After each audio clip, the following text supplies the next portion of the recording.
Committee on Agriculture and Food and Agrarian Reform, and the Committee on Trade, Commerce, and Entrepreneurship, headed by Senator Aquilino Pimentel, tackling the increasing prices of basic commodities with special focus on the issues surrounding our pork industry. May I acknowledge the presence of Senator Amy Marcos and Senator Kiko Pangilinan. And from the other our resource persons, we have here Secretary William Dar, Yusek Ariel Kayanan, and then Dr. Ernesto Gonzalez, Undersecretary for Consumer Affairs, Department of Agriculture, and then Dr. Jocelyn Salvador, OIC Director, National Meat Inspection Service, and Assistant from the Office of Undersecretary of the National of PSA, represented by Assistant National Statistician Divina Gracia del Prado. Okay, who else? And from Tariff Commission, Senior Tariff Specialist, Mr. Riel Nuhen Flores. And from MMDA, Head Personnel Inspection and Monitoring Group, Mr. Miguel Panal. And from Attorney Arcangel Napes of TOL Regulatory Board. And from the National Anti-Poverty Commission, Mr. Ronaldo Mateo, Policy Planning Services, Mr. Eduardo Mora, Sectoral Representative of Farmer Sector in NAPSI, Ms. Salvacion Basiano, Sectoral Representative of the Senior Citizen Sector from NAPSI, from the Philippine Competition Commission, Director for Competition Enforcement Office, Attorney Orlando Polinar. Okay. And from Philippine Crop Insurance Corporation, we have Mr. Bonifacio Pales, Regional Manager, Region 11, Philippine Crop Insurance Corporation. And then from the private sector, the Chairman of the National Federation of Hog Farmers, Chester Warrenton, the President of the Meat Importers and Traders Association, Mr. Jesus Cham, and from the United Broilers Association, Mr. Gregorio San Diego, and then from Animal Health and Nutrition, Agri-Trade and Logistics, Agriculture, Food Life Division of SGS Philippines, Mr. Abraham Villanueva, Marketing and Business Development Officer. And then, of course, who else? Tapusin ko na. From Robinson's Retail, Miss Ernelisa De Jesus and Miss Shirley Manlavi. Of course, our chairman ng Samahang Industriya ng Agrikultura, Sinag, Engineer Rosendo So. And SM Supermalls Director, SM Supermalls represented by Mr. Ray Del Valle. And okay, wala na yun.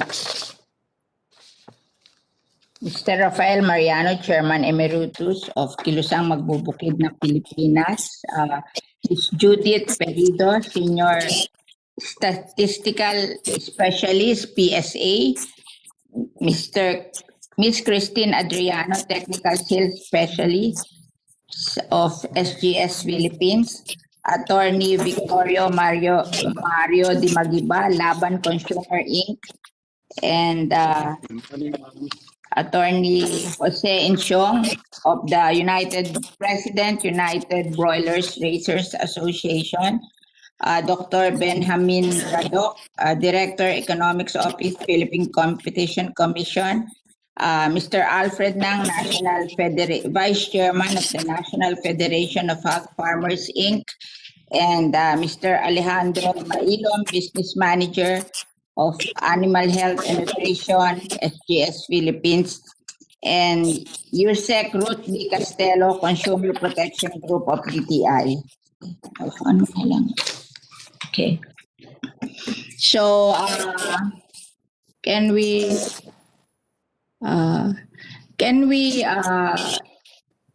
not see this anymore because we are in a hurry?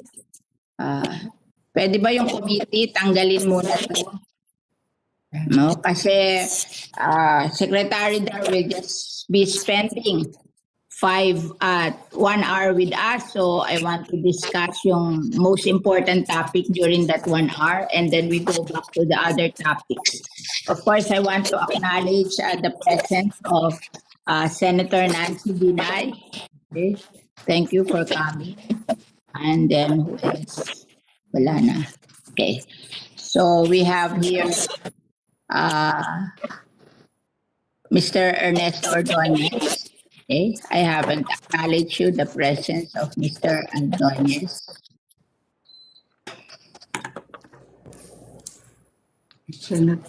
Senator Coco Pimentel. I wish to acknowledge the presence of Senator Coco Pimentel. Okay.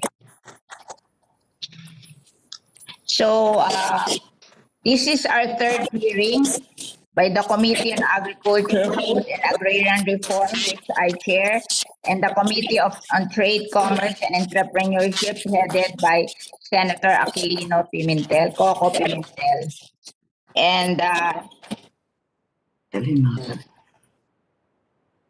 from the two hearings we had, what is apparent is that there is a disconnect between our government agencies' data, which is the basis of policy decisions. What we senators would like to know is if there is really a basis that would justify the proposition to increase MAV and decrease tariff. And if this move will really positively affect not just the consumers, but the overall economy. From the last hearing, the senators then present, Senator Marcos, Pangilinan, Hontiveros, Binay, and myself moved that the DA, BOC, and BAI reconcile the data. So we are anticipating that we will have a better data today. And of course, since Secretary Dar will be spending only 1 hour with us, I want to discuss this data first. And then maybe later on, when he leaves, then we can discuss the development plan of the government with regards to livestock. Okay, so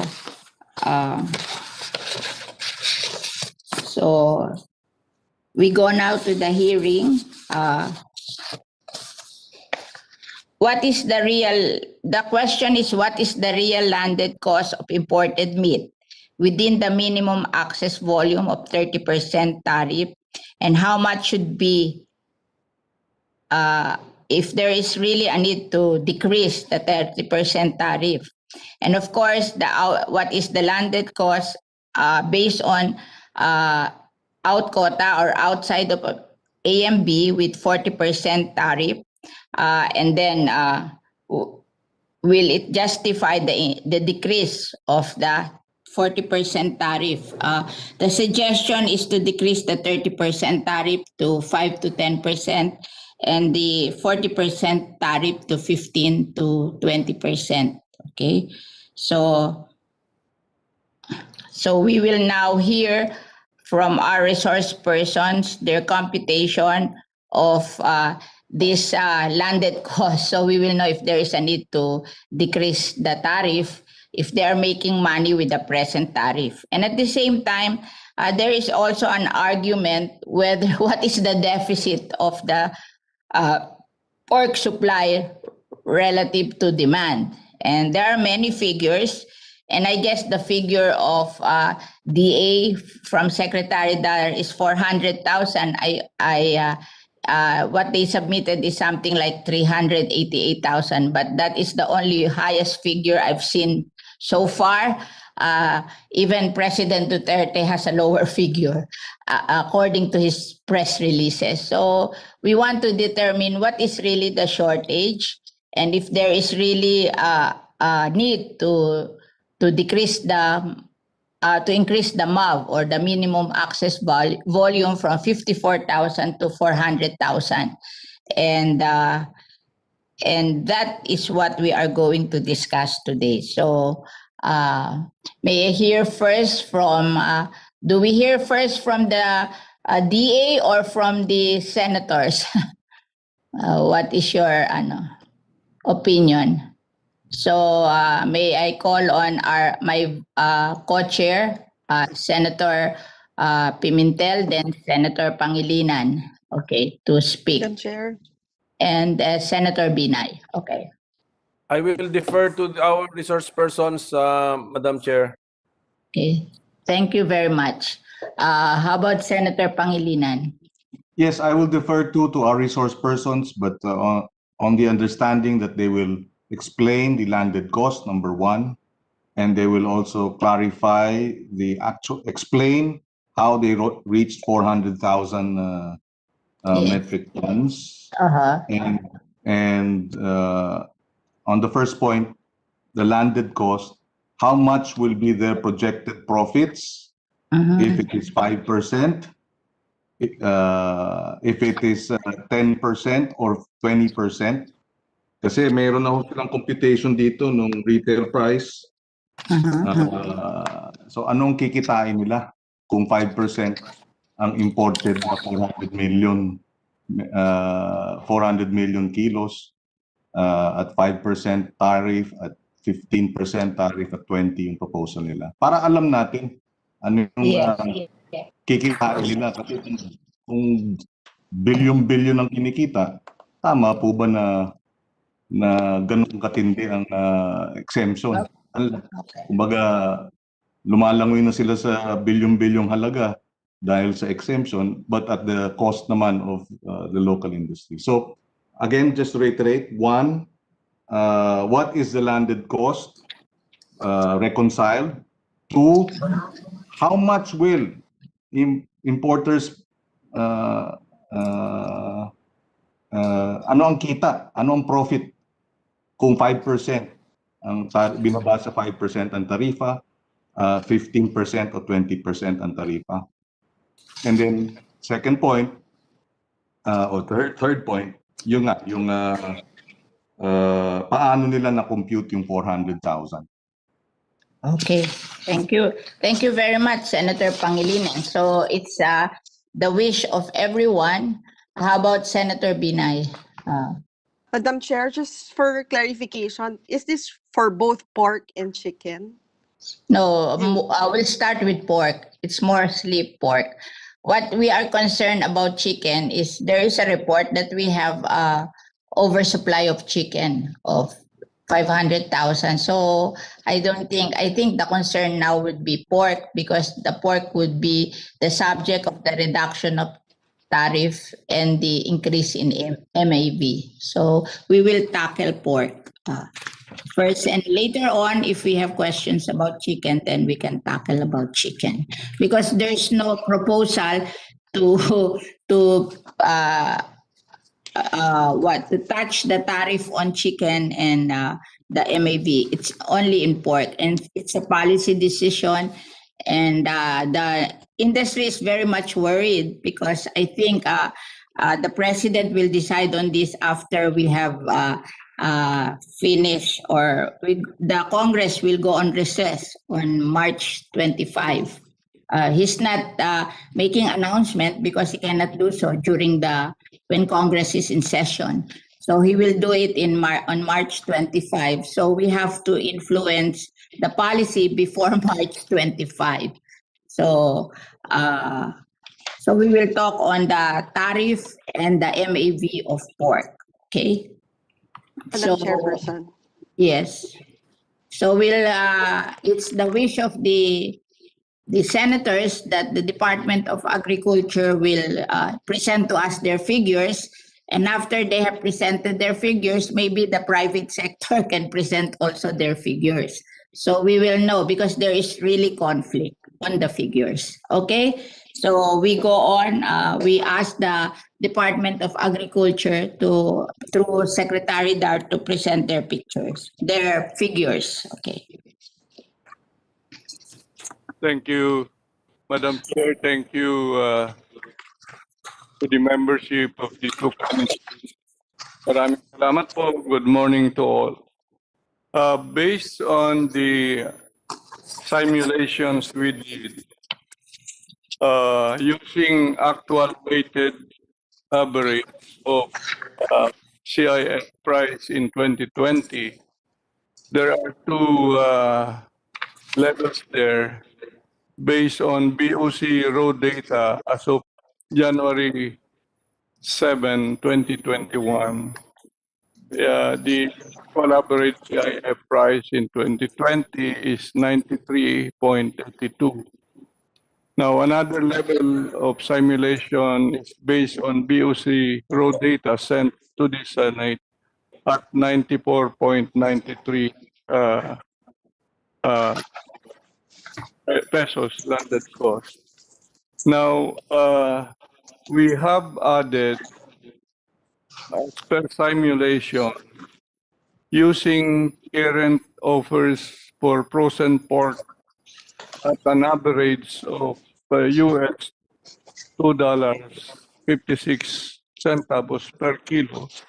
This is based from FAO data, January 2021 average of US and Brazil.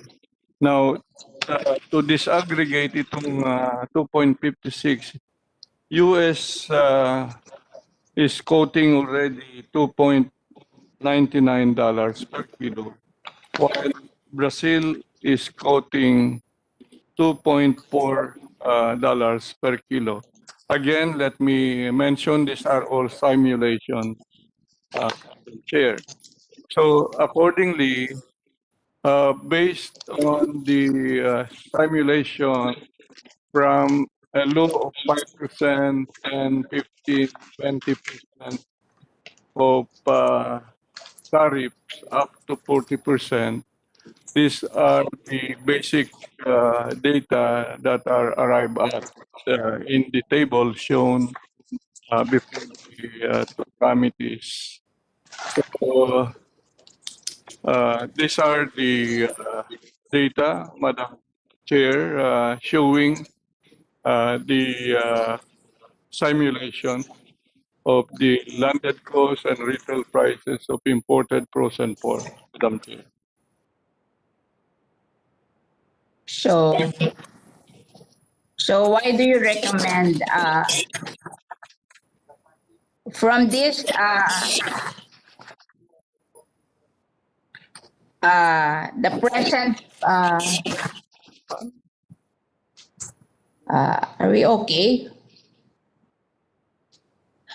From this, we can say from your actual weighted average price together with all the margins, the retail price should be under the 30 and 40%. At present, it should be 206 and 217, and something like that, in the range of 210 pesos per kilo.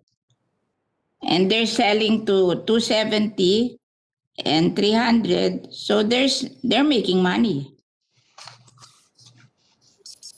They're making money because in the projection, the retail price at 30 and 40% is just on the average 210 pesos per kilo. Chair. Is that correct? Madam Chair, what have been simulated is the average in 2020, which has been a increasing trend. So Yeah, I'm just starting from the beginning, isn't it?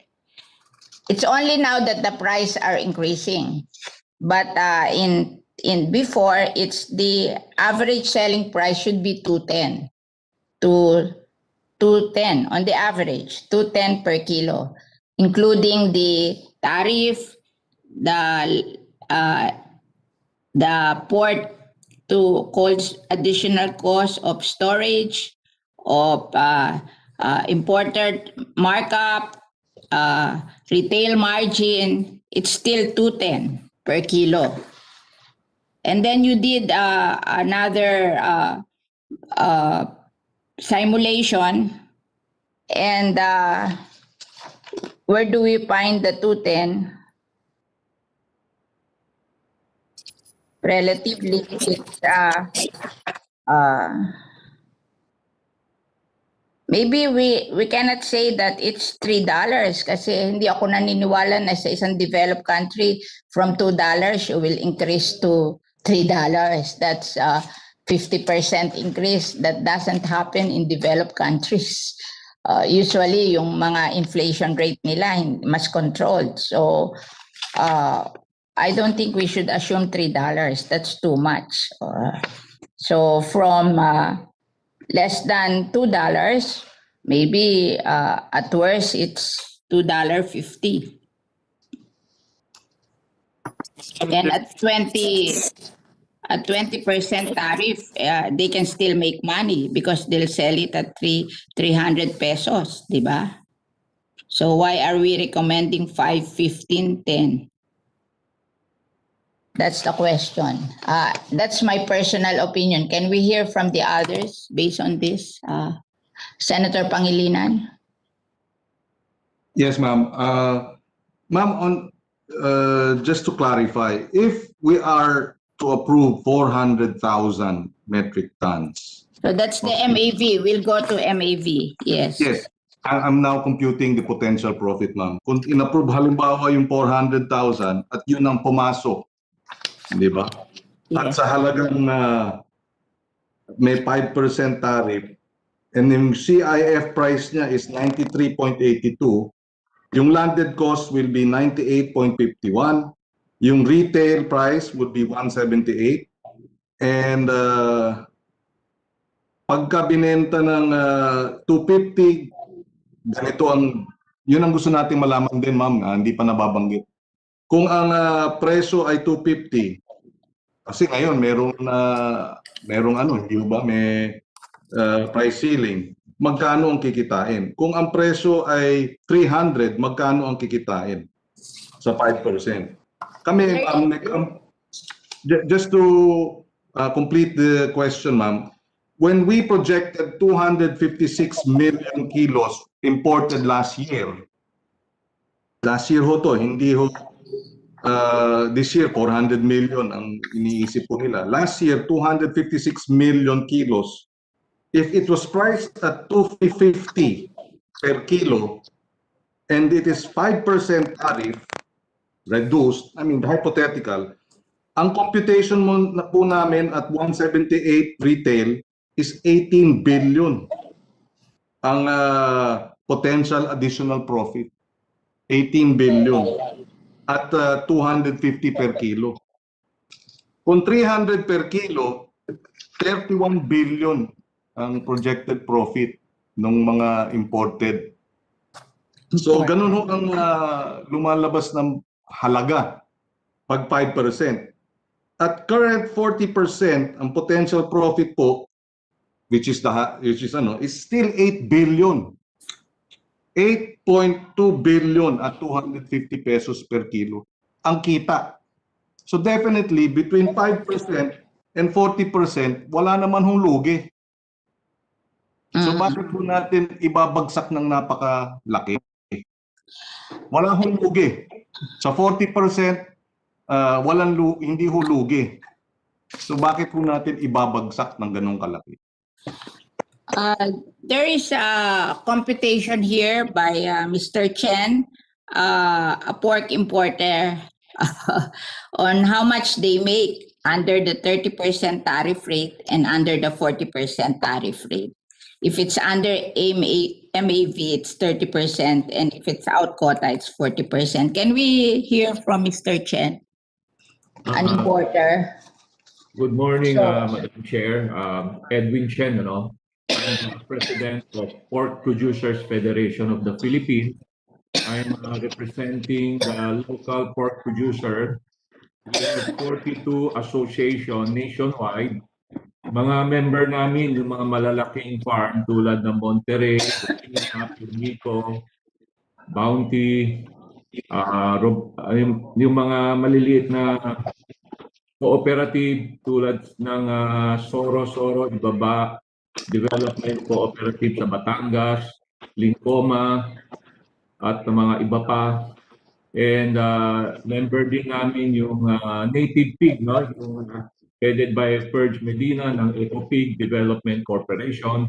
In other words, ma'am, I'm a local producer and we've been producing pork since the 80s, no? Yeah, but you are also an importer, so you have knowledge about the income of importers. Opo, ma'am, kasi yung nagkaroon ng ASF problem, we are supplying major supermarket, hotel, restaurant, institutional, at mga live buyers sa palengke. But because of ASF, yung mga farms namin dito sa Central Luzon, for our own personal farm, okay, for the group, no, sa group namin, we have to close it last year because of ASF problem. But yung farm namin sa Mindanao, sa Bukidnon, is still operating, ma'am. So, doon sa programa ng DA na nagpapadala kami continuously yung baboy from Mindanao to Luzon dito sa Manila via oceanic, no, yung shipping line. So, alam ko yung presyo. Alam ko yung costing ng live. Alam ko rin yung local kasi we operate also a third-party slaughterhouse dito Can sa you Marilao. discuss the price of imported and how much money they make? Okay. Ma'am, yung I get a quote, no, March 6, no? Gabi ng March 6 kasi usually yung communication namin with our foreign suppliers, we do it at night time kasi baliktad yung oras nila eh. Okay, we get a quote for pork carcass, okay? And when we say pork carcass, 6 na putol yun, no? Yung kasim, sobis, skin on, bone in, may 2 pyesa yun, isa sa kaliwa, isa sa kanan. Then yung pigi, yung ham, ganun din, 2 pyesa. Then yung pangatlo, yung middle, 2 rin. So, 6 na cuts yun, no? Kasama yung pork belly. Ang presyo na yun na kukuha namin ay nasa $3. Okay, that's the latest price on March 6. That is US, but it's cheaper from Brazil. Well, yeah, whatever, no, ma'am, kasi Yung Brazil, sinabi ni Secretary Dar, mas cheaper, di ba? 240. Madam Chair, whatever it is, ang sinasabi namin, kaya pa kami kumita ng 10%, even with 40% tariff. Kasi wala naman akong MAB. I'm not enjoying the MAB.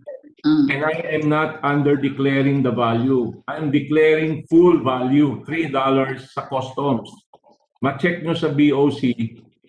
Okay, yung mga parating. We started only importing late last year kasi bumibili ako ng carcass sa mga local kaibigan ko.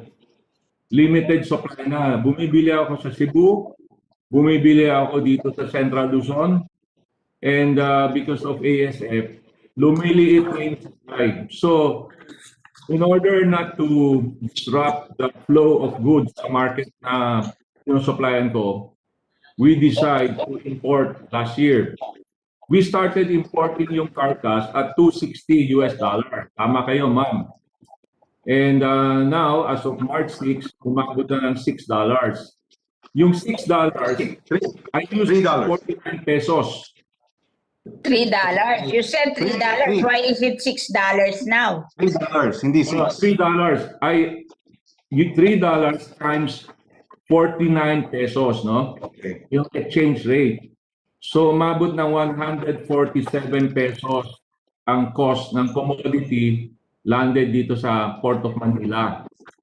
Now, you have to pay the customs duty of 40%. Okay? So umabot yan ng 205.8, no? Per kilo. 205.8 per kilo. Now I add Together with the operating expenses, di ba? Nakalagay dito 147 times 1.3, 205, yes, 205 plus operating expenses. That's on 40% tariff. Yeah, okay. Opo, Madam Chair. So 217 pesos, no, per kilo.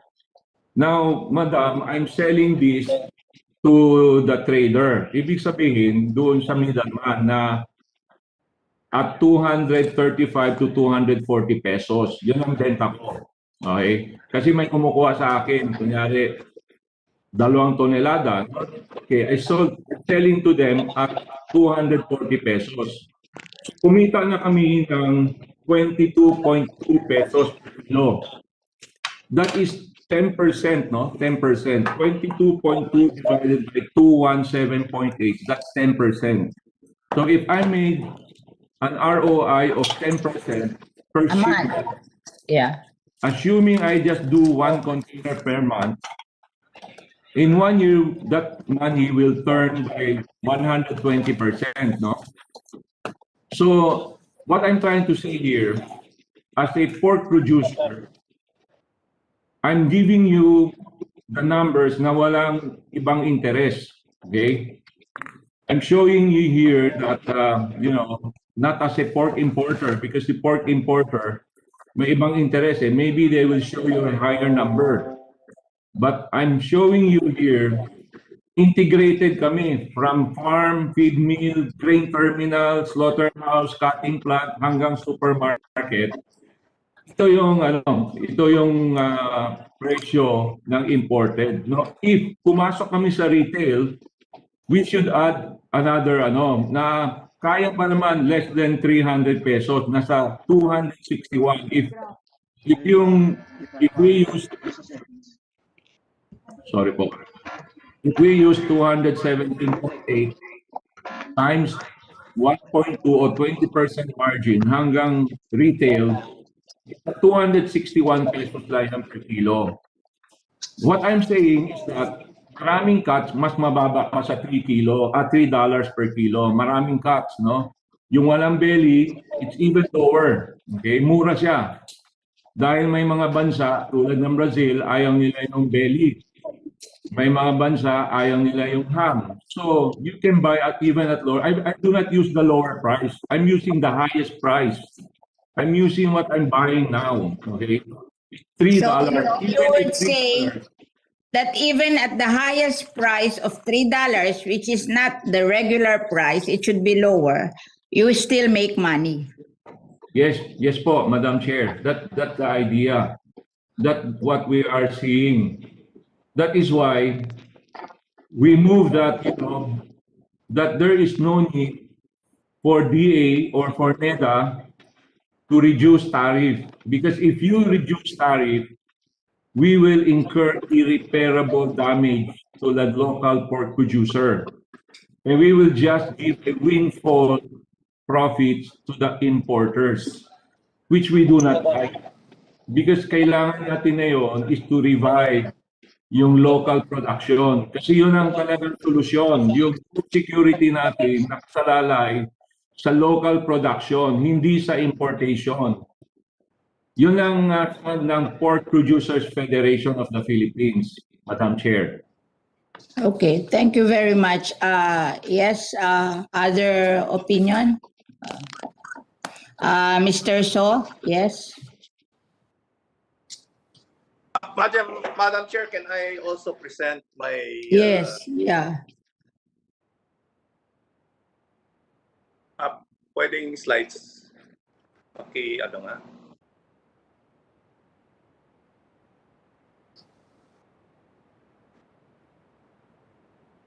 So far, no, as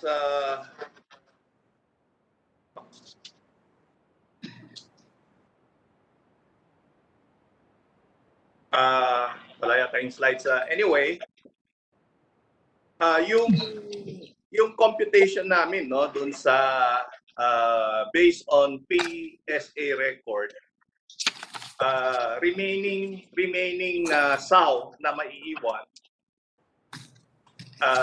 sa record is 1,428,704. Ang isang tao kasi nanganganak ng 2 beses sa isang taon, no? And ito is isang anakan is 8 anak minimum. Kita times ito natin ng 85 kilos times 0.74. Ang lalabas na inventory natin based on PSA is 1.437,847,110. So, based on per capita ng computation ng PSA, 4.6 times yung population natin na 101 million. Ang total na production na consumption natin is 1.6 million, no? Pag ilales natin yung inventory, no? Na 1.4 million less yung beginning inventory ng January, we only need to import 150 million kilos. Yun ang nako-compute natin. Yung second slide, Madam Chair, i-explain ko lang, no? Yung sinasabi ng DA na papasok, yung prime cut yun, no? Ibig sabihin yung shoulder, loin, itong sirloin, tsaka Baileys, no? So ito ang part na gusto nilang ipasok, tsaka itong ham. Sa isang baboy ho, next slide. So makikita natin maraming parts yan eh. Sa isang baboy ho, ang sabi ng DA, kailangan ipasok natin yung 400 million kilos. Bakit equivalent to 8 million heads yun pag i-compute natin? Kasi yung prime cut, kung ika-cut natin yung 85 kilos, 74% ang recovery, ang maiiwan is 62.9 kilos, kasama yung ulo, kasama yung paa. Ito yung full part. Ang sinasabi lang ng DA is yung prime cut. Ang laman ng prime cut, yung loin is 7.2 kilos, ang Bailey is 13 kilos, ang ham leg is 13.5, ang shoulder is 14.5, ang tenderloin is 0.9. More or less, nasa 49 kilos, ginawa ko na lang na 50 kilos. So, kung yung 400 kilos, ilalagay nila sa loob ng map, no? That is equivalent to 8 million heads na ipapasok. Kasi ito yung prime cut. Wala pa yung outside map na sinasabi yung HS code na 0206 tsaka 0209 na pinapasok ng mga processor, tsaka yung mga gumagawa ng chicharon, gumagawa ng sisig, gumagawa ng siomai. Ito, it's outside dito sa volume na sinasabi ng DA. So bakit tayo magpapasok ng 8 million heads? No? Ang sinasabi ng DA, ang nawala is 4 million heads, no? And kung makikita mo yung figure ng DA, since doon ang ginagamit nila yung PCA record na 12.8 million heads ang beginning. Gusto nilang ilaki yung import. Imagine, tinaas nila yung figure nila, no? Yung beginning inventory, ginawa nilang 14 million noong 2020. I think 14.6. Parang dinodoktor nila para mahabol yung ipapasok na 400 million kilos. Yun ang tinataka natin. Bakit parang magic ang ginagawa nila para ipasok yung figure. Next slide, please. Before that, Madam Chair, on the previous slide, just a clarification. Yeah, go ahead, Senator. Yes, Sendong, yung 4.3 million heads na losses, kasama dyan yung SAO, kasama dyan yung Yes. lahat. Yes. Totoo. Hindi. Yes. Pero in other words, mas mababa pa kasi ang alam kong kinukuhaan itong loin, belly, ham leg, hindi naman yung saus eh. Hindi naman yung, 'di ba? Kung hindi ano to, yung fatteners? Kaya yung sinasabi natin yung losses na 4.3 million kilos heads, no? Hindi naman yun ang kakatayin eh. So, Yes. so talagang hindi natin alam kung paano kinuha ng DA yung figure talaga to justify their importation. Tinaas nila yung inventory. Big In other words, inventory na 2020. In other words, at 400 million kilos, that's already equivalent to 8 million heads. But even the 4.3 million head losses does not mean that this is pork that should be made available sa market, yung 4.3 million. Hindi ba? Mas maliit pa. Di ba? Ang supply ng pork na pumupunta sa merkado, hindi naman kasama yung sow. Hindi naman kasama yung, di ba, yung iba, ano lang, yung fatteners lang. But this 4.3 million includes sow, fatteners, and all types, di ba? All, and therefore, in terms of supply, mas mababa dapat yung, if we're talking of supply in the market, then the population losses that supplies the market is even less than 4.3 million heads. So talagang napakataas nung 8 million heads.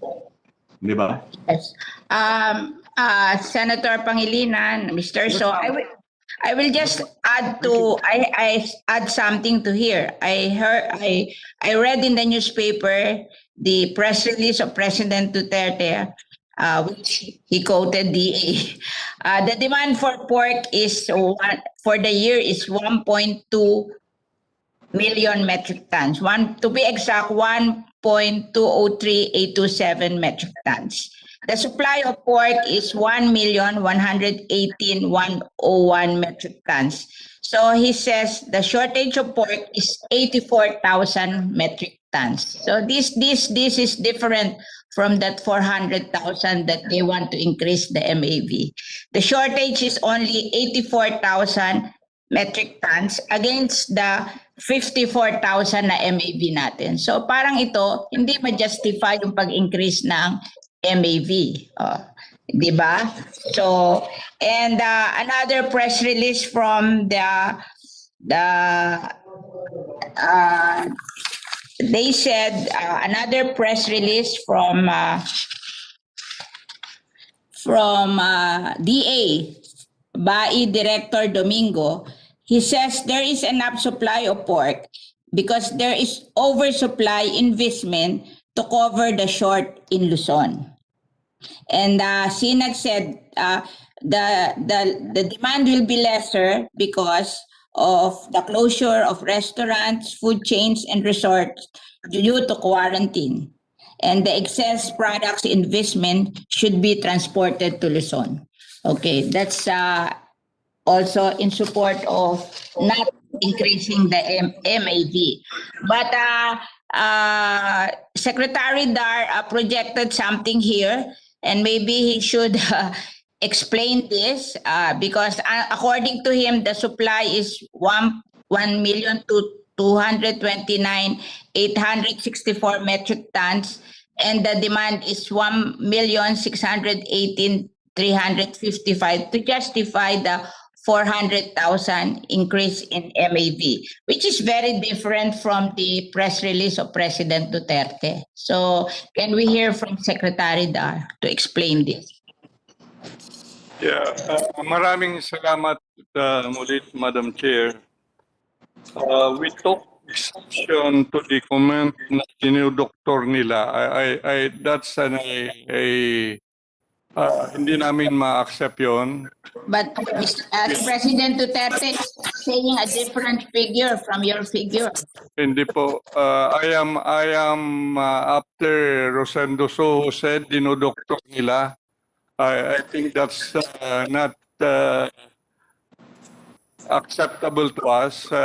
we have basis for all the figures that we have, and I would request now our BAI director to highlight the figures as basis of the MAB, Madam Chair. Before your BAI director is Mr. Domingo. You change your BAI director. Iba na po yun. Last year pa yung comment ni Director Domingo na yan. Hindi na siya ang director ko ngayon. January, mayroon na po tayong bagong director, Real Dream Morales. Can I request him to give us the assumptions as basis of the MAB plus, please? So, again, I repeat, it is not acceptable for the comment made by Rosendo Su na dinodoktor nila ang data. So please ask your sec to present so we can ask questions on how he determined his presentation. Dr. Morales. Thank you, Madam Chair. Thank you, Madam Chair. Una po siguro balikan ko lang yung picture na pinresent ni Mr. So. The slide of Mr. Rosendo So use an assumption that as of January 2021, as per PSA data, our South population is at 1,428,704. Ang estimate po, Madam Chair, ng PSA, as of January 1, 2021, the total swine inventory was estimated at 9.72 million heads. As a rule of thumb, which Mr. So knows full well, so po, Madam Chair, we are counting 10 pigs per sow. So with 9.72 million heads, we are looking, Madam Chair, at any given time we will have about 172 stocks. If we will look at the presentation. But your demand figure is very big. How did you determine your demand figure? We will go to that. Yes, can you please, Madam Chair, allow us to share our slide. Ito po, Madam Chair, yung projected pork supply situation by 2021. Using the remaining inventory that we have, we are looking, Madam Chair, that for 2021, we will have a supply of around production po ito, Madam Chair, in metric tons, carcass, of about 1,229,565. At computing po doon sa 15 kilo per capita consumption of our total population, we are seeing share a demand of 1,618,355. At straightforward computation po, Madam Chair, yung difference po nitong dalawang figures na to, which is 388,790 metric tons, was the basis po for the increase of MAP at 350,000 metric tons. Kasi po, Madam Chair, po sa pag-compute natin ng supply, kasama na po doon yung initial 54,000 na in-MAP natin na nauna. Kaya po yung 388,000, that was just the basis for the additional 300. But according to President Duterte, the demand is only 1,203,204. Your demand is 1.6. Madam Chair, yun pong my apologies, Madam Chair, but we just... And he said it's according to DA, the demand is 1,204,000 to round off. And yours is 1,618,000. So your MAB is the difference. Madam Chair? Yes. Madam Chair? Senator Binay, yes. Madam Chair, what was the actual consumption for 2020? We're just completing, Madam Chair, yung actual consumption po doon sa PSA data na 15 kilo per capita. 50 kilos. 15. No, you answer. What is the consumption in 2020? Around that figure din, Madam Chair. Hindi siguro. Hindi siguro. Lang po ng konti because of the Where did the president get this figure? 1.203. Madam Chair, this is the only figure po that No. When we, because ano is not only 50 kilos. What is your explanation, Mr. Son? Yun lang prime ang 50 kilos, di ba? Maski gamitin natin, Madam Chair, maski gamitin natin yung projection nila, no? Yung 388 na deficit, dapat kasama yung buong baboy. Ibig sabihin, pati yung ulo, pati yung paa. So, kung yung 388,790, dapat nasa outside map yun. Hindi sa loob ng map. So, yun ang tinatapan natin kasi yung computation nila, maski sabihin natin, hindi kami nagtutugma sa computation. Pero itong 388, yung beginning ano kasi yung 1.229 kung saan galing yun dapat ma-explain nila. Buong baboy ba ito, yung kartas ng buong baboy, or yung prime lang ito, di ba? And yung demand bakit yung prime lang ba ang demand? Di ba kasama rin yung mga ibang parts, di ba, yung kinakain. So hindi natin maintindihan talaga yung mga figure na linalabas nila. Madam Chair? Yes. Kung wala po yung data for actual consumption ng 2020, can we get the data of 2019 dun sa actual consumption? Yes. Kasi I think, Madam Chair, napakahalaga na malaman natin yung actual consumption. Kasi di ba dapat hindi lalayo dun sa projected demand nila from the actual consumption. Tingin ko nga bababa pa Tingin ko bababa pa because there is less supply kasi mas mahal, di ba? There is less demand kasi mas mahal, and then I think they will buy chicken or egg in replacement kasi there is oversupply of chicken based on figures. Kaya nga, Madam Chair, can we get that data from 2019?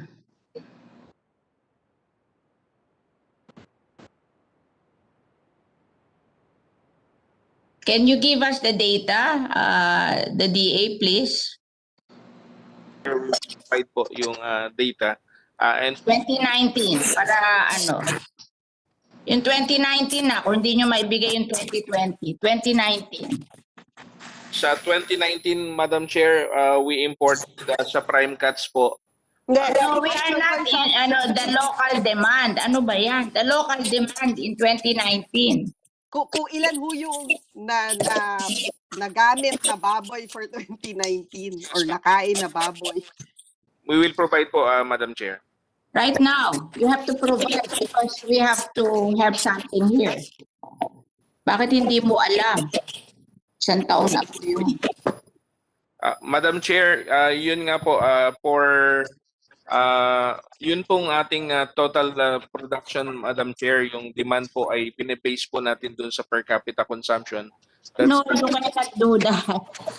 We just want to have the 2019 figure. Can you ask the PSA na lang to give the 2019 figure? Yes, Senator Kiko.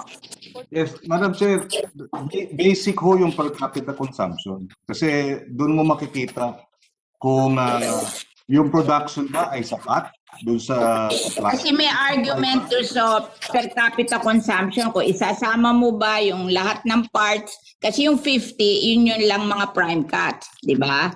Yes, So yes. merong question kung paano yung computation. Hindi sila nag-a-agree sa computation. So maybe ask na lang ang PSA, ano ba yung consumption in 2019? Para ma-compare natin if reasonable itong 1,618,355. Kasi parang, miski si President Duterte, ang press release niya, ang demand is 1,204,000 metric tons. So, malayo dun sa 1.618. Kasi kaya lumalaki yung deficit na gusto nilang i-increase ang BAF kasi malaki yung deficit. Eh siya, ang kanyang deficit sa press release niya, 84,000 metric tons lang. So, malaki Madam difference. Madam Yes. Chair, kailan ho yung press release si Presidente? Today? This news? Yesterday, May, March 8, anong date to? A few Kahapon days ho. ago. A few days ago. Baka, ilan to? Just, Baka 2 days ago. ma'am, just to, Yes, just to yes. make just a manifestation. Ma'am, very Yes. basic. Yung per capita consumption. Ito ay para dun sa Yeah. multiplication. Kasi kung may kulang, yun ang dapat ini-import. So, Hindi nga, nag-argue sila kasi ang sinasabi niyang per capita is 50 kilos per pig, di ba? Eh, sinasabi ni Mr. So na yung pig, hindi lang naman yung 50 kilos ang part. Katulad natin, may bumibili din tayo ng paa, bumibili din tayo ng ibang part ng chicken, ay ng pork. So, sino masusunod? yes, that's why Kung ang basis mo yung 50 kilos. Oh. Yes. Eh, sila nag-a-agree na 50 kilos kasi ang isang baboy 80 kilos. kaya pag per capita, yun yung kinakain. Yun yung binibili, yun yung kinokonsume. So yun din dapat ang alam nating numero para alam natin kung sapat ba yung supply natin o kulang. At kung kulang, magkano ang kulang? How much is necessary to bring in? We are talking about this because we are determining kung tama yung 400,000 na increase in MAV. That's Yun right. ang kaya lang natin to pinag-uusapan. Wala namang problema sa demand and supply. Kaya lang, why will you increase the MAV to 400,000 from 54,000? Kasi pag in-increase mo yung MAV, pati tariff bababa. Diba? Madam Chair? Yes. Madam Chair? Yes, Senator Binay. And Madam Chair, kaya nga napakahalaga na malaman natin ano yung historical data, ano yung Ng consumption, consumption ng 2019, oo. 2020, para Eh, ma-justify yung Wala bang 21, PSA 21 dito? projection nila. Oo. Wala bang Ma'am, PSA? Yes. Ma'am, we would like to think DA should know this. Eh, ayaw nga nilang sabihin eh. Well, apparently, Senator Kiko, the data is not that available. So how do we determine consumption and the shortfall? Ako nga, tama si Senator Binay, natingnan na lang natin yung historical. Kasi tingin ko, hindi naman maglalalayo doon because mababa ang consumption ngayon relative eh. Kasi gawa of COVID-19, di ba? So more or less the same din yung consumption eh. That's why we want to know the figure of consumption. Oo. Na ayaw nila ibigay sa atin. Gusto nilang gamitin itong projection nila. So anybody who has an idea of the consumption of pork in 2019 and 2020, meron tayong mga PSA dito eh. Sagot na ako. Yes. Sino? Dr. Morales po, Madam Chair. From Okay. Madam Chair, with your indulgence, with the population po, of Saan ba mag-raise ng hand ito? at 50, Yes, I cannot see you. You manifest. I Madam, cannot see you. Who is manifesting? Dr. Morales, Madam Chair, from Oh, po. we recognize Dr. Morales. Madam Chair, for 2019 po, basing po doon sa projection po na 15 kilo per capita. Why are you, ano ang consumption in 2019? Why are you basing on projection of 50 kilos? That is the past. You have to have the figure about the past, di ba? Yes. Hindi, nasa record yan eh. Wala nang Sabihin based on, wala nang ganon. Ano ba naubos ng 2019? Madam Chair, for 2019, meron po tayong 1.68, 1,618 kilos, 1.681,678, Madam Chair. Metric. So ibig sabihin, mas malaki pa doon sa demand ngayon na 1.618. Yes, Madam Chair. Noon pong 2019, Madam Chair, ay hindi pa po tayo masyado affected ng ASF. Saan mo kinuha yung figure na yan? PSA po, Madam Chair. O, yung 2020, may figure ka na? Hindi pa po available, Madam Chair. Chair? Nagre-raise mo ata ng hand yung taga-PSA. PSA, please. We recognize the PSA. Nasaan yung PSA? Good morning, Madam Chair. Good morning, Honorable Senators. Good morning, everyone. Am I clear to you? Yes, okay. I would like to inform you that our surveys for livestock and poultry only collect information on supply po.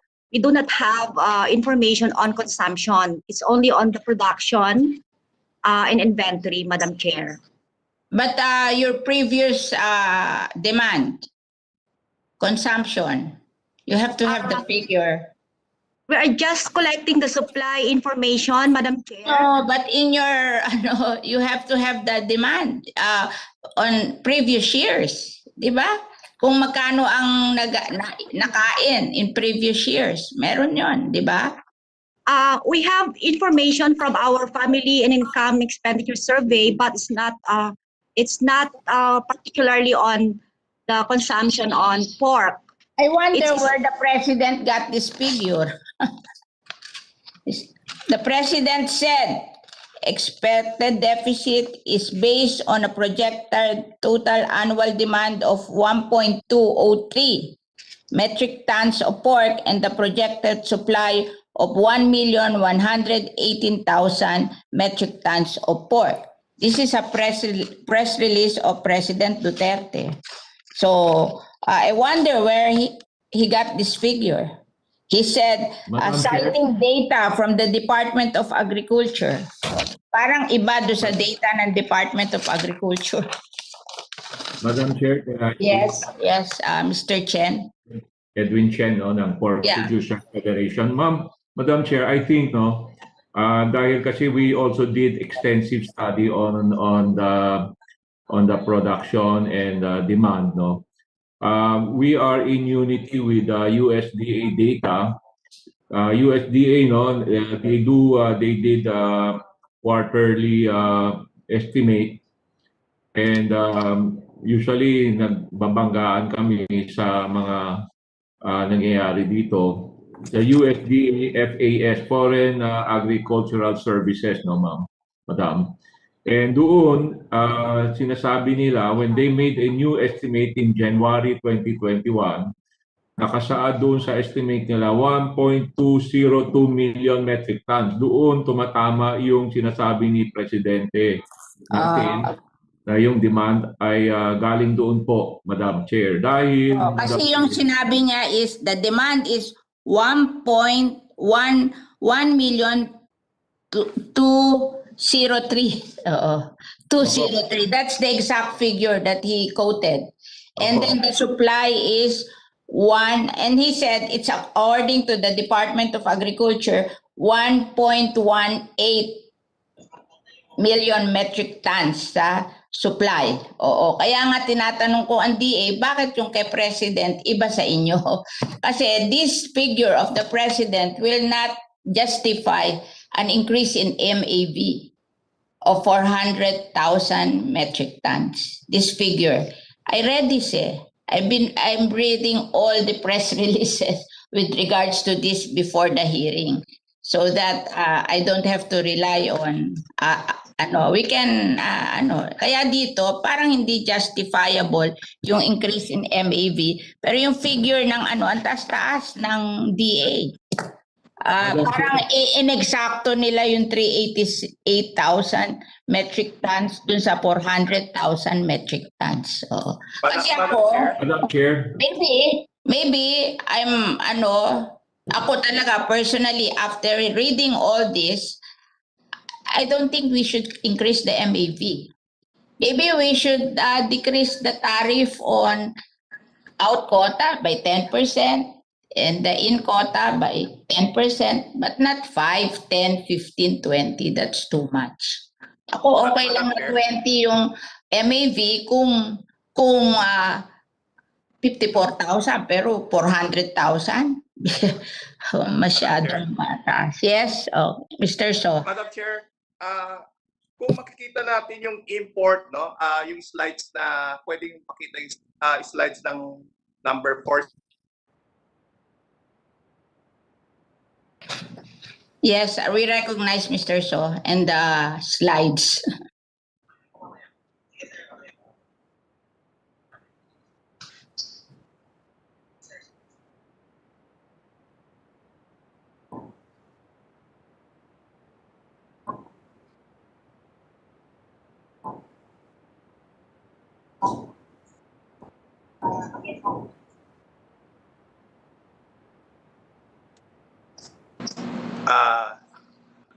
Yung 2018, out of 3,920,000, yung prime cut is 120 million lang, no? Yung 2019, January to December 2019, ang total import natin is 335,000 million kilos. Ang prime cut is 96 million kilos lang. Yung prime cut, ibig sabihin, kasama na yung inside map at outside map. Yung 2020, January to December, ang total import natin is total, ibig sabihin, kasama yung fat, opal, skin, belly, pork, chop, and debone. Ang total natin is 256 million kilos. Pero ang prime, no, ang prime inside and outside map is 92 million kilos lang. So dapat ang ibabase ng DA is yung buong baboy, yun ang sinasabi natin. Kung ilan cuts ang pupunta, hindi yung inside map lang. Yun ang sinasabi namin, Madam Chair.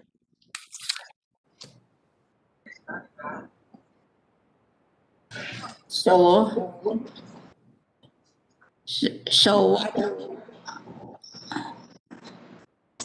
yung map kasi na 52 million kilos na pinasok this year is part of yung 92 million kilos lang, no? So ang usage kasi this year is 52.3 million kilos. Yung allocation is 54, yung MAB yun. So hindi pa nila naubos yung MAB, no? Kaya napuno lang yun dahil doon sa outside MAB, kaya naging 92 million kilos. Plus yung mga parts na fat, opal, and skin, no?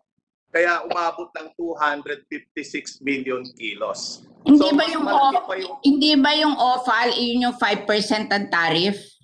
Yes. Kaya siguro malaki yon, mura ang tariff doon, di ba? Kaya maliit yung yung prime cut kasi 30% tariff yon, even under MAV, di ba?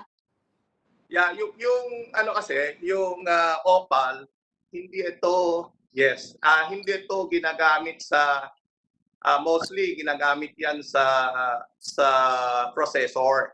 So ang sinasabi natin, yung total pinapasok nito, dapat ang computation ng DA kasama yung outside map, hindi lang yung nasa loob. So over talaga yung computation nila na yung equivalent to 8 million heads. Yun ang sinasabi natin. Madam Chair. Mr. Chen. Yeah, yes, Madam Chair, can I continue with the USDA demand side, no, ng 1.203 million kilo ang demand natin compared doon sa pre-COVID na 1.6 million na sinasabi ng PSA. Madam Chair, ang layo na yung nangyari nang pumasok yung COVID last year. And tuloy pa rin yung epekto this year, no? So in other words, what we are saying, yung PFA data na 1.6 million kilo, hindi na hindi na tama yung 2020 and 2021. Kasi po, ang GDP natin, ang gross domestic product natin, bumagsak na last year and this year. Okay? At dahil doon, yung buying power ng mamamayan natin, umira na. So in other words, yung consumption ng protein, maapektuhan dahil yung disposable income natin bumaba. Kaya ang dapat trust ng government natin is yung to provide livelihood at trabaho sa mga tao natin para makabalik tayo sa 2022. Dahil po dito, yung by lowering the tariff will really hurt the local pork producer. So hindi dapat ganon.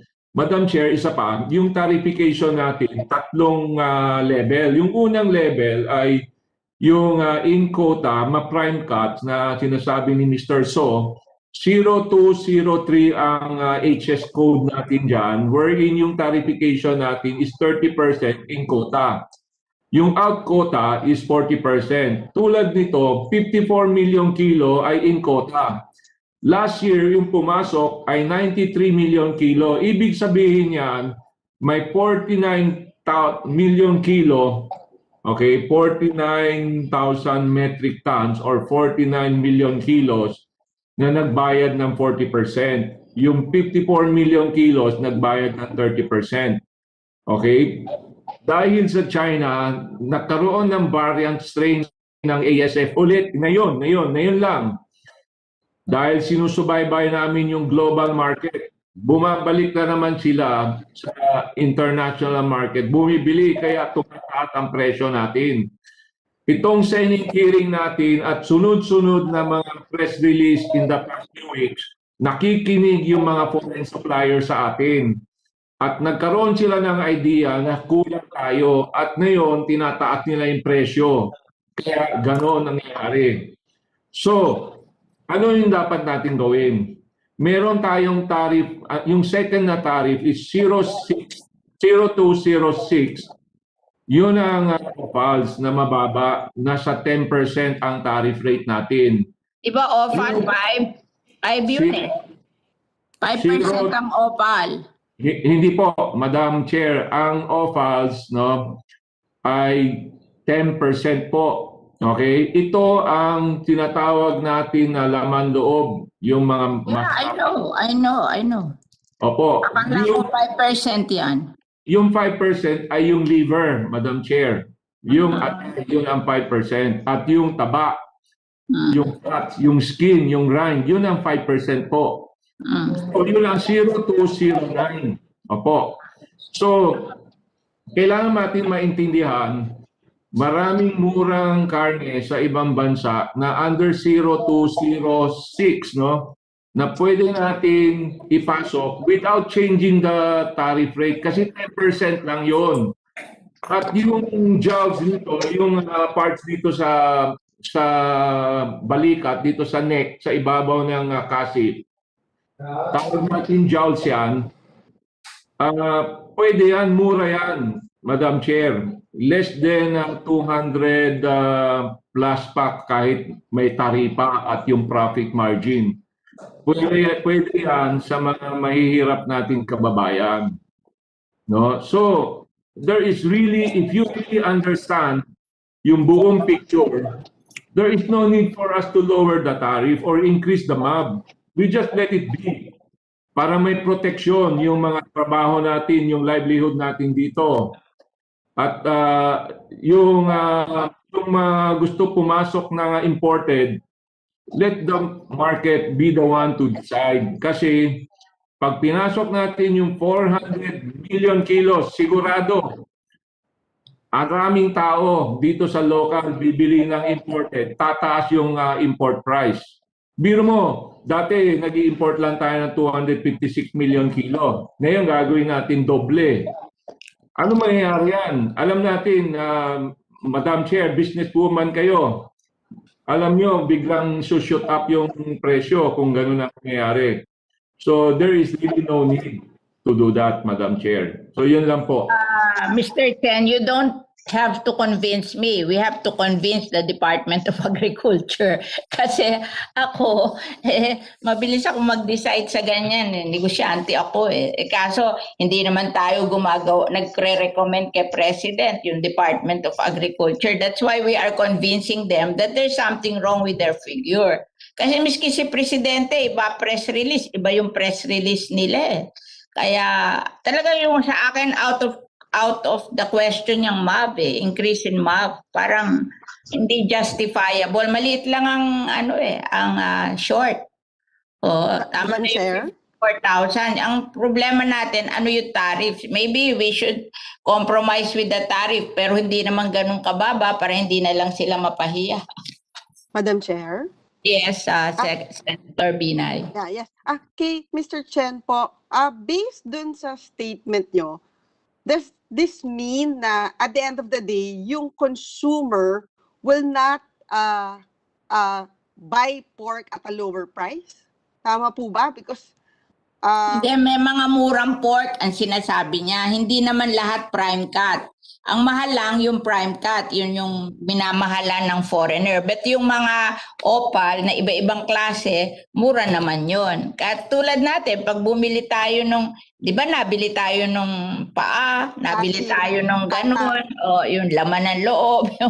Lahat naman binibili natin, masarap din yun for us, di ba? Yes, Oo. So, but hindi Mr. naman lahat kailangan yung prime cut na bilhin. Mahal yun eh. Oo. But Mr. Chen, at the end of the day kasi mahalaga din kung ano yung magiging presyo sa palengke. Doon ba sa proposal na binibigay ngayon ng DA, ganun ba yung magiging resulta or hindi pa rin ganun ang magiging resulta?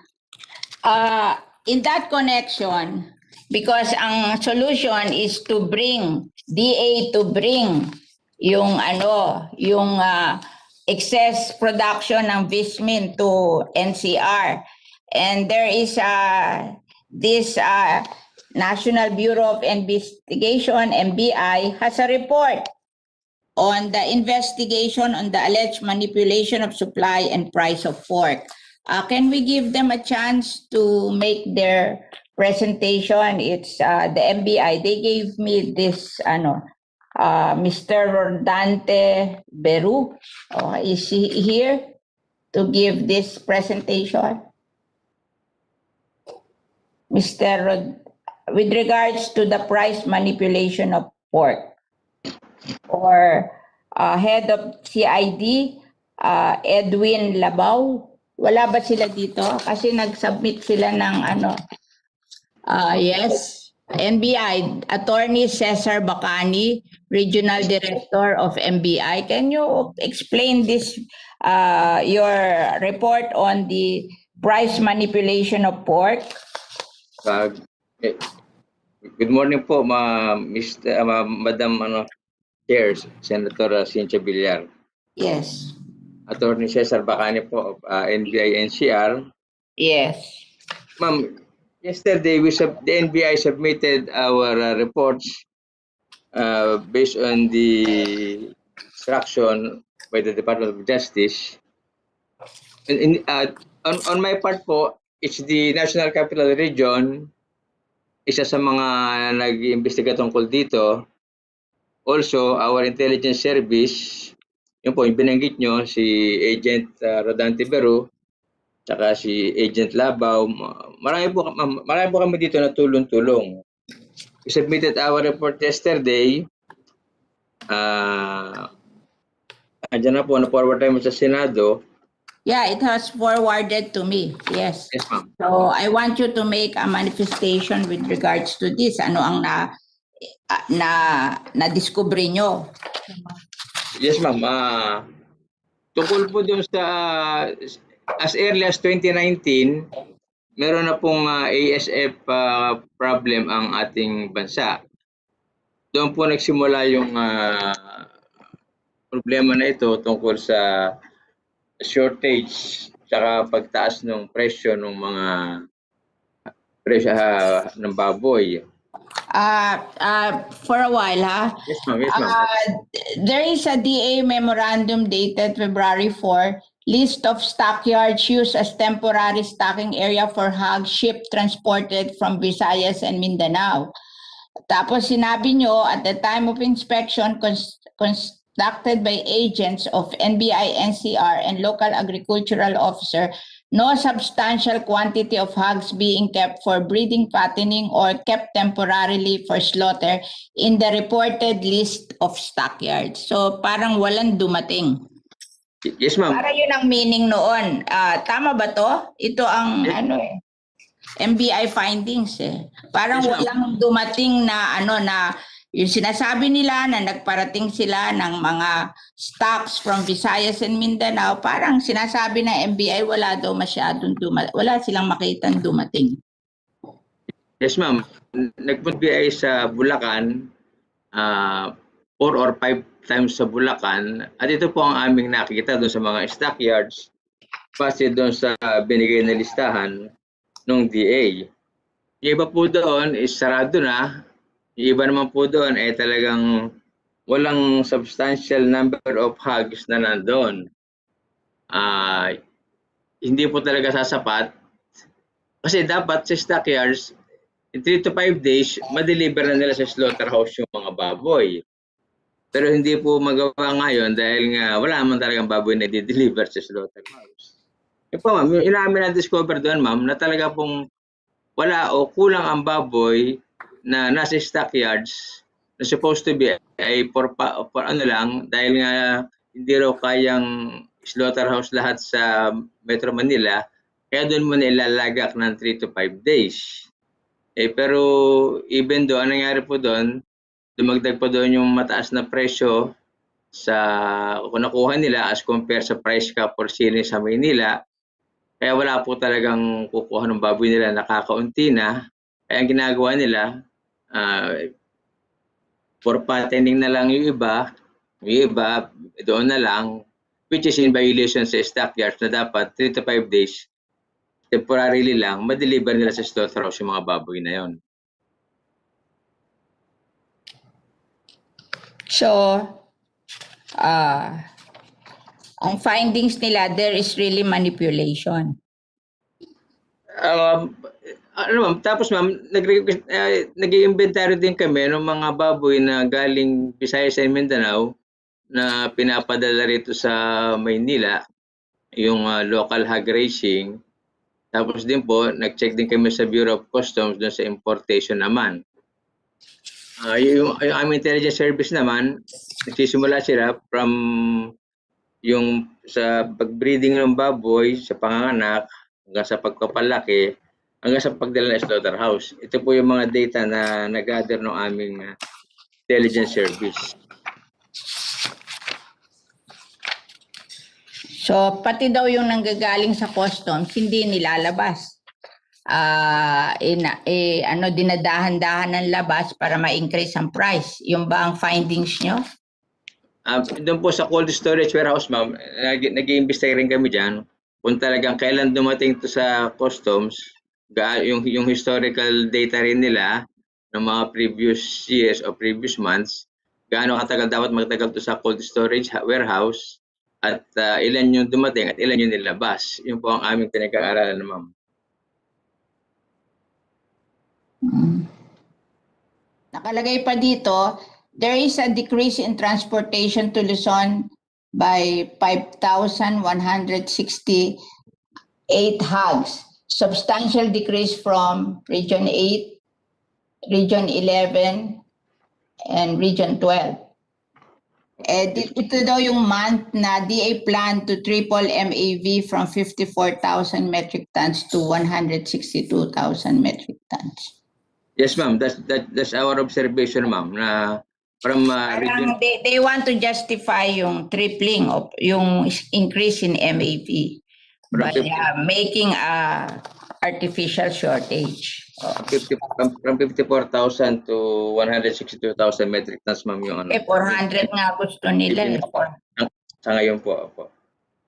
So, yun ang report ng MBI. So, The NBI is still continuing our investigation. Ito lamang po yung aming initial progress or status report so far. Pero papatuloy po kayo, ma'am, sa pag-gather pa ng ibang impormasyon tungkol dito, ma'am. Sa reported manipulation of prices and supply of hogs and porks, especially sa Metro Manila po. Can we hear from DA? What is your comment on this? Madam Chair, good morning po. With the indulgence of the Secretary who begged for your apology, just have to attend an equitable, important meeting also. For the what they call report of NBI, which we will be appreciating also if there is no confidentiality to receive it so that we could respond accordingly. But immediately, Madam Chair, doon po sa stockyard na sinasabi po ng NBI, we agree. Kasi po, Madam Chair, yung stockyard po ay temporary lagakan bago po slaughter. But since may shortage po talaga tayo, 4,000 heads per day ang kailangan po ng NCR, hindi na po maabot sa stockyard, nadidiretso na po sa mga slaughterhouse. And if there are some na napupunta po sa stockyard, indeed, tama po yung observation po ng NBI, hindi po sapat. You should have given them the list of your slaughterhouse para na-confirm nila. Kasi binigay nyo daw list of stockyard, tapos wala naman silang makita doon. So kung sa slaughterhouse nyo idinidiretso, dapat binigay nyo yung listahan. Kasi ang daming chismis na hindi naman daw totoo na may nagpaparating kayo. Kaya dapat you should be very with this. Kung doon nyo sa slaughterhouse ididiretso, ibigay nyo yung list sa kanila para makita nila, di ba? Madam Chair, you are right. Actually, I was informed by BAI that not only the stockyard list were given, even the slaughterhouse handled by BAI ay pinuntahan din po ng NBI, Madam Chair, nabigyan po sila ng listahan. Oh, ano ngayon ba't ang parang feeling nila wala eh. Wala. Parang yun ang feeling ng report nila, wala. Walang masyadong dumating from Vismin. Na yun naman ang publicity ng DA. Oh. Madam Chair, as per our report, which can be validated also, yung mga, even to the wet market ay namanmanan po natin. Maybe you should make a report. Yes, Madam Chair. We will, Madam Chair. Detailed report. Kasi pag nagre-report kayo, hirap na hirap din ako intindihan kasi hindi ko, nag-i-imagine pa ako kasi hindi detalyado eh, di ba? Even your development plan, nag-iisip ako ng malalim kasi hindi ko maintindihan. We should make a report more detailed, di ba? Hindi yung general. Kasi hindi natin makita how it will be implemented if you describe it in general, hindi yung specific. Yun ang gusto natin, yung detailed report. Even to the MBI, you should give a detailed report para hindi sila nagkakaroon ng feeling that there is price manipulation talaga and hindi totoo na dumating yung mga stock from Vismin, tapos yung mga importer naman, kinokontrol nila yung release sa customs kasi parang nakikreate sila ng artificial demand para nang sa ganon mapuwersa si President na increase yung MAV tapos i-decrease yung tariff, di ba? Parang may feeling na ganon eh. Kasi tayo mismo hindi natin ma-justify sa sarili natin eh. Kasi from computation, hindi naman nalulugi yung imported, di ba? And then payag naman yung ating mga nagre-raise ng baboy na mag-import sila, wag lang nila ibagsak yung tariff, di ba? Yan ang stand ng hog raisers eh. Wag nyo lang ibagsak ang tariff, okay rin mag-import, di ba? Kasi pag binagsak nyo tariff, masyado silang affected. And they are asking me to write a bill na para yung RCEP, yung Rice Competitiveness Enhancement Fund, para similar to that, para naman sa livestock, poultry, and dairy, na yung tariff coming from the importations will be used to help them be competitive. Then finally, magiging tayong self-sufficient in our supply. Yun yung pero pag binagsak natin ang tariff, tapos in-increase natin importation, wala na rin tayong income to help them, and patay na rin sila. Yun ang iniiwasan natin, di ba? So, yun yung kaya tayo nag-hearing. So, sana maintindihan to ng DA. Kasi kayo ang magre-recommend sa President. So, dapat, nagtataka nga ako, iba computation ni President kesa sa inyo eh. Oo. So, sinabi nga ni Mr. Chen na maybe this came from the US. Yung tawag mo doon, USDA? Madam Chair, opo, USDA FAS, Foreign Agricultural Service. USDA FAS. Opo. Kaya nga natin nalalaman na marami doon sa importation natin ng pork, mas maraming pumupunta sa offal kasi maliit ang tariff kaysa pumupunta doon sa good meat, di ba? Kasi because of this USDA FAS, kasi iba yung figure nila, iba yung figure ng customs, di ba? Kaya noon, nakita na natin to, na yung mga importer, dinideclare nila yung offal, yung good meat, di ba? Para 5 to 10% ang tariff, tapos yung good meat 30%, di ba? So, iyan na. So, ang source ni President is the USDA FAS. And if you look at this, the shortage is like 84,000 metric tons. Hindi 388,000 metric tons, di ba? Kaya ako confused na nga sa figure eh. Oo, dito sa ating hearing, very confusing ang figures. So, and kaya tinanong ko, saan ang galing to? Ba't iba sinabi ni President, iba sinasabi ng DA? Oo. Anyway, yes, Mr. Ordonez, can we hear from you? Thank you, Madam Chair. I speak now not on behalf of the Alianza Agricultura, which is the small farmers and fishermen, but on behalf of 4 other coalitions. Mr. Chen is a member of one coalition. Mr. Chester Sun is a member of the other coalition. They're all with me, right? It's called Agri-Fisher Science. And I have to speak to this point. We can quarrel all we want about demand supply. The issue at point today is whether we'll give tariff reductions and whether we will give the MAB allocation. I think you've already made it clear you will not give the MAB allocation. Madam Chair. We will not be the one to decide. Okay. It's the President. So we are hearing so we can get a consensus so we can write to the President that this is our consensus. Di ba? I'm so Kasi glad. hindi naman ako magre-recommend sa kanya. It's the Department of Agriculture. So we are convincing the Department of Agriculture to change their mind so they will not recommend something like that. Madam Chair, but we voted for you. And if you do not convince the Secretary of Agriculture, we depend on you to do your oversight function, to give Mr. President your own valued, wise opinion. So let me go to the bottom line. The bottom line is that you said something which we're glad, no?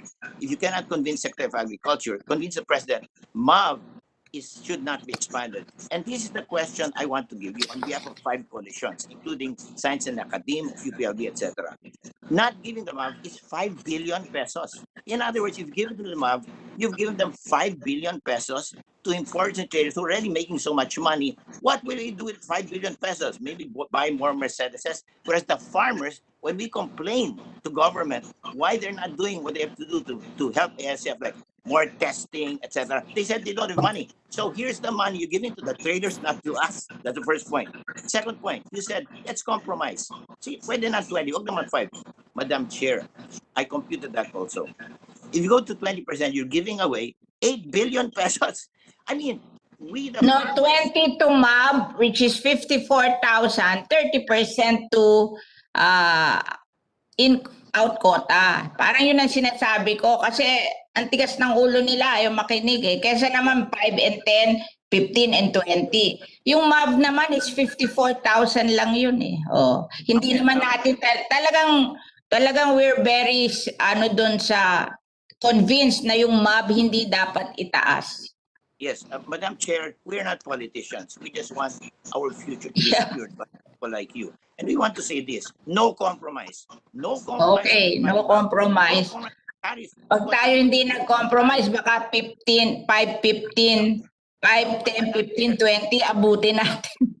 No, when we went to the polling place, we wanted the government to support us, not to play politics, right? If what is correct is what Mr. Chen said, they don't need money to import. Why do you give them extra money? We are voters. We don't want. We agree with you know you. what? We agree with Yes. you. So no compromise. Do not give any money to them. Get the money for us. That's why we praise you. Why do we praise you? In addition to being very smart, we praise you because we want you to do what you did to rice. The rice tariffs went to rice. This thing should go to us. It's going to the general fund. But I'm just And you- remember, we passed also the Coco Levy Fund. Oh. Yun nga, magaling ka nga eh. So please continue the galing. Hindi naman, kaya lang awang-awa na ako sa coconut farmer kasi mas mahirap pa sila sa rice farmer. Tapos hindi natin mapasa yung Coco Levy Fund. I mean, pinakamahirap ang coconut farmers. They still exist. We will lose our jobs. We lose our jobs with this thing. I'm just saying that do not give these rich guys money they do not need. If you believe Mr. Chen, of course you think he's a liar. That's no problem. If you think he's a liar, bring down the tariffs. No, Mr. Chen naman, in fairness, sabi niya kumikita sila kahit with the present tariff. Madam Chair, they're economists. I just want to brag. No? I'm summa cum laude from Yale University. I'm as smart as any of them. And I'm saying this. I talked to Chen. I talked to Chester. I talked to the academe. I talked to so also very brilliant. Madam Chair, we're unanimous. They don't need money. So no compromise, Madam Chair. We vote for you. We'll continue to vote for you. Yeah, if I will be the one to decide, I will not decrease tariff and I will not increase MA. But I'm not the one to decide. Madam Chair? Thank Yes. you. Madam Chair? I close my case. Thank you, Madam Chair. Thank you very Madam much. Chair? Yes, Senator Binay. Meron ho ba tayong bisita? Because I think halos lahat ng resource persons natin, ang stand nila is not to decrease the tariff and not to increase the MAP. Meron ho ba tayong... DA wants to decrease the tariff and wants to increase the MAV. DA. Meron ho ba tayo from the private sector, from the industry player, na nagsasabi na kung bakit kailangan babaan yung tariff? Taas nyo kamay nyo. Sino yung may gusto noon? Maybe the pork importers. There is an association of pork importers here. And can we hear from the pork importers kung yan, sila ba Jess ang Cham. sila ba nag-request sa DA para babaan ng tariff? Mr. Jess Chan, you are allowed to speak. Yes, thank you, Madam Chair, and thank you, Senator Binay. I take note that you made a very important, asked a very important question. End of the day, what will be the price of pork? That is a very important question. Now, a while ago, we heard from Mr. Edwin Chen that the cost of the carcass is $3, and then he is selling the carcass at 240 pesos, somewhere there. Now, I want to point out, kapag 240 pesos ang carcass o the sabit ulo na walang ulo, ang presyo po ng liempo ay hihigit sa 300 pesos. No, I think the $3 is the most expensive na. My God. Mura lang yung offal lang yun eh. Mura lang ang offal. They're saying that mura ang offal. Yung prime cut na yung $3. Well, Madam Chair, that is the price of the carcass. Kumbaga, ang katumbas po ay sabit ulo na wala pong ulo. Yun po ang point of reference natin dahil yun po ang pinakamalapit sa industriya natin, sa industry practice po natin. That is the carcass. So yun kaya nga si Mr. Chen, he's able to sell the headless carcass because he has customers of sabit ulo already. So that is the industry, that is the format that is happening right now. So ngayon, kapag when you talk about the profitability, it is not just about the profitability. It is about affordability to the consumers. And in this case, I take my hat off to Senator Binay. She has hit the nail on the head. Ngayon, kapag ito naman sa profitability on the part of the importers, you try to make money as such. But when you have more competition, more supply, your profitability will have to decrease, and you have to meet the market and to meet your competition. So profitability is something that is movable. And in the same manner, the per capita consumption of the consumers is also elastic. If you bring down the price of pork, there will be more consumption. It is not inelastic now. Okay, I only eat 15 kilos of pork every year, no? But I will have more lechon if it's more affordable. Sure, why not? Di ba po? I will not eat lechon because I will die early.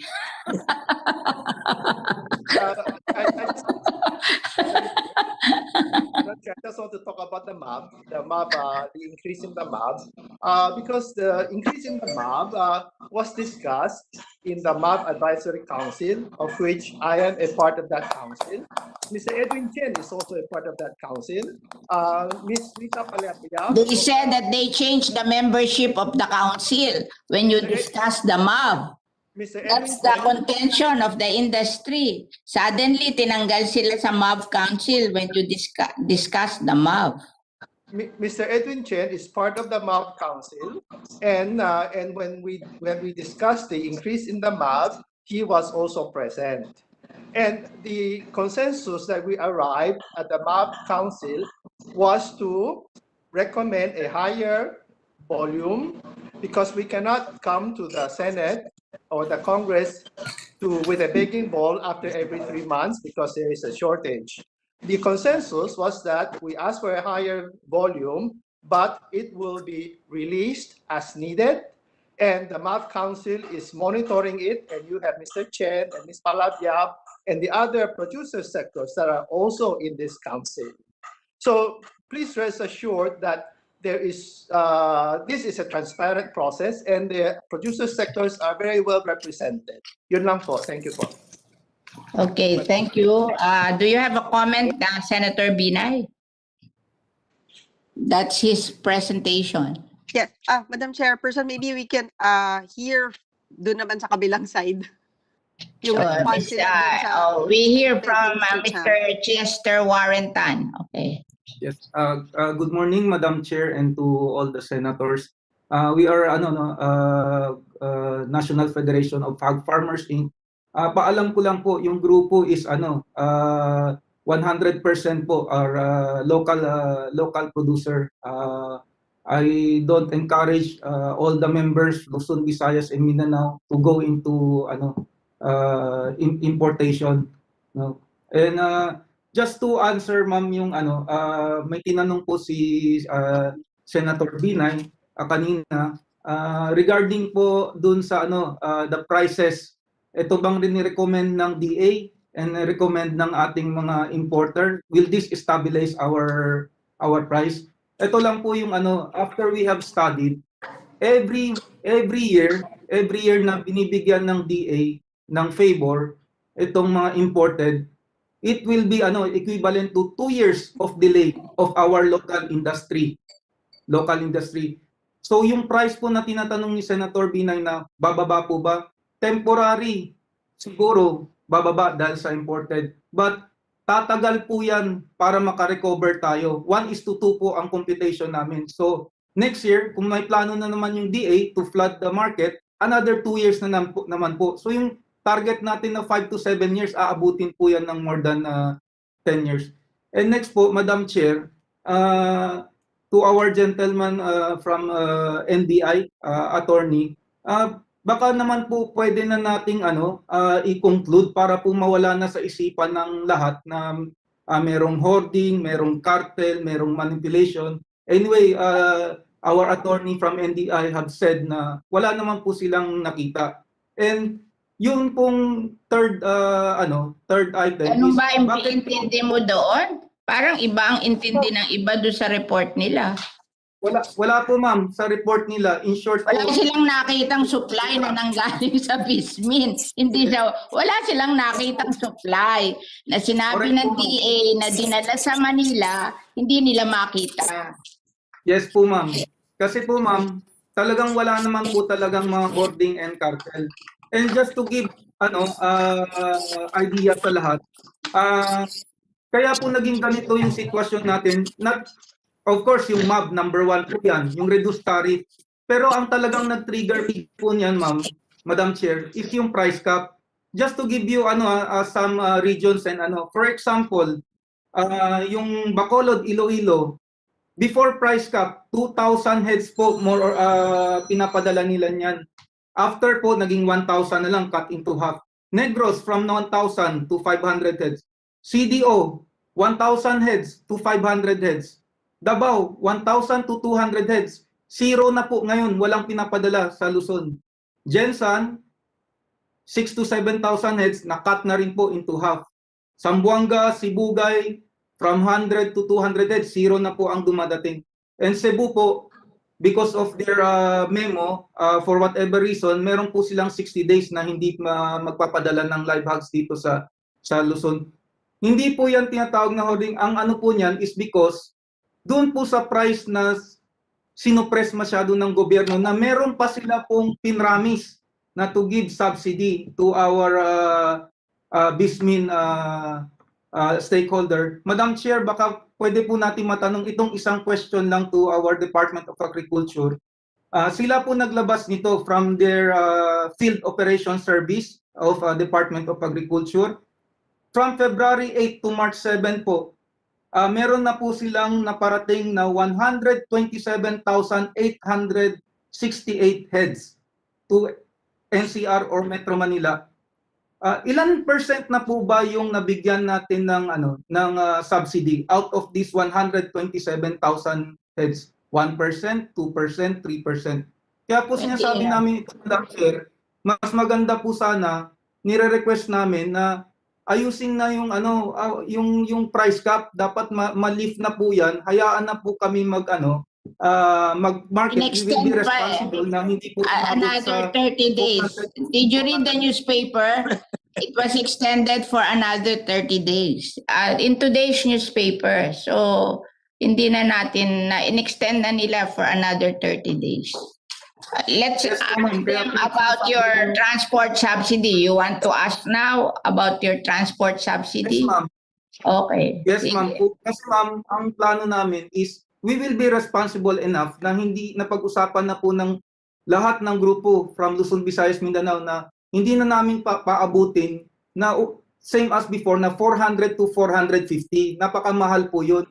So we are controlling from 330 to 360. Kahit po wala ng subsidy. Kasi po ang pakiramdam namin, wala rin naman po makukuhang subsidy. Kung meron man po, baka sasabihin po ng DA is on process, kulang yung submission ng ating... Pero until today, until last week po, Madam Chair, wala pa pong nakakatanggap. Natawagan ko po lahat ng president ng association sa Visayas, Mindanao. Wala pa po silang nakukuha. Unless po, I'm wrong, na merong mas yung DA na out of 128,000 heads na naparating sa NCR, ilan na po doon ang nabigyan? Thank you po. May we ask the DA to answer the question of subsidy? Okay, Madam Chair, first, it only shows na dahil po may subsidy sinisingil, talagang may naparating pong DA kasi may subsidy hinihingi eh. So the Sabi nila, pinramis nyo daw, wala silang natatanggap. Madam Chair, what we're trying to address first is the question na wala naman pong naparating ang DA sa NCR. So kung may nakiklaim po ng subsidy, Madam Chair, so wala kayong naparating sa NCR, ano yung pine-press release nyo araw-araw? Meron nga pong dumating, Madam Sir, and that calls for the subsidy, transport subsidy.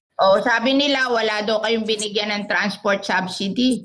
Madam Chair, we have reports coming from the regional field offices, and we will... Can you give them the report so they would know, they would check if binayaran nga ng transport subsidy yung mga members nila? Nagtawag daw sila eh, wala pang nakakatanggap. Can you make a report to them? Ako, I have my own opinion on that, pero sagutin niyo yung private sector kasi nakakahiya. Oo. Bigyan niyo sila ng report. Bigyan mo si Chester Warrington ng report.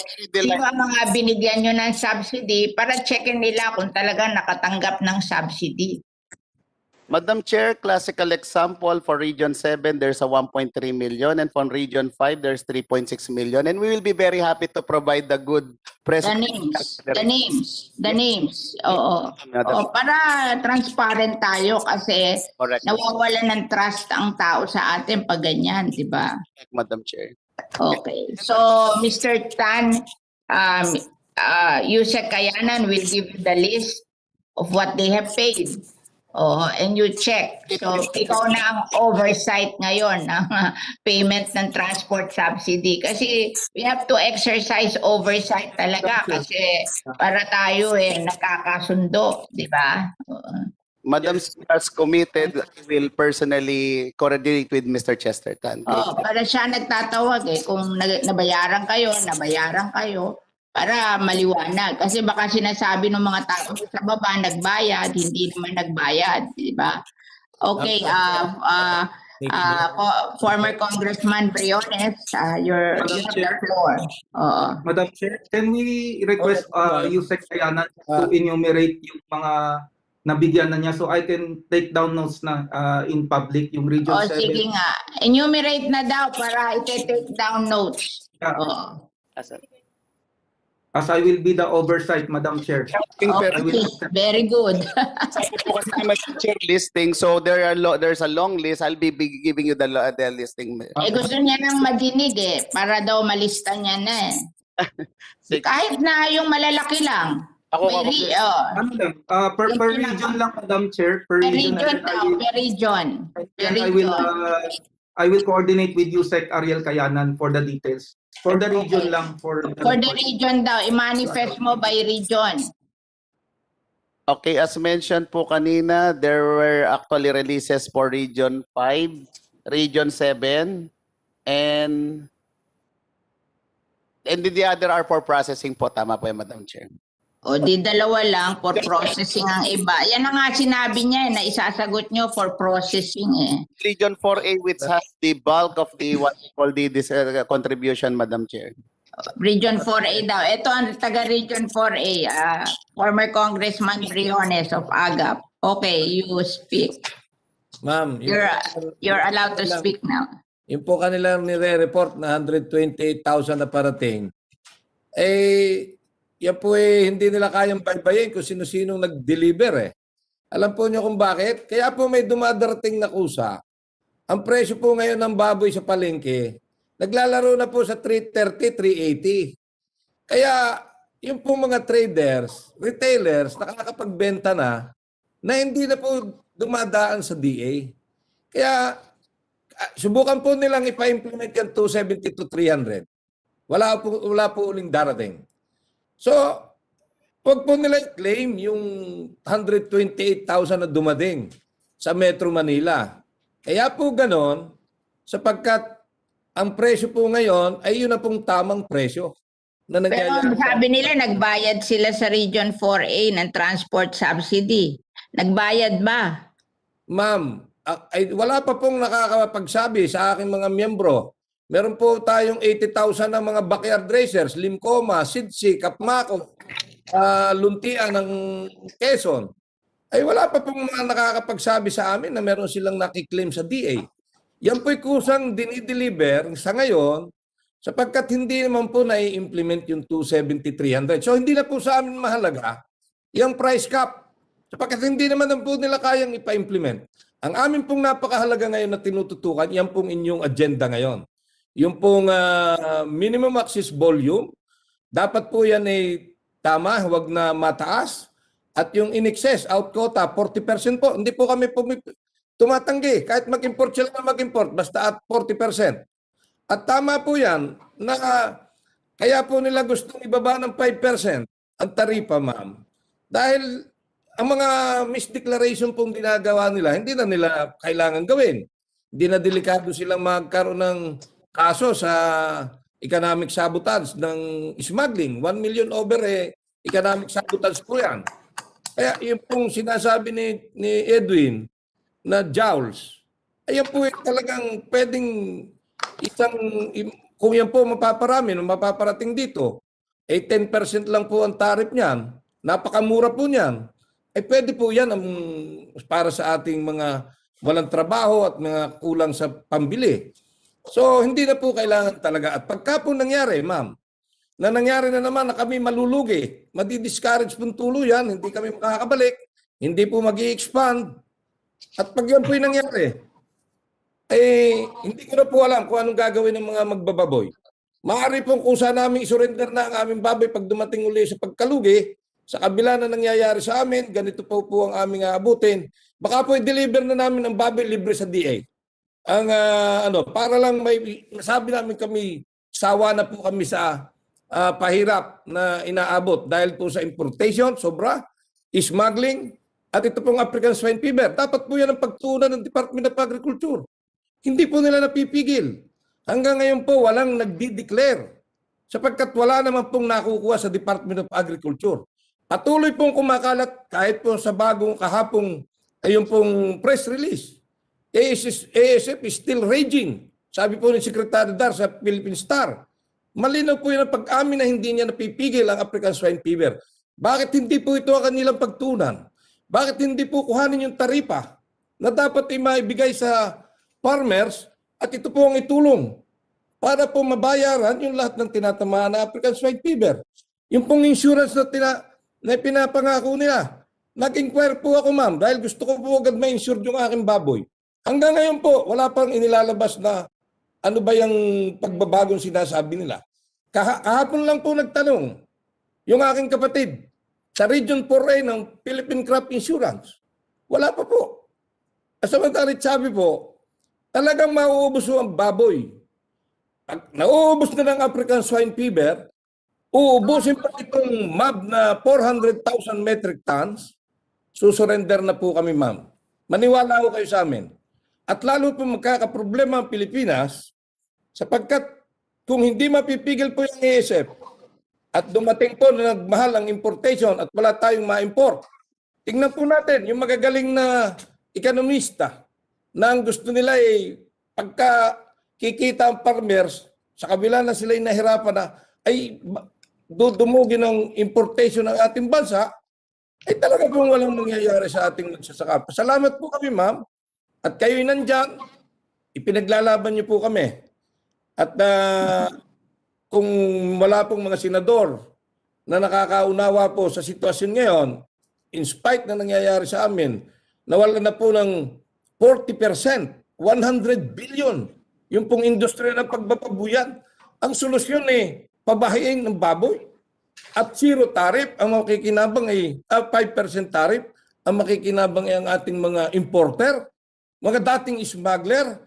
Sus, ay ma'am, pasensya na po kayo. Medyo ako po yung nagiging emosyonal sapagkat nakikita ko po ang katatayuan ng marami nating backyard racers dito po sa ating bansa. Sana po huwag matuloy. At pag yan po yung natuloy, ako po yung naniniwala, magkakaroon ng malaking problema by next year ang ating pong pagkain. Madam Chair. Nais kong, minsan nagagalit sa iyo si Secretary Dar, nais ko lang introduce ka kay Secretary Dar. Ako kasi kilala kita kasi kayo ang biggest cooperative sa Region 4A na involved in hog racing, di ba? AGAP. And yung iba nyo pang cooperative doon. So siguro dahil galing sa abroad si Secretary Dar, hindi niya alam na ako kasi kilala kita kasi lahat ng pinakamagagaling na cooperative sa Pilipinas kilala ko kasi every year meron kami nung Villar-Sipag Award for Outstanding Cooperative. Kaya kilala ko kayo lahat. So pag nakita ko kayo, alam kong magaling kayo kasi para naman maging best cooperative ka. That means tama at kayo talaga ang very number one sa hog racing, di ba? Yung kooperatiba nyo. Oo. Yes, ma'am. So, I appreciate your opinion kasi madaming member ilang member ang cooperative ninyo ngayon? May 200,000 ba? Mga 80,000 po. Yung pong Limcoma, ang pinakamalaki po, SIDSI. Sorosoro Ibaba Development Cooperative. Ilan yon? Yan po, nasa mga 30,000-40,000 po ang members ng ating SIDSI. Tapos yung Limcoma. Philippines na po yan. May mga members all over the Philippines. Iba-iba pong probinsya. Hindi lang po sa Calabarzon. Sa Visayas at saka po dito sa Norte. Yung pong Limcoma, napakarami rin po. Puro backyard racers. Yung pong Kapmako ng Cavite, napakalaki po niyan. At saka yung Luntian ng Quezon. At marami pa pong kooperatiba ang miyembro po na maliliit ng ating pong Agricultural Sector Alliance of the Philippines. At damdam na ramdam ko po ang kanilang nagiging problema sa pagbababuyan. Napakatagal na po nababayaan. For the information of everybody, 35% lang naman ang commercial hog raisers, di ba? 65% are backyard farmers. Oo. Kaya Yes, ma'am. lang, magagaling din yung mga hog raisers natin. Kaya without this ASF, kayo naman on your own, di ba? Nakakaya nyo, di ba? Until na dumating tong ASF, dito tayo nagka-problema. But anyway, yun na siguro. Sino pa gusto magsalita? Senator Kiko? Madam Chair. Ma'am, just a quick question sa DA. Hindi ba nagde-declare pa ng state of emergency ang DA because of the African swine flu? Can we ask DA to answer? Madam Chair, based from our historical what we call fight against ASF, it was already elevated into a national task force, even elevated to the what we call the whole of the nation approach. Yes, we have different strategies and modalities now to address it. But as what the Secretary mentioned, Madam Chair, kanina lang po nabanggit po ni Mr. Chen na may variant na naman po sa China. So the fighting still continues, Madam Chair. So hindi pa kayo nagda-declare ng national emergency? Nag-declare na ba kayo? Yes, Madam Chair, naka-ano na po siya na this is actually a national emergency concern. Hindi ba pag nag-declare ka national emergency, may special power ka to resources to the problem? That is correct. And that Is there a, because ma'am, ang meron lang kasi is, what I understand is, there is a administrative order number 2020, pero walang public emergency declaration on African swine flu ang Department of Agriculture or the Office of the President. Meron na po, Madam Chair. In fact, even the LGUs and the other coordinating departments ay naka-involve na po rito. Kanya nga po yung mga quarantine, local at saka po international, ay nakaka-attend din po. And together... Yes, merong executive order. Can we have a copy of the executive order declaring a state of emergency due to African swine flu? Issuance po, I will recall po in document, it's an issuance coming from the Executive Secretary po. I will be furnishing the what po. May you furnish Senator Kiko Pangilinan di Yes. Kasi alam ko, pag nag-declare ka ng national emergency, you are allowed to access money to solve the problem, di ba, Senator Kiko? That is correct. Ma'am, when the Cocolisa outbreak happened at 33 bilyong pisong halaga na ng danyos ang nangyayari sa coconut industry, the Malacanang declared, upon our recommendation, declared a state of emergency, and we were able to reallocate funding so that we could address the outbreak of Cocolisa, yung peste. And yes, precisely, quarantining was undertaken, funding for the trunk injection and the pest management. But that's why I want to know, is there a executive order declaring a state of emergency, even just public emergency, even just in Luzon, so that more funding, kasi ngayon ang computation natin 50+ billion na, hindi ba? Ang danyos sa industriya. Dapang-dapa ang Luzon. So dapat merong talagang ilalabas na funding and support because of the emergency, precisely yung pandemic. Kaya tayo nakapaglaan ng pondo sa pandemya dahil nga may declaration of a state of emergency. So can we have a copy of that declaration of a state of emergency that the Executive Secretary, as you claim, has issued? It's an issuance, but it's a public emergency issuance. Chair, as validated, it is a creation of a national task force. It's not a declaration of state of emergency as issued by the Executive Secretary. So maybe the Department of Agriculture should now recommend the declaration of a state of emergency in Luzon to address the African swine flu so that necessary funding will now be allocated. That is the most important. And perhaps the committee can now, with the permission of our chair, move. Can you move for you make the move and I think Senator Binay will second. Can I ask now Senator Kiko Pangilinan to make the move? We move the Department of Agriculture recommend to the Office of the President the declaration of a state of emergency in Luzon on because of the African swine flu, so that public funds may be realigned to address the state of emergency. Second. I second, Madam Chairperson. So it has been moved and seconded that we are urging the Department of Agriculture to declare a state of emergency in Luzon against African swine fever so that we can allocate more funds to solve the problem. Okay. It's carried. Then we will follow. Yes.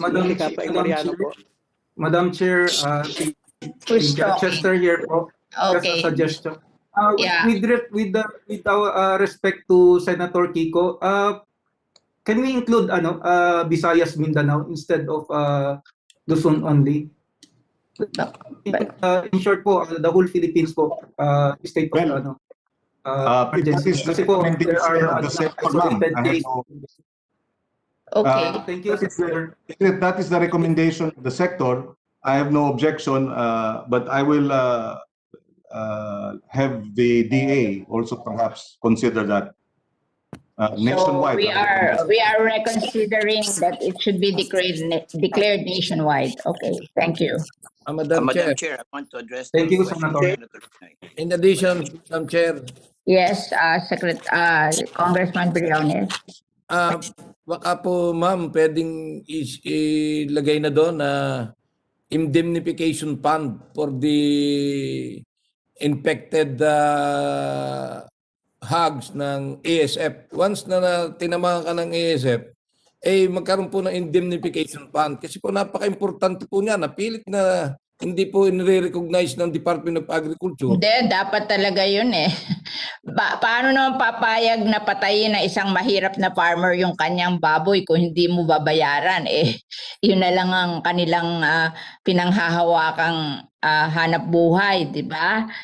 Yun nga sinasabi ko sa kanila that if there is a state of emergency, then may quick response fund, di ba? So, pag quick response fund kasi, you don't have to go through the process of processing ng napakatagal kasi for emergency yan di ba? So, yun ang sinasabi ko sa kanila na yung calling, dapat babayaran nyo kasi hindi ipupuslit nila pag hindi nyo binayaran kasi mahihirap sila Backyard farmers yan di ba? Po ma'am, kaya po napaka-importante ng indemnification fund para po kusang mag-declare ng hindi kumalat ang swine fever. At yung pong mga backyard raisers, commercial raisers, sabay-sabay pong mag-aalaga, babalik po yan. Kasi meron pong guarantee na hindi sila mababankrupt in case na tumahan sila ng African swine fever. Yan po matagal na natin hinihingi. Kung magkakaroon po ng ganitong emergency, state of emergency, and then sana po ay ilagay doon ang funds for indemnification sa lahat po ng tatamaan ng African swine fever, backyard man or commercial. Naubos na po ang baboy sa Luzon. Wala pong nag-declare. Can we make that addition, Senator Kiko and Senator Nancy, that we can create providing for an indemnification fund for those victims of backyard farmers and commercial hog raisers victim of African swine fever? Can we make that move, Senator Kiko? To include that, ma'am, in the emergency declaration, so move as manifested. Madam Madam Chairperson. Chair, may I? So it has been moved and seconded. Did you hear that, Kayanan? Madam Chair, we submit and we appreciate that and we will follow. But I will just harmonize the statement made a while ago by Sir Briones. Once, buti na lang po, meron pong indemnification when this happened. Mabagal nga, mabagal. Ano lang po, sa backyard lang po naka-dedicate. So with this one, Madam Chair, we really appreciate it. Thank you, Madam Chair. Okay, thank you. Okay, yes, Secretary. Mr. Ordonez. Yes, I would like to address the key question that Senator Binay has asked and nobody's answered. I will answer the answer of Congressman Salceda, and I quote, he wanted to know what's happening here. Because actually, if you follow their proposal without MAB expansion, it is already 12 billion less to us. If you give the MAB expansion, it's plus another 17 billion. After you give all these things to the rich people and let us suffer because there's not enough things for us. What is the impact? Sabi ni Sir Binay. Ito po ang sagot niya. We have run the numbers, sabi niya. And it said there, okay, that tariff reduction will only impact average consumer prices by 50 centavos. In other words, after giving 17 billion to these rich people, you'll live out 50 centavos. And what did Salceda say? It only benefits big business. And you know, it is really absurd. They don't have enough money to help us with ASF. Walang pera to do the inspection and all that. All of a sudden, there's 17 billion. Instead of giving it to us to do that, they're giving it to the rich businessmen who don't need it. You know, Senator Villar, you and I, we know business very well. If you have salesman, you give 100,000, he'll work. 20,000, he'll work. He'll work as hard as you can. You give another 1 million, wala na. 200,000, all right? Maximum na yan. Ba't mo bibigay ng extra 8,000? Walang mangyayari. That's what I'm saying. Meron na silang profit. Bibigyan mo pa, hindi magkailangan. At ano nangyari sa amin? Number one, yung pera para saan napunta sa kanila. Number two, yung pera sa amin para makatulong sa amin. Sabi nga ni Senda So, tama siya. Let us buy local. Strengthen local. If you import, please don't import and give all this 17 billion when they don't need it, correct? I mean, for example, Madam Chair, it's a travesty of justice. That's why we rely on you. If you cannot convince Secretary of Agriculture, we voted for you. We want you.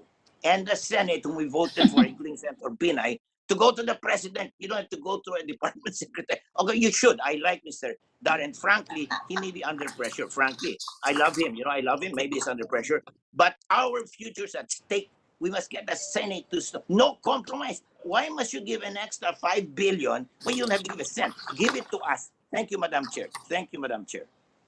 Chair, si Kapeng Mariano po mula. Yes, yes, Senator Kiko. Yes, very quickly lang, ma'am, just so that we can also provide some guidance at Department of Agriculture. When the COCOLISA State of Emergency Declaration was made by Malacanang in 2014, 400 million was reallocated from the Executive Department's budget and was provided sa PCA precisely to combat the COCOLISA outbreak. And that is the legal base. Okay, so we have made a point. We will make a stand on this. I think it will be signed by the senators. Actually, I have written Malacanang about this, but we will provide additional support in terms of figures so we can convince them not to increase the MAB and not to decrease the tariff. But we can talk and talk, but it's in the end, it's the Malacanang who will decide on this. So we will just have to do our part, that whatever we hear from you this morning, we will document and we will send to Malacanang. Okay? So we have another topic kasi, yung detailed plan for recovery ng swine in the Philippines, the swine industry in the Philippines, that we have to take up also. Because there are two questions that we are taking up this morning. One is the support for the computation in support of not increasing tariff and not decreasing tariff and not increasing MAB. And I guess we have discussed that thoroughly. I think except the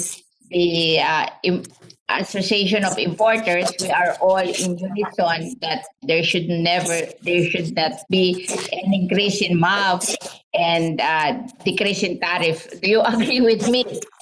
Oh, that is the point.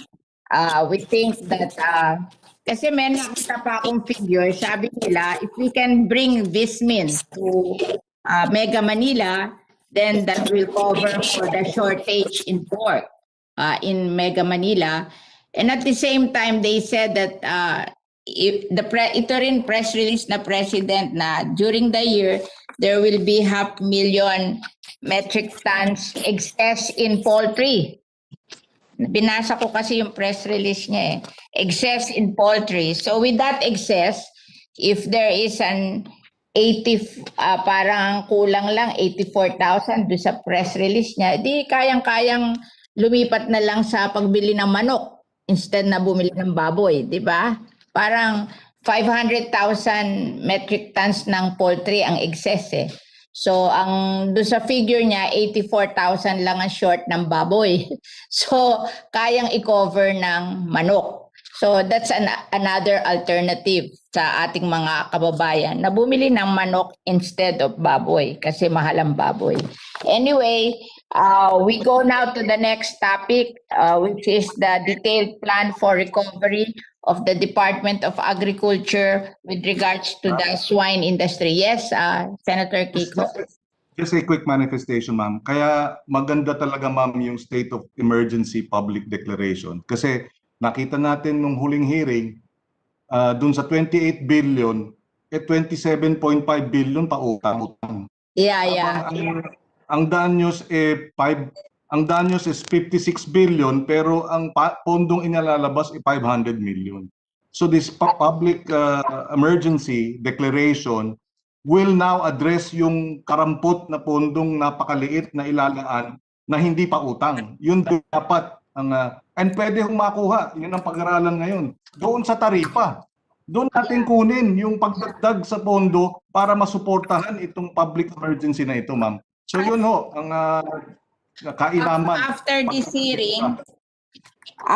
hearing, that's why we have to talk of the budgetary details of the plan of the Department of Agriculture with regards to the detailed plan for the recovery of the swine industry. Kasi nakapaloob yun doon eh. Makikita mo doon sa kanilang budgetary details, ang for the year lang nilang ina-allocate, ang available funds daw nila 2.6 billion. But in the year, they want to spend something like 9 billion. Yung for request pa, yung 6 billion. Parang wala silang pera, magre-request sila. So if there is a state of emergency, then they can request. So yes, I want to go over these budgetary details of the recovery of the swine industry para sa opinion nyo.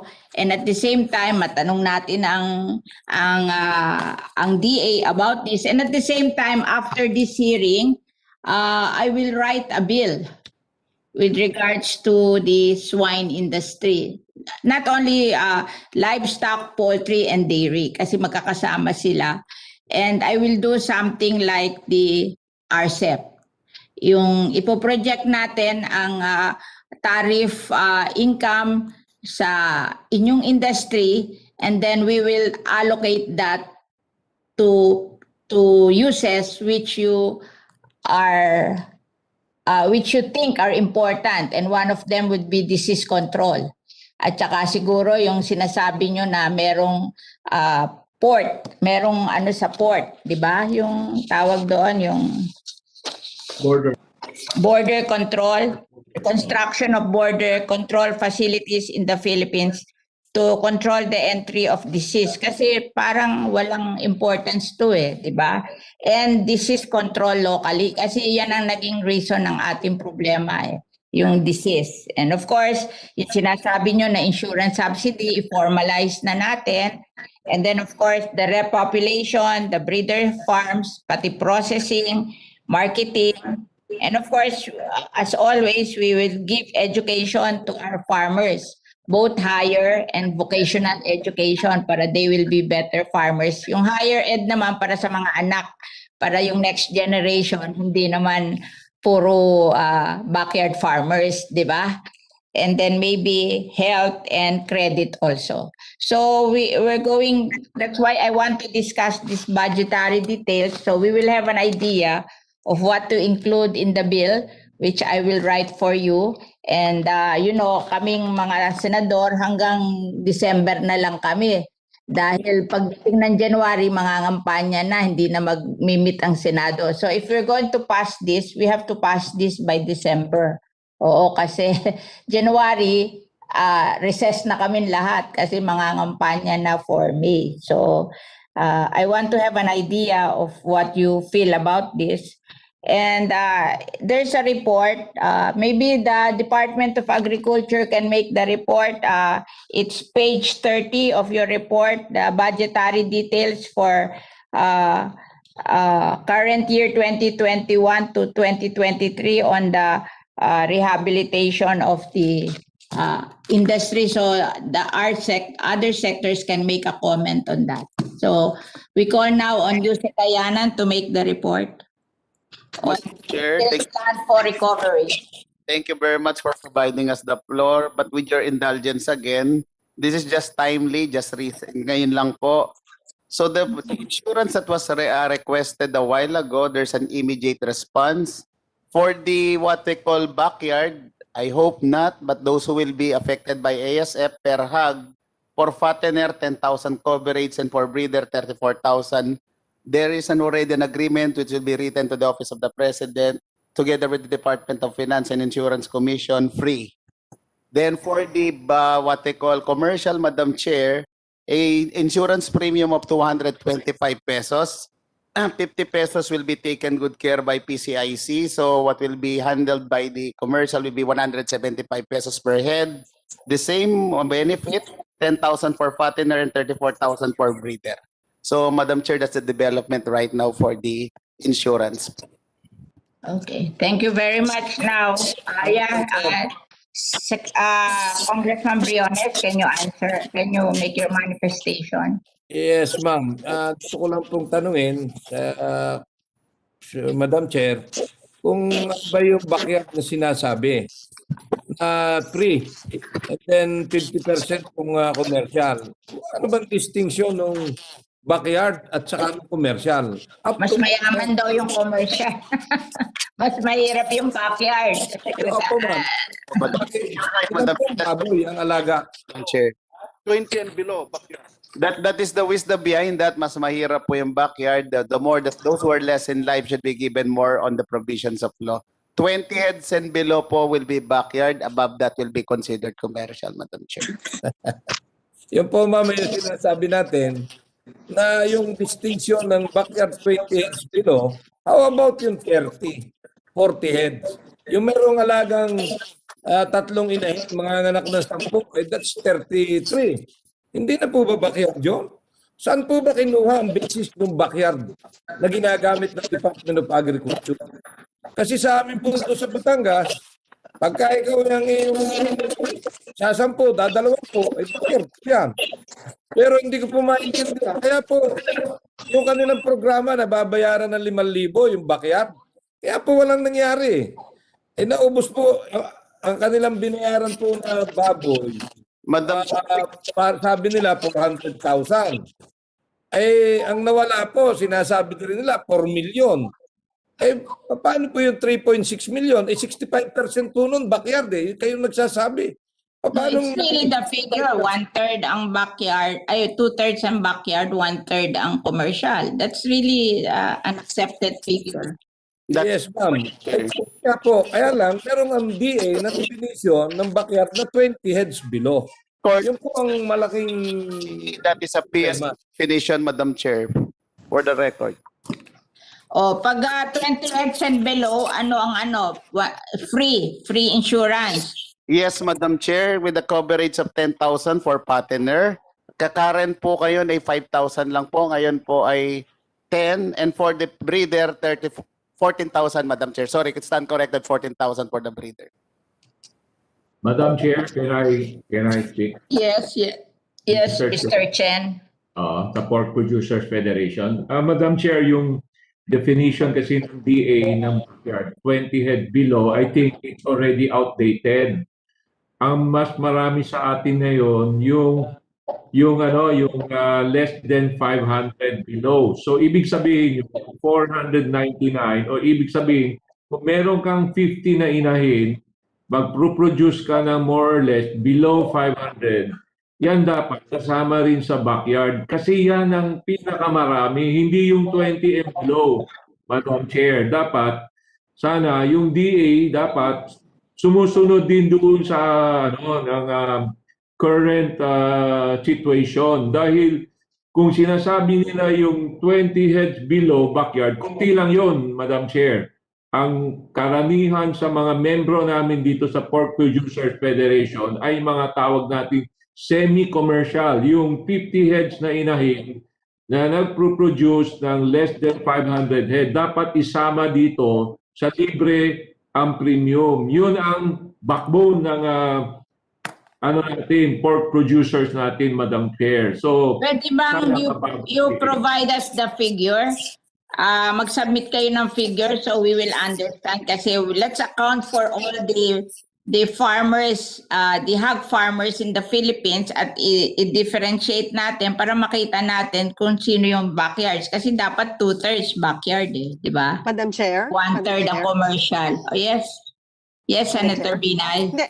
Tama mo ba yung ko kay Yusek Ariel na yung definition ng backyard na 20 heads came from PSA? That is precisely what I am saying, Madam Chair. With the what you call resource person from the other side may respect that this is not the definition of DA. We're just getting it. Kasi naman yung PSA, pag tinatanong mo, ayos sumagot Ano ba yan? I'm so surprised. So give us the figures, how you determine. Kasi sinasabi natin na 65% our backyard farmers. So yung dapat, yung 65% 20 heads and below. Di ba? Meron bang 65% na 20 heads and below? Madam Chair? Yes. Madam Chair, maybe we can request PSA to submit to the committee kung ano ba yung existing definition of terms nila ng pag 20 heads ka, backyard ka ba? Pag 50 heads, anong tawag sa'yo? And maybe the committee, through your bill, can set already the definition of terms kung ano ba talaga ang backyard at So can you move for that, Senator Binay, para mag-submit? Kasi pag hindi natin minove na mag-submit, hindi nagsasubmit Can you move for that we ask the PSA to account for all? Can you move? Madam Chairperson, I move that the committee, ano ba gusto niyo, compel or request? Compel. Compel that the PSA submit to the committee the definition of terms of backyard racing in the Philippines. Okay. So, thank you, Mr. Chair. Senator Aimee, can you second the motion? We want to know the inventory of our good senator. So we want the PSA to submit to us the inventory of all the hog farmers in the Philippines and how they are classified, di ba? Para we will be guided with regards to whom we will consider as backyard farmers and commercial farmers. Kasi doon pa lang nag-aaway na ang DA at private sector na mali na daw yung definition ng DA. So we will ask PSA and maybe the committee can determine if the report is okay yung classification nila, di ba? So that when we write a bill, that will also be a definition of terms, di ba? Yung bago, Nancy, Senator Nancy, Yes, Madam Chairperson, kasi nga parang doon nagsisimula yung confusion sa definition of terms. Oo, sige. Thank you. So, Madam Chair? Yes, Mr. So.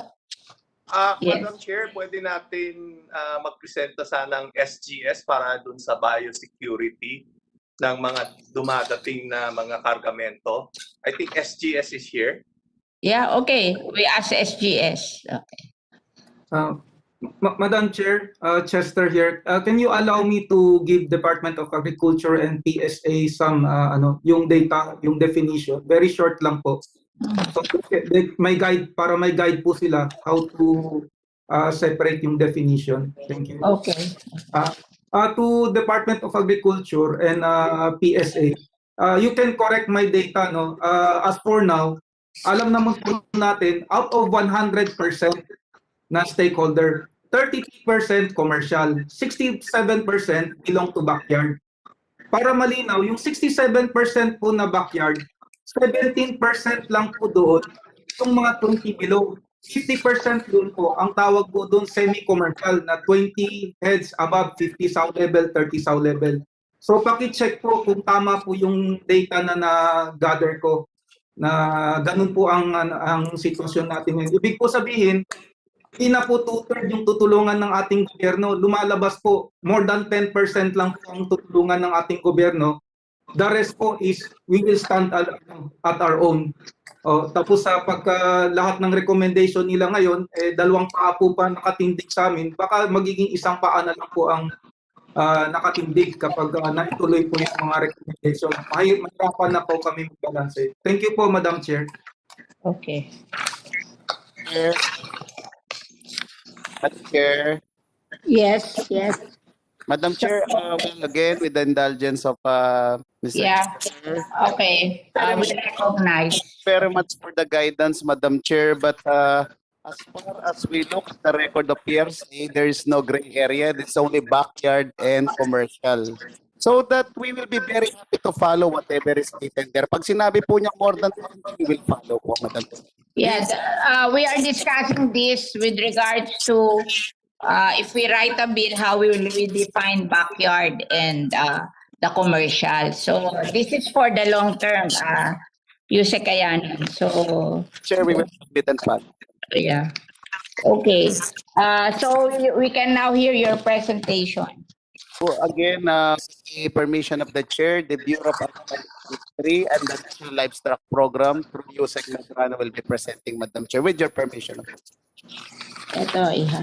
Padala mo sa kanya. Madam Chairperson, maybe we can start with SGS first before the Yeah, presentation. SGS. Yeah. I'm sorry. We now hear from SGS. Please have. Thank you, Madam Chair. I am Jerry Macias. I'm the Business Director for Agriculture, Food, and Life Science of SGS. Let me just share with you my slide. It is just should be a quick PowerPoint. I don't know if you are seeing this now. Yeah. Yeah. But we have, yeah. Okay. Yeah, we can see it. Yeah, it's a very quick presentation of what we do here in the Philippines and also across. We've been here for about 70 years already, and the business starting up from Switzerland is about 143 years old, comprising of testing, inspection, and verification. If you look at our network of labs and offices across the world, we are present in almost every country and definitely recognized as the world leader in terms of testing, inspection, and verification. You can see there the number of employees that we have across the world and our expertise with the labs that we have. Here in the Philippines, we have a number of labs also dedicated to not just food and agriculture. No? So just with my colleagues who are also in this call quickly, we are basically providing these services across the value chain from the farm to trade and even up to processing and manufacturing. And just listening today, I think that we will be able to give the service whether you import processed meat or frozen meat, or if you are a hog producer. These are the kinds of testing that we actually provide, no? Across.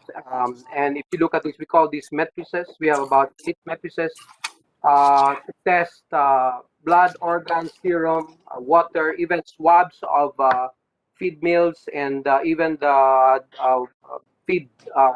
feeding traps, and even the raw materials of feeds, as well as semen, as far as ASF is concerned. And by the way, we have been accredited by the Bureau of Animal Industry as well.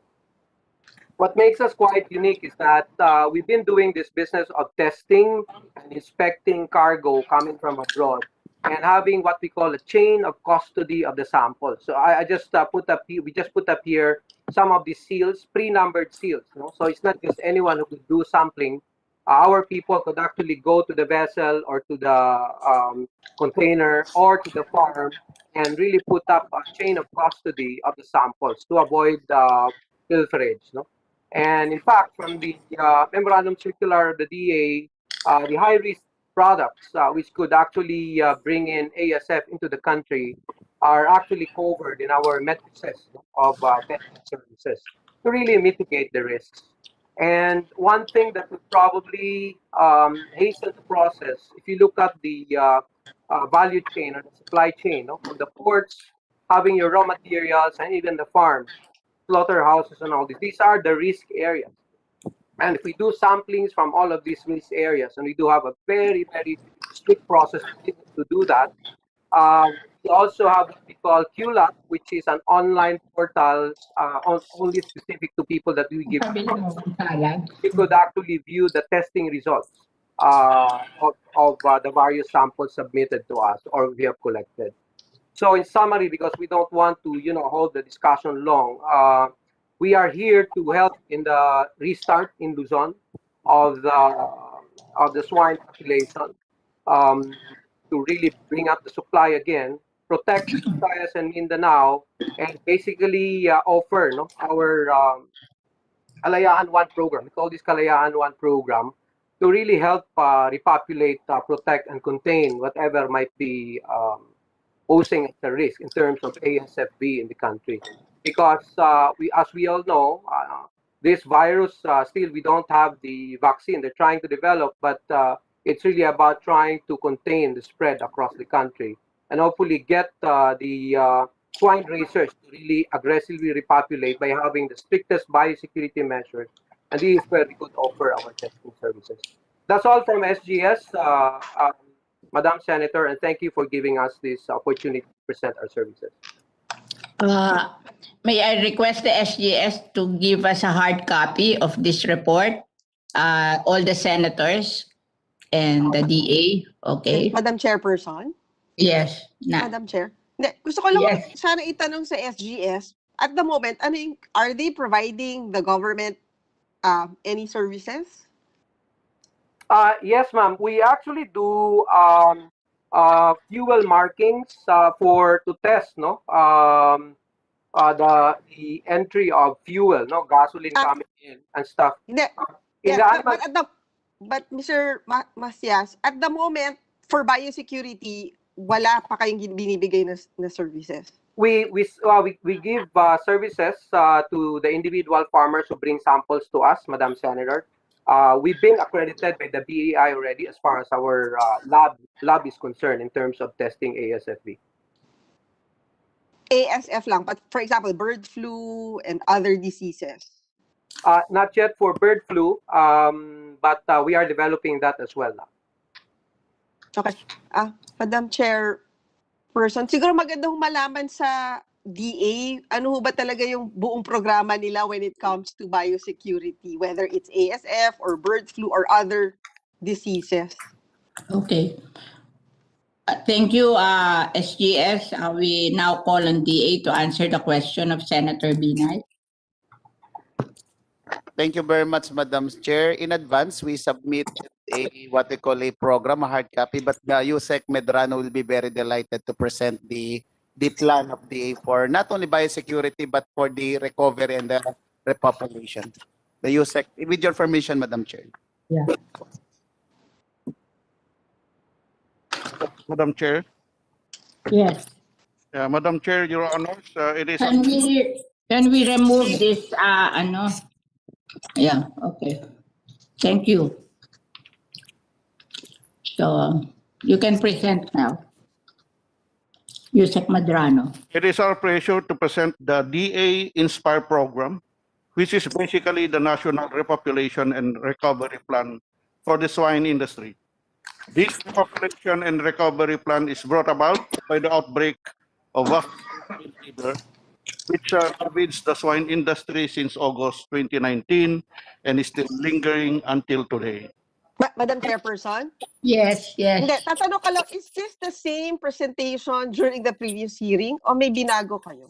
This is more detailed, I think.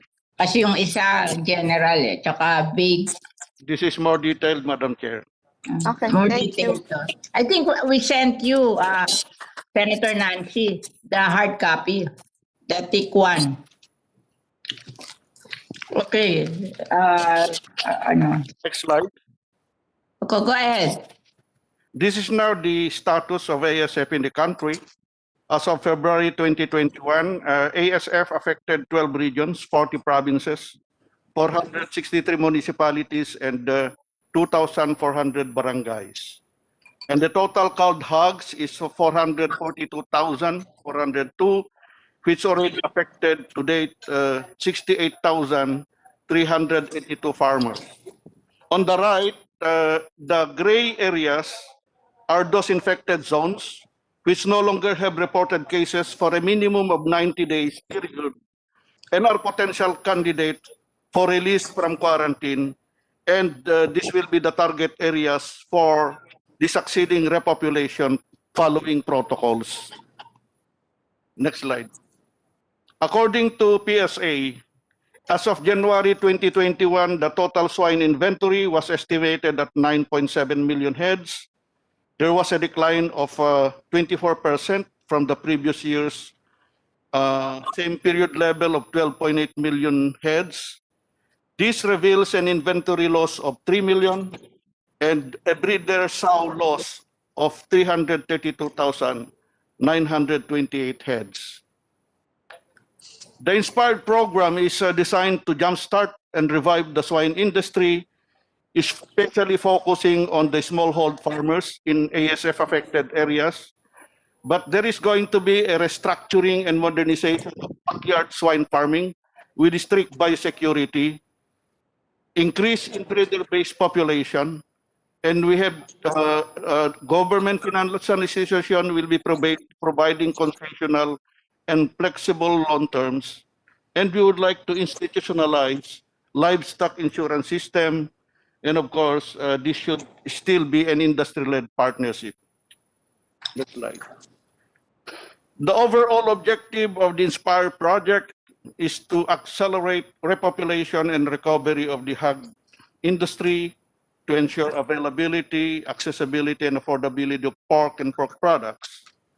More specifically, it aims to restore livelihoods of ASF-affected smallhold swine raisers, to produce quality and genetically superior breeder stocks, and we intend to intensify and modernize production capacities or environment in the ASF-free zones. And of course, very important, to implement a strict biosecurity protocol. The following are the target beneficiaries of the Repopulation and Recovery Program. Direct interventions will be focused to the clustered organized backyard raisers household, which will be released from quarantine. The farms will be established with local government units, SUCs, farmers, cooperatives and associations, and government breeding stations, a sustainable source of stock for repopulation. Commercial farms are encouraged to expand production, availing from the available credit facilities from ACPC, Land Bank, and DBP. The major components of the program shall include: first, calibrated repopulation in the ASF-affected areas, release from quarantine. Second, establishment of breeder multiplier farms. Third one is the provision of insurance premium through PCIC. And then biosecurity and surveillance program with the Bantay ASF sa barangay program, and intensification and modernization of production in the semi-commercial and commercial fed farms. The calibrated repopulation shall involve restructuring and modernization of backyard hog farming in the Philippines with strict biosecurity measures as one of its pillars. Through existing cooperatives and associations and local government units, 50 to 60 individual backyard farmers shall be clustered. The DA will provide the repopulation package inclusive of biosecured modern housing facilities and other support services. The clusters are enjoined to engage with swine integrators that will support in terms of stocks, inputs, especially provision of feeds, drugs, and other supplies, and provision of market. In the absence of integrators, they should enter into contract with feed millers or suppliers. The LGUs are required to provide veterinary services and other administrative support to maintain an area-wide biosecurity control measures to ensure the success of the program. In the next 3 years, we intend to produce 440,563 breeders. This shall restore an estimated 332,928 lost breeder base and even have a surpass by 42%. This shall be attained through both government and private sector initiatives. A total of 62 breeder farms will be established with 33 grandparent breeders that will be infused.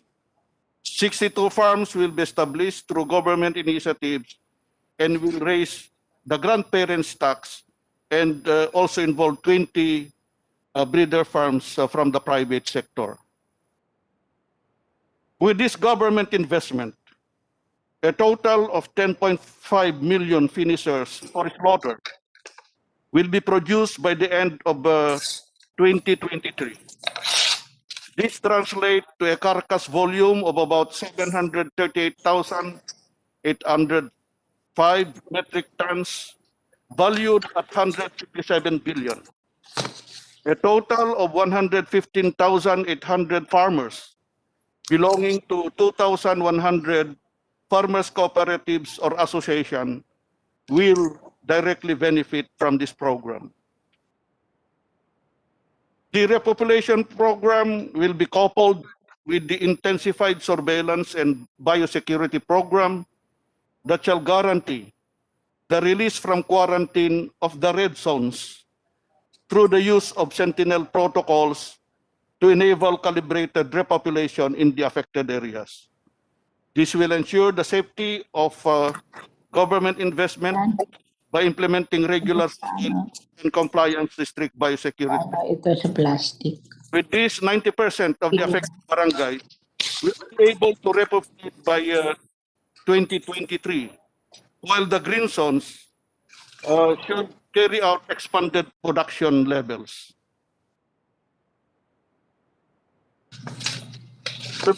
To jumpstart the repopulation program this year, we need a total funding of 9.2 billion distributed in 4 components.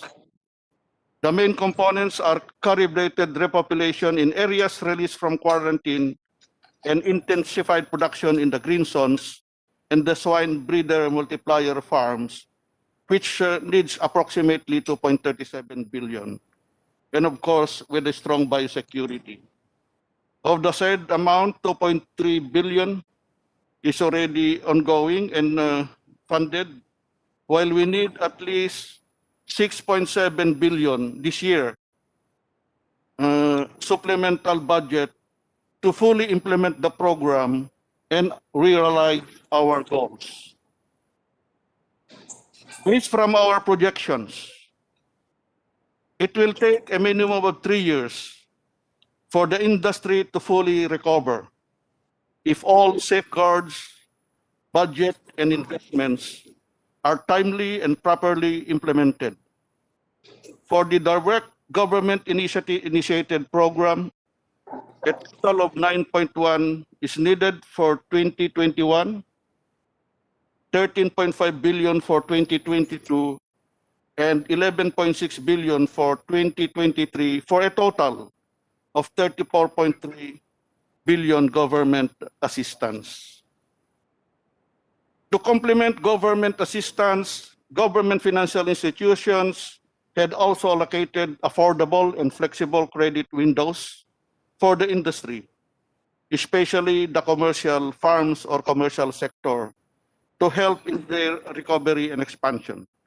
ACPC will cater to backyard and semi-commercial sectors that shall focus on grow-out operations, for Land Bank and DBP will be offering loan programs with very low interest to the commercial farms.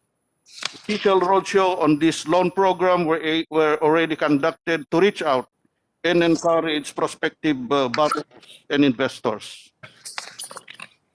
Within 3 years, the project impacts will benefit 115,000 farmers with a total government investment of 34.3 billion, and this will ultimately redound to produce about 734,000 metric tons of meat, which is equivalent to 157.5 billion in terms of value at current prices.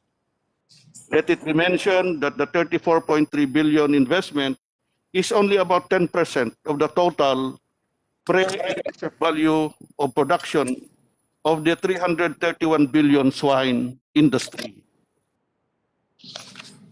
The program overall impact over an extended period of 5 years will attain surpluses vis-a-vis the 388,000 metric tons deficit starting on the 3rd year and onwards. It is estimated that a total of 1.1 million metric tons will be produced on the 5th year, which is more than enough to satisfy demand and reduce, if not stop, our reliance from imports. This will only be made possible if the budgetary requirements will be made available. With that, Madam Chair, Your Honor, thank you very much. Question. You submitted a report to us on the budgetary details for 2021 to 2023 grant. There is you removed the one for insurance subsidy. It says here, available funds, there is a 740 million available funds for insurance subsidy now. And in your presentation, there is none. So why the difference? Yeah, Madam Chair, meantime, we removed the 440 million because it is under still subject. No. The available funds now. It's different from your report now. You submitted this report a few days ago and you're changing it. Why the change? So, sorry po, Madam Chair, kasi hindi pa po available at the moment. So, Hindi, nakalagay dito, available na sa report nyo eh. You gave us this 3 days ago. And now you are doing a different report. Oh, let's go back. Available funds 2021. It says here for repopulation 400 million, for swine breeder 200 million, insurance premium subsidy 740 million, and biosecurity 1.272 million. To a total of 2.6 billion. Now, your report is different. Why the difference? It's lower. Yeah, with your indulgence, Madam Chair. Pakita mo yung binigay niyo sa amin, tapos yung ginawa mo today, magkaiba na eh.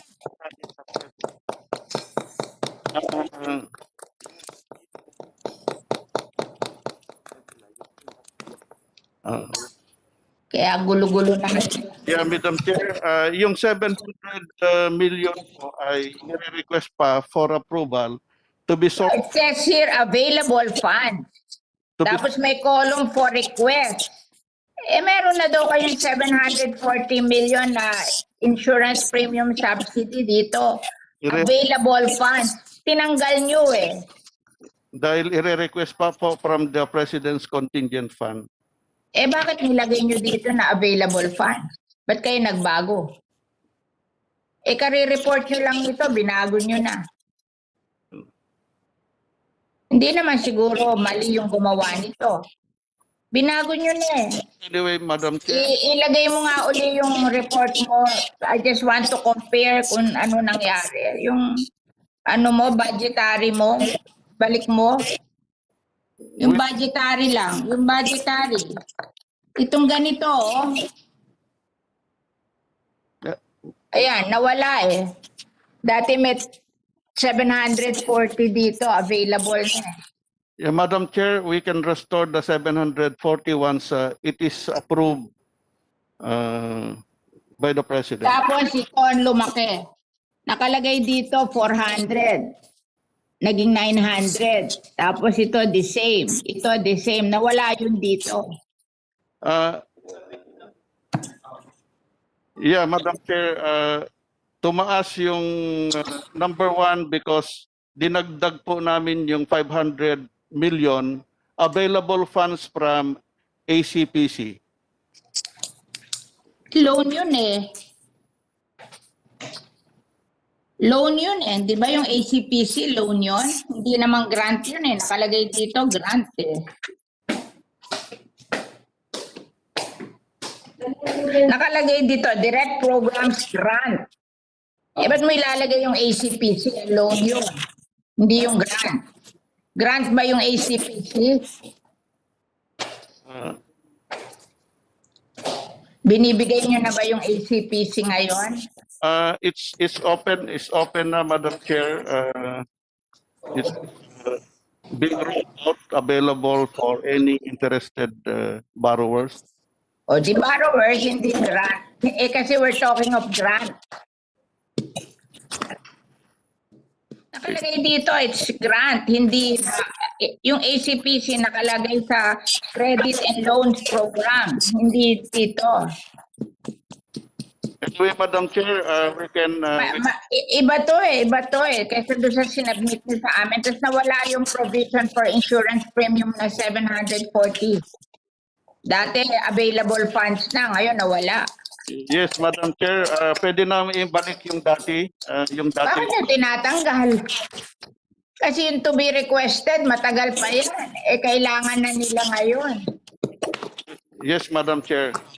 Ano ba itong biosecurity program? 1.2 billion. Saan nyo ba ito dadalhin? Ano ba ang composition nitong biosecurity? I just want a detail of yung repopulation. Naintindihan namin. Yung swine breeder multiplier farm, naintindihan namin yun. Yung provision of insurance, naintindihan namin.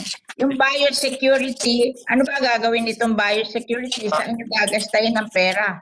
This will be used to purchase rapid test kits, disinfection facilities, vehicle spray, and other equipment, Madam Chair. I would like to mention that the repopulation program will be implemented side by side with the Bantay ASF sa barangay program. Teka, hindi ba kaya tayo napasok ng ASF kasi wala kayo nung may nagpa-follow up noon eh, yung ating meron na daw kayong budget dito yung construction of border control facilities in the Philippines to control the entry of diseases na hindi nyo daw na-i-implement. Nasaan yun? Meron na kayong budget dyan eh na hindi daw na-i-implement eh. We are Saan yun? requesting the release from DBM, Madam Chair. Can you give me the I will write DBM for that. Saan ba i-construct yun? MICP, then there Magkano yun? 500 million, Madam Chair. Oh. For the agricultural commodity examination center. And there are boundaries that will be equipped with a vehicle disinfection facilities. Kasama dito sa 500 million yon. Hiwalay pa po. Hiwalay pa. May budget kayo doon? Yes, ma'am. Yes, ma'am. Oh, ginagawa nyo na yon? It's under the process of procurement, yung mga gagamitin, ma'am. So, nasa inyo na pera noon? Yes, ma'am. Ang wala sa inyo yung 500 million sa MICP. Wala pa po. That's correct, ma'am. Can you please furnish me the papers there so I can follow up with DBM? Sino ba magko-construct noon? That will be implemented by the Bureau of Animal Industry, Madam Chair. Marunong ba sila sa construction? That will be bidded out, of course, with the supervision of DPWH. Oh. So DPWH na mag-implement noon. Yung kasi pinapalo up ng private sector yung border control facilities eh. Kasi hanggang ngayon wala tayong gano'n, kaya pasok ng pasok yung decision sa atin eh. I mean, wala dito yun eh. Yes. Madam Chair, pwede po bang ibigyan din po namin kayo ng status other than the 500 million budget, which is already in DBM, ano pa po yung ibang mga steps for that MICP biosecurity facility? Can I also provide the floor kay Director Morales po, Madam Chair, para matulungan nyo rin po kami, Madam Chair? Ito local to eh. Maano to eh. Yung pong sa 500 Alam mo, kaya minsan natatamad ako yung tulungan kasi pag nasa local na, hindi naman ini-implement. Ito kasi makikita ko to, 500 million to eh. Saka sumusulat ang private sector na i-prioritize to eh. Kasi lalo na yan, gusto nyo mag-i-import. Tapos wala naman kayong border control facilities. Yan ang nagiging problema natin eh. Oo. Ito, malay ko kung i-implement nyo yan, sagot pa ako sa DBM. Madam Chair. Alam mo, pag nagpa-follow ako sa DBM, ang pinapollow ko lang yung kaya kong bantayan kasi parang I'm assuring DBM that I will ensure the implementation of such thing. Eh mamaya ito, mabigat to. Baka hindi ko kayang i-bantayan to. Diba? Actually, Madam Chair, you are right. The first challenge which has already addresses the budget that is there already in DBM, and the solution for that is to request it. The other one is the actual facility po, yung state po niya ngayon at saka status. Can you allow po si Director Morales mga 1 minute lang po para makaya? Yeah, okay. Thank you po, Madam Chair. Madam Chair, ang challenge po natin dun sa first border facility ay initially po na-deny ng PPA yung ating MOA na magamit natin yung around 2,000 square meter nung area doon sa MICP para po pinayuan ng ngayon, napinayagan na kayo. Meron Hindi pa rin. Madam Chair, meron po silang 3 condition na hinihingi. One po is at ialis daw yung crematorium, which is okay with us. Ang pangalawa po ay gusto nila na less than 2,000 square meter at ang ikatlo ay wala daw structure. Madam Chair, ito po ay nag-communicate na po ulit kami kay Secretary Tugade through Secretary Dar. Kasi po si Secretary Tugade ay in principle already agreed with Secretary Dar po na less the crematorium ay in principle approved na po yung... Can you give me the papers so I can help you implement this? We will appreciate po, Madam Chair. Give me the papers so I can help you implement this. Mas madaling bantayan to eh kasi facility eh. Then I can assure them that I will do oversight here. Yung iba mahirap mag-assure them kasi hindi ko naman kayang bantayan eh. Madam Chair, we will be pleading for your support for this one. Kasi po dun sa 3 conditions, okay na po tayo dun sa less crematory kasi magagawa naman po natin yan other than dun sa port eh. Pero yung the space at saka po yung walang infrastructure, that is precisely the reason on why we are asking that for the infrastructure po na may mga laman po siyang mga facilities at saka mga equipment to test further para po maprotektan. So bibigyan po namin kayo ng detalye, Madam Chair. Okay, thank you. Thank you. Now you answer why you removed that 740 million. Sabi nyo, available na. Ngayon, hindi na available. What's the reason for that?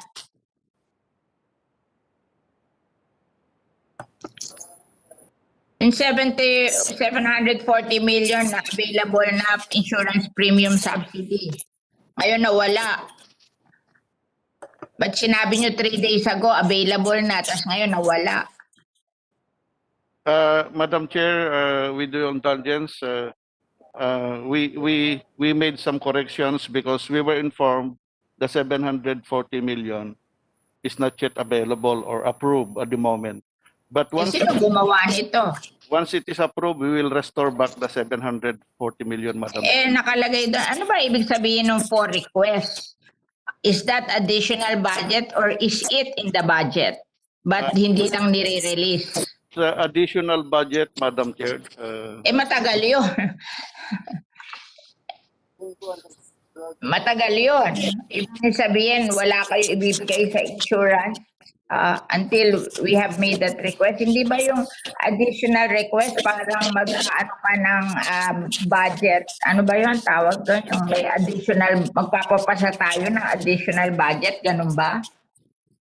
Ano ang process nitong for request? Ano process nitong for request? Ito ba, yung tinatawag na additional budget, yung ipapasa ng Kongreso, or you can request from a certain fund? Ano ibig sabihin nito? Kasi pag ipapasa ng Kongreso, matagal to.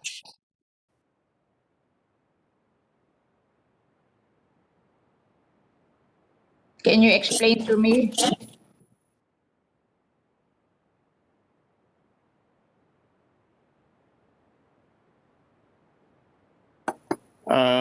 Yeah, Madam Chair. Ano to, supplemental budget? Matagal yung supplemental budget. Wala ba kayong program budget na panggagalingan nito? Yeah, Madam Chair, with your indulgence, I will personally ask the budget if what category it is, if it is supplemental, if it is actually available there but for request only, or ito'y unprogram po so that the better that they could put it in the proper perspective, Madam Chair. Yeah, kasi pag sinabi niyo supplemental budget to, matagal to. For request or unprogram budget. Mas madali pa yung unprogram at saka available but for request kesa yung supplemental budget. Kasi pag supplemental budget, that means the Congress will have to pass it, di ba? Tama ba yun? Yes, Madam Chair. Right, Madam Chair. Mahirap yun. Correct. Especially when there are a lot of approvals or authority that we will be requesting, Madam Chair. So it's a very long process, Madam Chair.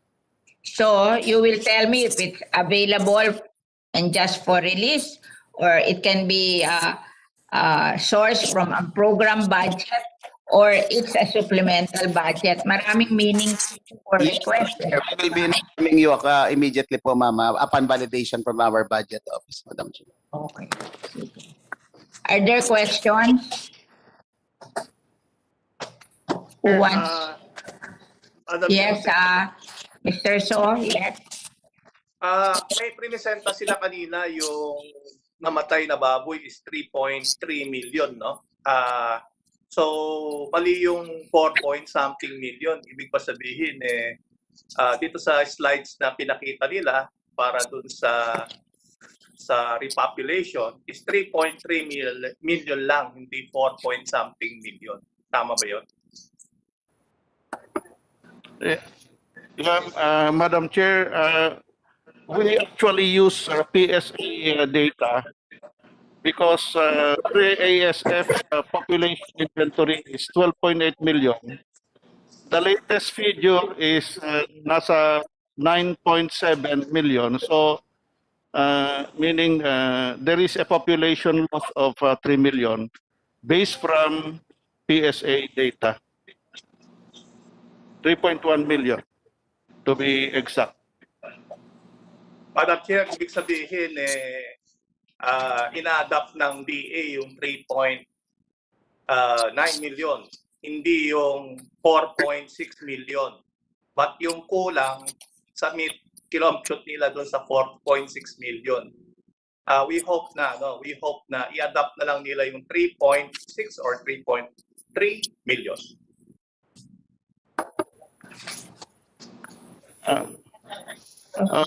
Madam Chair, we use official data, hindi namin inadapt yung 4 million.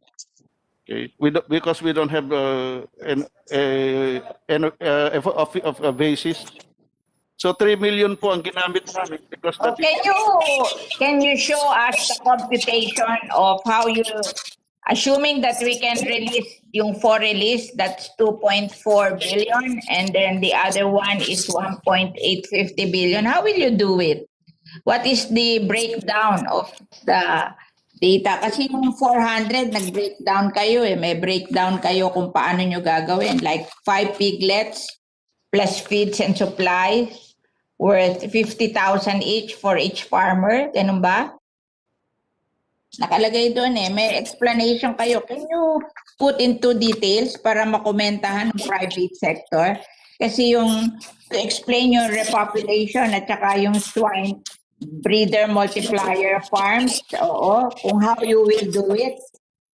And of course, para malaman lang namin how you will do it. Kasi that is 2.4 billion and 1.8 billion. So sa repopulation, how you do it? Sinusuma ko parang 50,000 per farmers eh. 5 piglets plus their supplies. Tama ba yun? Kung kayo mga farmer, nakalagay nila doon eh, ibibigay daw nila sa each backyard farmer 5 piglets, tapos plus food, 50,000 pesos. Tama ba yun? Suma noon. 5 piglets, yung mga nagpo-farming, Mr. ano, saan ba dito? Mr. Warren Tan.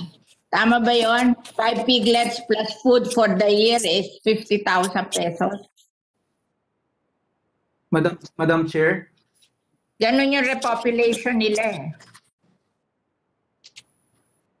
Ma'am, we have to review it kasi parang hindi siya magtugma doon sa private in a while we will give our kasi ang kanilang doon sa ang model nila sa repopulation is for every farmer they give 50,000.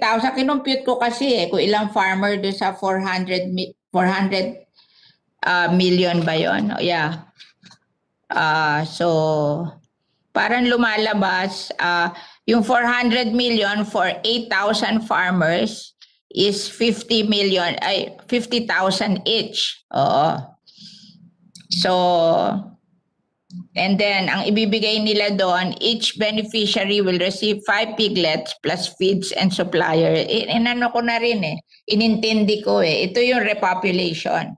So, yun ang question if that is right. 5 piglets plus feeds and supplies for the year. 50,000 each. Tapos doon naman sa swine breeders, mag-determine sila ng mga swine breeders, hahanap sila, and then they give 6 million each for the swine breeders. Tama ba yun? Ma'am, Madam Chair. Yes. Ma'am, tingin ko po hindi kakasya yung 50,000. Considering na yung piglets na 2 months, lalo po ito breeder, mas mahal po ito. Hindi, yung breeder, 6 million para doon sa, kasi ang pipiliin nila sa breeder, parang co-op eh. Farm na eh. Oo, parang co-op na sila ang mag-breeding. And the grant is around 6 million. Tapos doon sa mga farmer naman, 50,000. Farmer to. Yung breeder would be farm. Big time yun. Oo. So I'm just sharing with you. I'm just sharing with you how I computed it. I don't know if that's right. That's why I'm asking you. And I'm asking DA if tama yung intindi ko. Na yung 5 piglets plus feeds and supplies, 50,000 each. Magkano ba isang piglet? Ngayon po, ang piglet, 8,000 na po, ma'am. Yan po yung yung maliit? Hindi, yung maliit. 2 months old. Mga 20 kilos, ma'am. O di 40,000 na yon. Yes, ma'am. Kaya kulang po yan. Tapos, feeds and supplies nila for the year, 50,000. Ay mga 1,000, sa isa pong baboy, 4 na sako, 6 na 4 months. 4 na sako. So 1 bag per month. Eh kung 12 months po yan, 12 bags per head times 5, eh that's 60 bags. Magkano isang bag? Ay 1,000 po ang minimum. Hindi, kulang. Ewan ko, yun ang computation ko na kasi 400 million, bibigyan daw nila 8,000, lumalabas sa akin 50,000 each. Tama ba yun? Tama ba yun, DA? Saka hindi nila bibigay lahat.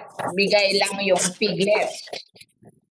Yeah, Madam Chair, the 50,000 per farmer will be charged from the available 400 million QRF. But if the farmer cluster of 50 to 60 will engage in a more modern facility, the DA package for the population, we can provide them 6 million per cluster, and that is about 100,000 per farmer. Kala ko yun yung swine breeder.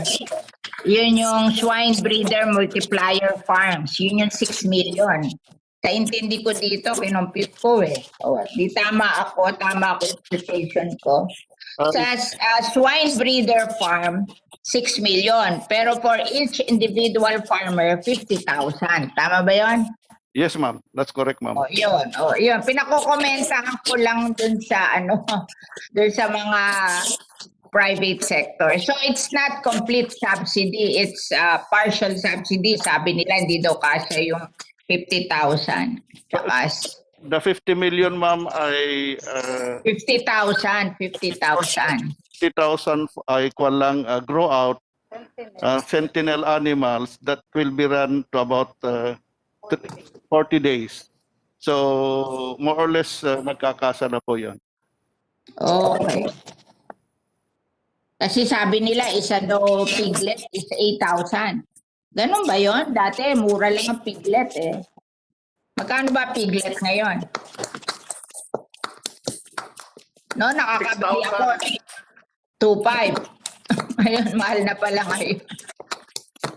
First 10 kilo, ma'am, Madam Chair, 6,000. Ang piglet? Yeah, piglet. 6,000.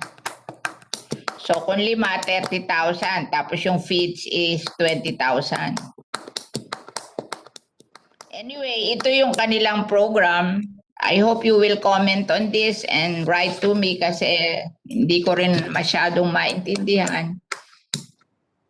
So, I just want to know kasi for the year, ang laki nung 4 requests. I want to know, how do you request this? Is this available just for release or a program or supplemental budget? Kasi yung supplemental budget, mahaba yun. Are there any more senators who want to ask questions? Wala na? So, did you see the program of rehabilitation? Maybe you can comment on this so that it will become... Senator Amy, do you have questions on this program? Actually, the only thing I wanted to ask was ano na yung status? Kasi I read na in-endorse ng NEDA yung MAV and other tariff changes. Ano na yung status ng President? Kaya lang hindi sinasign kasi he cannot sign it before we Congress is in session. So after March 25, he will sign it. And from talks, walang nagre-recommend na except us in the private sector, pero yung whole government walang nagre-recommend na NEDA, tayo a voice in the wilderness. But I'm going to write a letter again based on our observation now. Magpapasignatory po ako kahit sampung sulat. Total, papel lang naman ang puhunan natin eh. Oo, gagawa ulit tayo ng letter. Kaya lang kailangan gandahan natin ng letter, baka itapon eh. So we have to support it well. Oo. Sumama na rin sina Sendo, sina Chester, imbes na dito lang sa Senate eh. Talagang bigyan natin ng sangkatutak na sulat. Doon naman Sumulat sa kayo. Kami kasi we have written eh. But we will write again. Okay, sinabong. Lahat kayo, sumulat na rin kayo, Kong. Kong, be honest, please. Kasi talagang wala tayong kakampi sa pamahalaan, pambihirang buhay ito. Madam Chair. Sulat na po ako, Madam Chair. Eh, sabay-sabay natin ilagay. Pag nasa Senator Villar ang cover letter, baka sakali pakinggan. Bigyan niyo ako ng kopya ng letter niyo. Para marami yun. Sumulat din kayo, tapos bigyan niyo ako ng kopya ng letter niyo. Huwag niyong habaan, baka hindi basahin. I-summarize na lang, I-summarize na lang. Kasi ako, isang linggo ako nagbasa ng mga letter niyo eh. Kaya na lang dito, paspasan na lang kasi matagal-tagal na, mabilis-bilis na lang yung araw na natitira para sa session. Doon naman sa repopulation ko, ang itatanong ko, ano ba yung timeline nun? Kasi kailan ba masisimulan? The first 400 million, as I understand it, is ngayon na. Yung 400 million at saka yung 200 million sa breeder multiplier.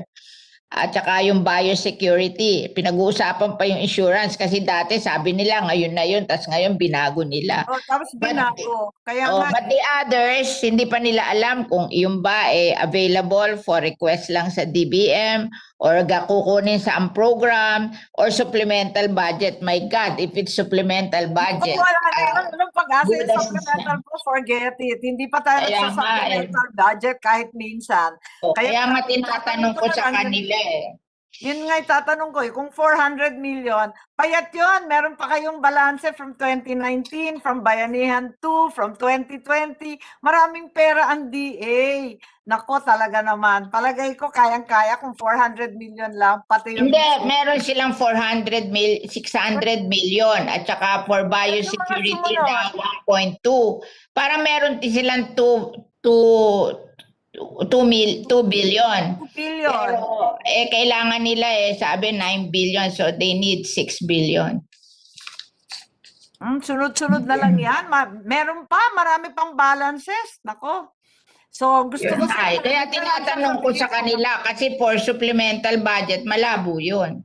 So it should be for available for release or ang program, di ba? Or kukunin nila doon sa iba nila. Kasi ang pinakamabilis, reprogram nila yung Bayanihan 2. Kasi nasa 20% pa lang ang disbursement nila. So sa Bayanihan 2 na 24 billion, ang dami pang natitira. Tapos yung QRF nila, sangkatutak, hindi pa nagagalaw sa 2021 po. Yung 400 million daw, QRF yun. Hindi pa naman nagagalaw sa 2021. O kaya nga. Alam mo, hindi naman yung amount ng pera, but how you spend it. True.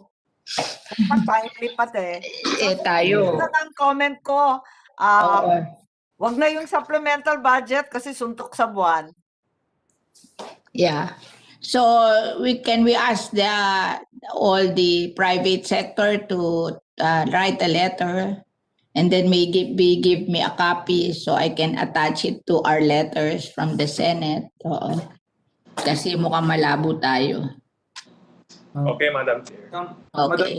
Madam Chair, Chester, can I add something to the program of DA? Can I comment? Yeah. Yes, Mr. Chester. Yes. Regarding remember what you ever say here will also determine yung bill that we're going to write for your sector. Kasi yun ang tinitingnan ko na dito kung saan dinadala yung pera para paggawa namin ng bill, alam namin kung ano yung priorities nyo. Yes? Yes, Madam Chair. Regarding the program they have presented a while ago, especially dun sa target outputs on the 2021 to 2023, they are targeting hindi lang po 100% recovery from our local stakeholder, but 142%. Maganda po yun. Pero po ma'am, Madam Chair, we would like to remind again DA, dito po sa recommendation, pasensya na po Madam Chair na paulit-ulit kaming private sector, dito po sa nirekomenda nila na i-increase yung MAB, i-lower ang tariff, magde-delay po tayo ng 2 taon hanggang 3 taon. So kung extend na naman nila ulit to, another 2 years naman po. So tatagal at tatagal po tayo. Ang pinakamaganda po ma'am, alam ko our Senate committee, mga stakeholder, nahirapan na po. Ang pag-asa lang po natin na hopefully our Department of Agriculture in these few days, few weeks, ma-realize po nila anong maging epekto. Sila mismo ang mag-withdraw dun sa recommendation nila. Once they withdraw yung recommendation nila, di bali na po napagod tayo ng ilang hearing, Madam Chair, pero at least sila na po mag-withdraw. Tapos na po yung natin. Ngayon po kasi they are still insisting doon sa recommendation nila. So yun lang po ang pinakapag-asa natin, Madam Chair, Senator Amy. Hopefully, our Department of Agriculture will think twice na short term lang po. Kaya po hindi nila sinasabing long term kasi sigurado sila short-term solution to. Pero in long term po, ang industriya po, matutulad po tayo sa poultry sector na sinabi na nila last year na Secretary Department of Agriculture, wag niyo na po ituloy ito kasi mangyayari po ito sa sunod na taon. Kami po dito sa swine industry, inaabangan na po namin, wala pa man na meron nang mangyari next year in the years to come. Hindi po kami makarecover dito po sa recommendation nila. So DA, please lang po, sana nakikiusap kami, kayo na lang po ang mag-withdraw para po hindi na mahirapan. Salamat po, Madam Chair.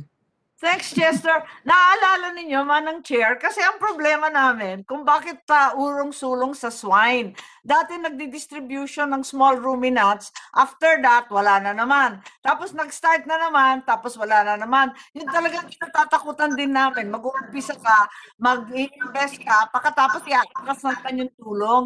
Ba't laging ganon? Bakit, ano ba yung reason? That's why we're going to write a bill para hindi ganon. Diba? Kasi pag nag-legislate tayo ng development program, they have to continue because it's part of the law. Kasi ngayon, nada sa discretion nila kung ano gusto nilang gawin sa budget. But if you write a bill, like RCEP, hindi nila pwedeng galawin yon kasi it's legislation, it's against the law to not to spend the money on that. Kaya, di ba, nagko-levy tayo, tapos nag-ano tayo, RCEP. Ngayon, we're going to do something sa livestock, poultry, and dairy. Para at least yung 3 sector na yun na malalaki, assured na sila na yung budget nila is naandun taon-taon, tapos dun gagamitin. Kasi pag nasa discretion, mahirap depende sa taong ma-appoint kung saan niya dadalhin pero kung naka-legislate. Alam niyo yung ginawa nila last time, binago nila sa IRR. Tapos yun ang ginawang basihan na i-withdraw yung sustento. Kasi ang sabi nila, roll over daw. Magbibigay ka, di ba, lalo sa backyard. Magsusoli ka. Di ba nag-hearing na tayo sa Senate na yung IRR, tigilan na yan, nababaguhin ng law ng IRR. Oo. Tapos dineklara nila na hindi nagko-comply dun sa IRR na may roll over sa isang biik sa kada panganak. Di syempre marami. Pero walang legislation sa swine Wala pa Wala pang legislation sa livestock. Wala, diba? wala po. Wala. So we'll make a legislation para mas ginagawa. Para they follow the law. I mean, hindi naman lahat nasa discretion natin, but may certain amount ng budget that they have to follow. Yun lang ang gusto natin. Like for example, the rice. Yung RCEP lang ang nakalo, pero meron National Rice Program na nasa discretion nila, di ba? Yung coconut, merong coco bill para sa coco levy, pero may budget pa rin ng PCA na nasa discretion nila. Ganito din to, ilalagay lang natin yung must. And then meron din silang nasa discretion nila. But at least yung must, sigurado tayo na taon-taon dadating yon, di ba? Because it is legislated. Oo. Yun lang. Kaya maganda yung ganon. Oo. Yes? Ma'am, yun po, tama kayo. Yung maganda po yan pag natuloy. At yun na po ang aming nakikitang pag-asa ngayon ng mga sa... Yeah.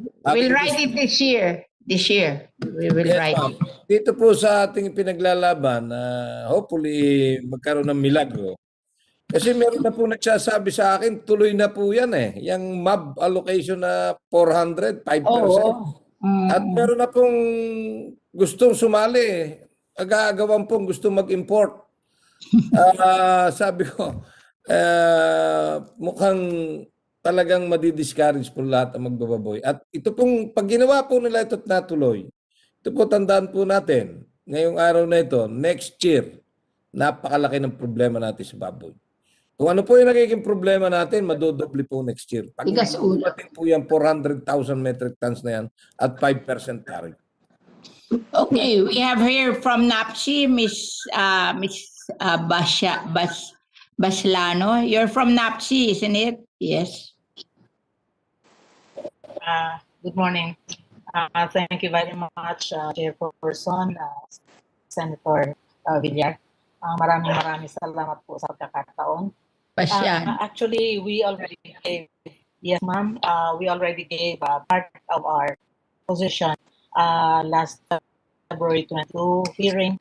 Ngayon po ay gusto ko lamang idagdag tatlong positions namin. Isa ay we propose na we retain the current clarification policies. Nalulungkot po ako na kanina ay nababanggit ninyo na you were willing to give in dahil ayaw ninyo silang mapala. I think napahiya na sila. So, there's no need para karupian.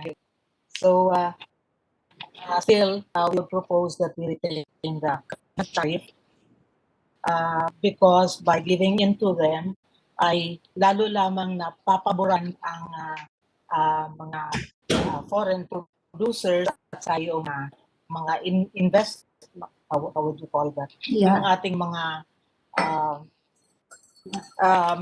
importers, mga people, business people who are engaged in the importation of meat. Sa ganong pagkakataon ay iniiwanan altogether ang promotion ng local industry sa halip na matulungan yung ating mga producers, mga maliliit na farmers. So I think napakahalaga na kung sa yung tatapiksin doon sa tariff na yun ay sana ay magamit na pantulong sa ating mga local producers. Second po ay yung tungkol sa sana ay i-reconsider ng ating Department of Agriculture yung kanilang program recommendation sa ating Pangulo, especially on matters that are contentious such as maximum access volume na napakalaking bulto. Una, sa isip ko po, simpleng isip lang yun sa akin, kanina ang lahat ng mga pag-uusap parang it was pointing to the fact na parang walang locally produced meat na po pwedeng ma-access ng mga tao. Meron naman. Chicken. Yes. But I believe na there are still local producers ng pork products na hindi lamang kailangang lahat na lang iasa natin sa importation. So ang nakikita ko po, sana ang ating Department of Agriculture would also rethink its program, especially nababanggit yung mga current offered prices na mayroong mataas, such as the $3 US dollar currently offered price, at meron namang mas mababa, baka po pwedeng tayo sa mababa, di ba? Mga Pilino ay marunong tumawad. And lastly, yung po yung tariff increase. Huwag na sana nating bawasan na. Kasi that will be also helping our local industry by way of keeping them afloat sa kanilang business, and second, by way of giving them financial support para sa kanilang mga capital and other production needs. So, and lastly po, we hope that the bill you're writing out of these hearings ay sana ay ma-certify as priority bills para matulungan natin, matulungan ninyo ang ang ating mga consumers, ang ating mga producers, the Filipino in general. Thank you. Madam I Chair, think we can do it. Soriano po. Kapeng, yes. Opo. Magandang tanghali po. Okay. Maikling manifestation lang po. Okay. Una po sa lahat ay mahigpit at buong lakas na sinusuportahan ng Kilusang ng Pilipinas, KMP at Anak Pawis, yung naipasa po nating resolusyon on the declaration of emergency, on the appropriation of indemnification fund. Yeah. At saka po itong huli ay yung sa insurance premium subsidy. Opo. At sana po ay hindi manatiling unfunded resolution yan o hindi malaanan talaga ng kinakailangang pondo. Isa pa po ay yun, nakikiisa po ang Anak Pawis at Kilusang ng Pilipinas na for the Department of Agriculture na i-atras nila yung kanilang recommendation na babaan pa sa 5% ang taripa, itaas pa sa 400,000 ang MAB sa hog imports natin. Talaga pong nanalasa na at talagang halos nakadapa na po yung ating local livestock industry, lalo na yung ating swine industry and chicken. Sana naman ay magising na yung ating gobyerno. Kasi may unang-una ng Department of Agriculture. Kinukumpit ko po sa simula, hindi ko na po anahin yung mga numero kasi baka mahilo lang po tayo.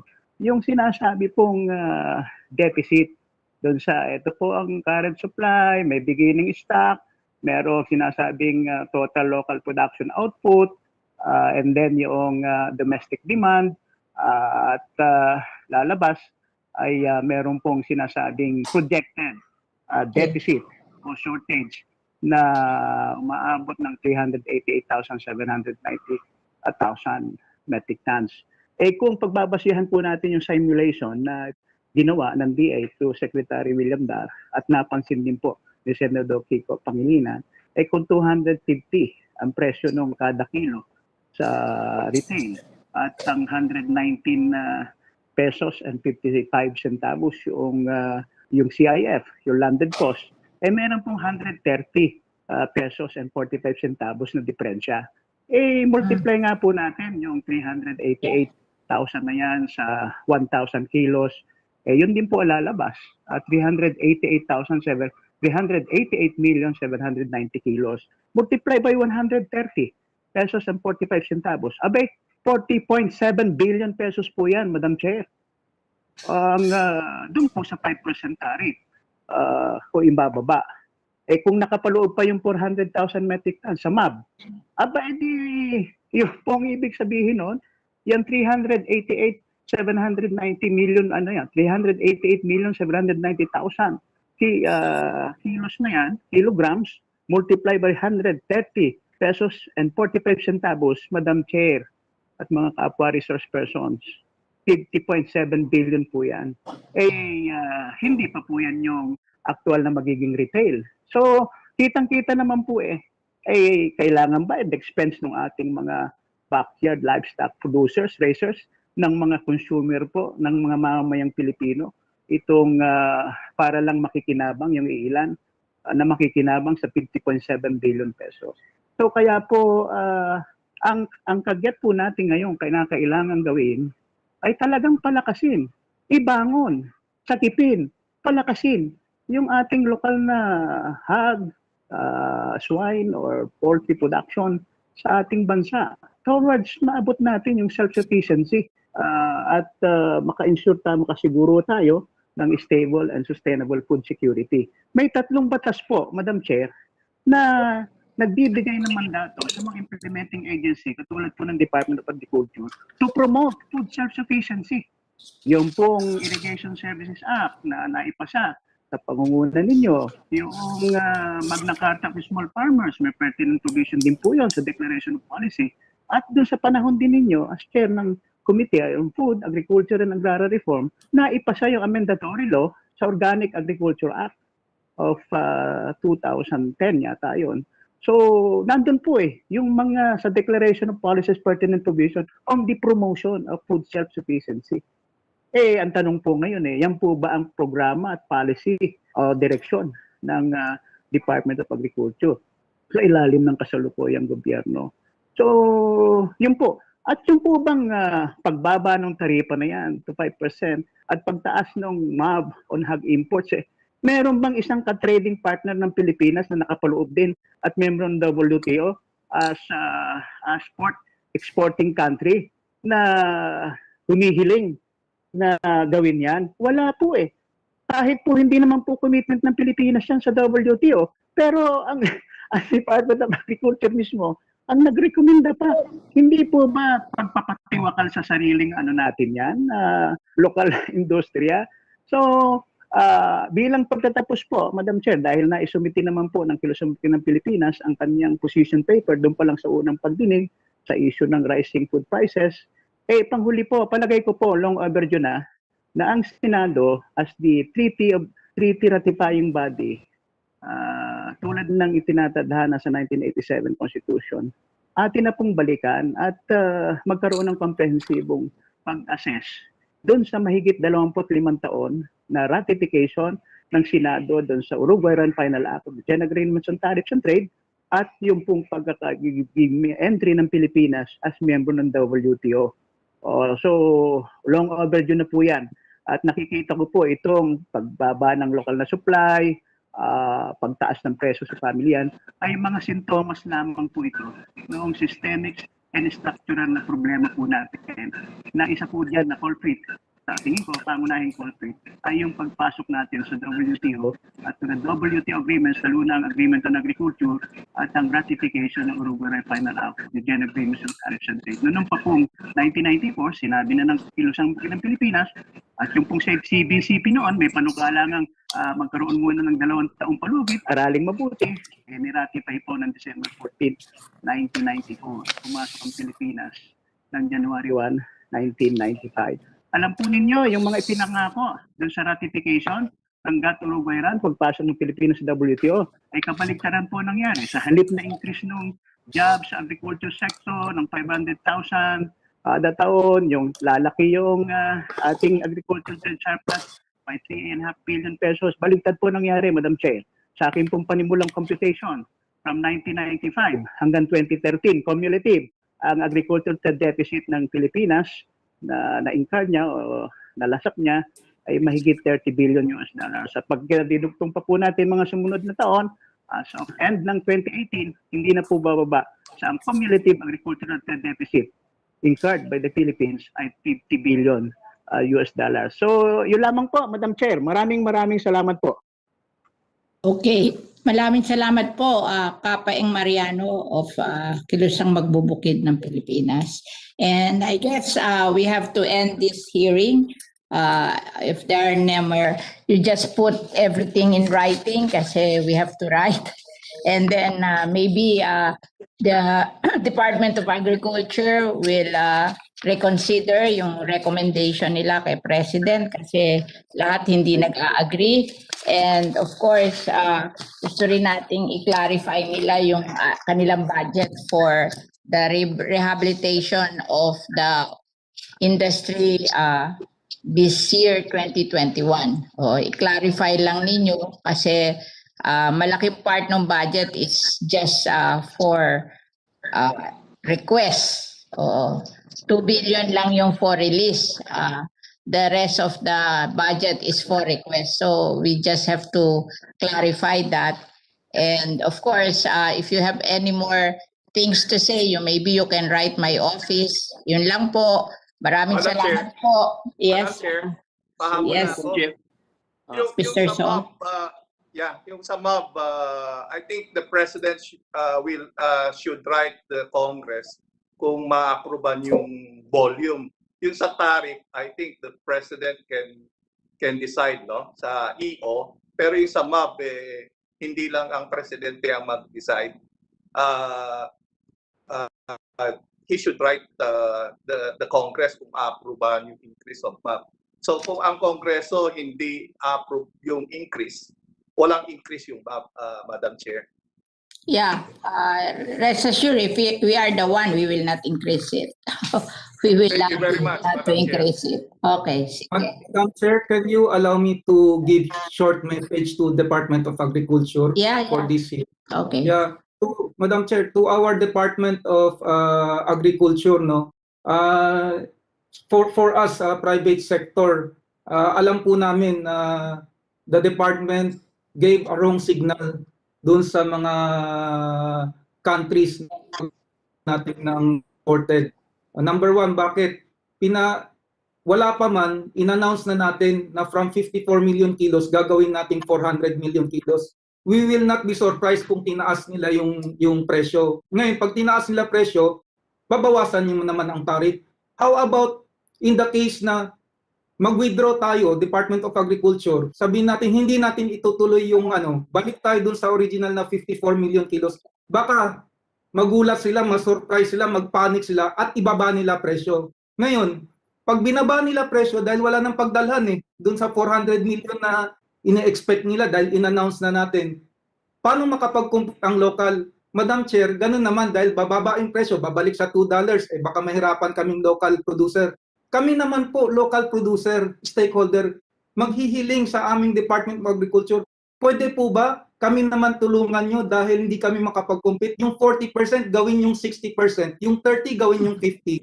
I don't know po, Madam Chair, kung tutulungan din kami pag dumating po yung panahon na ganun. Dahil pag sa imported po, bibigyan nila. Pag kaming local, wala. Yun lang po ang message ko sa Department of Agriculture. Sana po, katulad ng sinabi ni Chairman Camariano and Ma'am Basiano, na talagang mag-focus tayo dito sa local. Wag tayo wag tayo dun sa temporary. Maraming salamat po, Madam Chair. Thank you very much. Okay. Maraming salamat. Madam Chair. Yes, Senator Binay.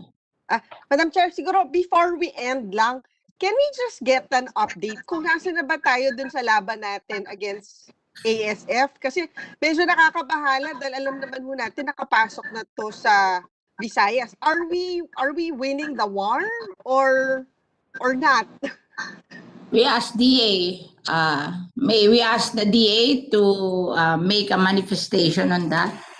Department of Agriculture, nawala na yata Madam Chair, with your indulgence po, Dr. Morales po sa Bureau of Animal Industry. Yeah, okay. As presented by Yusek Medrano po kanina, ASF is already present in 40 provinces in the country. At ang huli nga po, Madam Chair, ay nagkaroon tayo ng kaso doon sa Leyte. So, Madam Chair, the good senator also asked if we are winning. Yes, Madam Chair. Madam Chair, we are elevating po yun ating approach doon sa disease control program. So much so that we are now bringing the fight at the barangay level, Madam Chair. Ito po ay sa kadahilanan na yun pong pagkalat ng ASF, Madam Chair, ay ang main driver po nito, unang-una, ay yun din pong mga farmers, including commercial farms, na at the first sign of the I think sa aking experience, ang may problema talaga yung backyard farmers. Kasi talagang kahit sila may ASF, hindi re-report sa inyo unless bayaran nyo. Kasi mahihirap yun Kaya kailangan bilisan nyo yung pagbabayad sakaling. Kasi nakita ko na yung nangyari dito sa amin Paano mo naman tuturo ang patayin ng mga backyard farmer yung nila kung di mo babayaran, yun lang ang kanilang hanap buhay. Wala silang kakainin pag pinatay nila yun unless bayaran mo, di ba? Yes, Madam Chair. Ayaw nyo pagbutihin yung pagbabayad. Kaya nga po, andit pinasok natin yung insurance system. But also, Madam Chair, kahit po... Yung insurance nyo nga, yung PCIC, kabagal-bagal niya mag-release ng Madam Chair? Alam mo, alam naman natin lahat yan, huwag nyo na kami bolahin kasi kami as a politician, mas natidinig namin yung baba kaysa sa inyo Madam Chair? Yes. Madam Chair, siguro, can last we na lang po, request? Madam Chair. Yes, but can we request ang DA to submit to the committee kung ano ba talaga yung comprehensive plan nila, kung meron, kung paano nila i-arrest itong pag-spread ng ASF. Kasi katulad nga ako nabanggit, nasa Visayas na, and who knows, baka by year, baka in a few months, tumalo na naman to sa Mindanao. So maganda hong malaman kung meron ba talagang comprehensive plan. Yes, Madam Chair, we will submit po to the committee a comprehensive plan drawn by the Department of Agriculture to address the threat of ASF, including po, Madam Chair, the work plan that we develop para dun sa programa. Thank you, Madam Chair. Yes, Congressman Briones. Yes. Nalulungkot po ako na din ko sa DA. Ang kanila sinisisi, pagkalat ng ASF, ay yung ating mga magbababoy. Nung umpisa, sabi ko, September 2019, yung inyong programa, wala pong magiging resultang maganda kung wala po kayong budget para bayaran ang tatamaan ng ASF. Ano nga po nangyari? Naubos ang Luzon, pumasok sa Visayas, Mindanao. Patuloy po yung naubos. Kung hindi po sila sasang-ayon doon sa sinasabi natin, bigyan ng indemnification pa, bayaran ang lahat ng tinatamaan para mag-declare. Kasi wala naman po talagang, ang dami na pong nawalang malaking magbababoy. 1,000 ang alaga, pero po pa nag-declare. Wala po. At kaya patuloy pong mawawala ang baboy dahil sa ASF. Sigurado po yan. Yung po kanilang baboy ang tawag ko po dyan. At yung po pagdarating nila ng 400,000 metric tons at 5,000 tariff, kami po'y gutom na. 5%. Nakatay na po nila kami. At next year, ito po tanda natin, mag-i-eleksyon po yan, malaki pong problema sa kakulangan ng baboy next year dahil kami po'y susurrender na. Tandaan po ninyo yung sinabi ko. Pag hindi po nagkatotoo yan, ay ako po'y magre-resign sa aking pamumuno bilang presidente ng AGAP at vice president ng ating pong National Federation of Hog Farmers. Yun po. Kaya dapat po'y magising ang Department of Agriculture. Sa halip na kami inyong tulungan, kayo pa po nagsasuggest kung paano kami mamamatay. Nakalulungkot po. Ngayon lang po nangyari sa history ng Department of Agriculture na lahat ng rekomendasyon ay hindi pabor sa amin. Sa halip na kami tulungan, ay kami po ay pinahihirapan. Kaya wala pong sasama riyan sa repopulation. Dahil sino pong mag-invest? Sino pong lahat? Kaya ba nilang ibigay lahat ng puhunan? Kaya ba nila yan? Hindi naman nila kaya eh. Kami rin ang magmumuhunan. Kami rin ang dapat mainggan nyo. Pero sa kanila pong ginagawa, ma'am, Madam Chair, maniwala po ko sa iyo, sa akin. Lahat po yan. Next year, malaki po problema natin.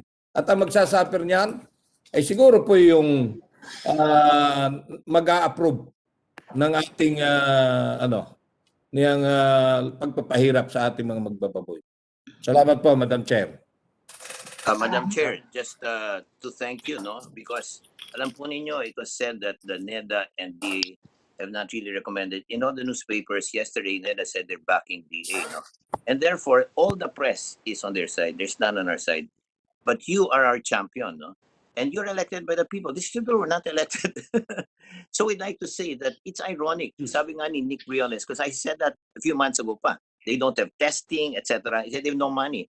Now, the money we have, they're gonna give it to the rich traders. It is abhorrent. So, alam po ninyo, nagpapasalamat po kami sa inyo because you are our champion and they are officially admitting that they have recommended already to the president, no, that this will happen. You must be our counterpoint and our heroine. Thank you, Senator, for helping us. Thank you for attending. Yes. Thank you for attending. Yes, who is talking? This is Mr. Nick Samaniego from the Philippine Coalition of Consumer Welfare. Yes. Can we be submitted? Yes, of course. You introduce yourself. Yes, my name is Rick Samaniego from the Philippine Coalition of Consumer Welfare. And we thank you for the opportunity because in the last 3 hearings nandito na po kami. And I share also the predicament of Yusek Ordonez na talagang masipag po kayo, ma'am, sipag at tiyaga, binabasa niyo yung mga position paper niyo namin, as well as yung mga masisipag na nagko-compute nating mga senador dyan, si Senator Kiko Pangilinan, sila Senator Binay Aimee at yung iba pang kasama sa committee na kasama niyo dito. Pero yun po, our resource person presented data, supplied, which is different from what we know all the way. And what it makes it worse, yung sinabi niyong data na hindi magkatugma ang figure ni Presidente na pinalabas sa press, and ganun din po sa inyo at saka sa DA. Alam niyo, ang end game ho nito, kahit na ho pa magpalabas tayo ng isa pang executive order, yung pong pinalabas ng Presidente natin na magkakaroon tayo ng price ceiling, price cap, tunay po sa merkado naman, on the ground, hindi po ganun na nangyayari. So, ang isang consumer po itong dito, ano ba ho kailangan? Siguro, tamang impormasyon at consistent na ipaalam ho sa tao na siguro magkaroon tayo ng tulong-tulong dito po sa ito. Alam niyo ba po ba ang ordinaryong household, based on our survey and experience, noong mga nakaraang linggo, sa 3 taong bumibili sa palengke, ang ano lang ho nila is about 300 pesos. So para po makatipid, bibili na lang po sila ng yung lutong pagkain sa karinderya, sa Telipapa. Maikwento ko lang. Magkano ho ba ngayon ang halaga ng isang ulam? Dati yung nasa platito, 40 pesos. Ang isang ulam po na binibili ng isang unang ginang ng tahanan kaysa sa bibili pa sa palengke. Nakalagay ito sa maliit na bowl. Maliit na bowl. Noong 2 weeks ago. Ngayon po, sa karinderya, sa Talipapa, bibili sila. Nandun na po ito sa sausawan na lang. Halimbawa, dinuguan, binudo. Tapos bibili nila yon sinigang. Okay? Ito po yung nangyayari na pero talaga naman pong mahal pag bumibili. Maganda yung magluto na lang talaga Mahal ang bumili, di ba? 50% ang tubo ng bumibili. Yeah. Tama po. Yung iba ho, nagtanim na sa sinabi nyo, pero hindi sa karamihan talagang parang self-sufficient nila. Pero yung mga karamihan sa na-survey naming household, hindi na ho nila kaya yung sangkap, kaya bumibili lang sila. Halos nasa platito na lang, sausawan yung ulam na ito. Ano ba talaga nagkakaproblema? Madalas na rin po ako na-imbita sa pagdinig. Yung tama ho sigurong impormasyon at saka sustainable sa mga tao. Magtulong-tulong ho mga ahensya ng gobyerno kasi alam nyo, minsan kahit mura sa source, pagdaan sa value chain, nagbabago ang presyo. Kasi yun ang mahirap. Kaya ang gusto natin, empower yung ating mga farmer na sila na rin ang magva-value chain. Kasi pag dumaan na sa trader, nagmamahal na di ba? Kaya ang ideal talaga, yung mga farmer natin, sila din yung value chain para yung farmer diretso sa retailer. Para kokonti ang tubo in between. Yun ang maganda sanang model. Kaya yun ang palagi ko. Kaya ini-encourage ko yung mga farmer magtayo ng cooperative, diba? Para yung cooperative nila, sila na rin yung magtitinda ng produkto nila. At lahat ng bilko merong processing. Katulad ng bigas, sila na rin ang mag-mill, sila na rin ang magdadry para from the farmer, with their cooperative, diretso na sa retailer. Mas konti yung tubo in between. Yun ang ideal. Kaya doon tayo gusto natin pumunta, di ba? Kaya ini-empower natin yung farmers cooperative. Oo, ganon. Pero sa tagal natin, hindi natin na-attain yun. Today, we're trying to attain that. Oo. Kaya ngayon taon, in fact, yung PhilMec, mamimigay na sila ng small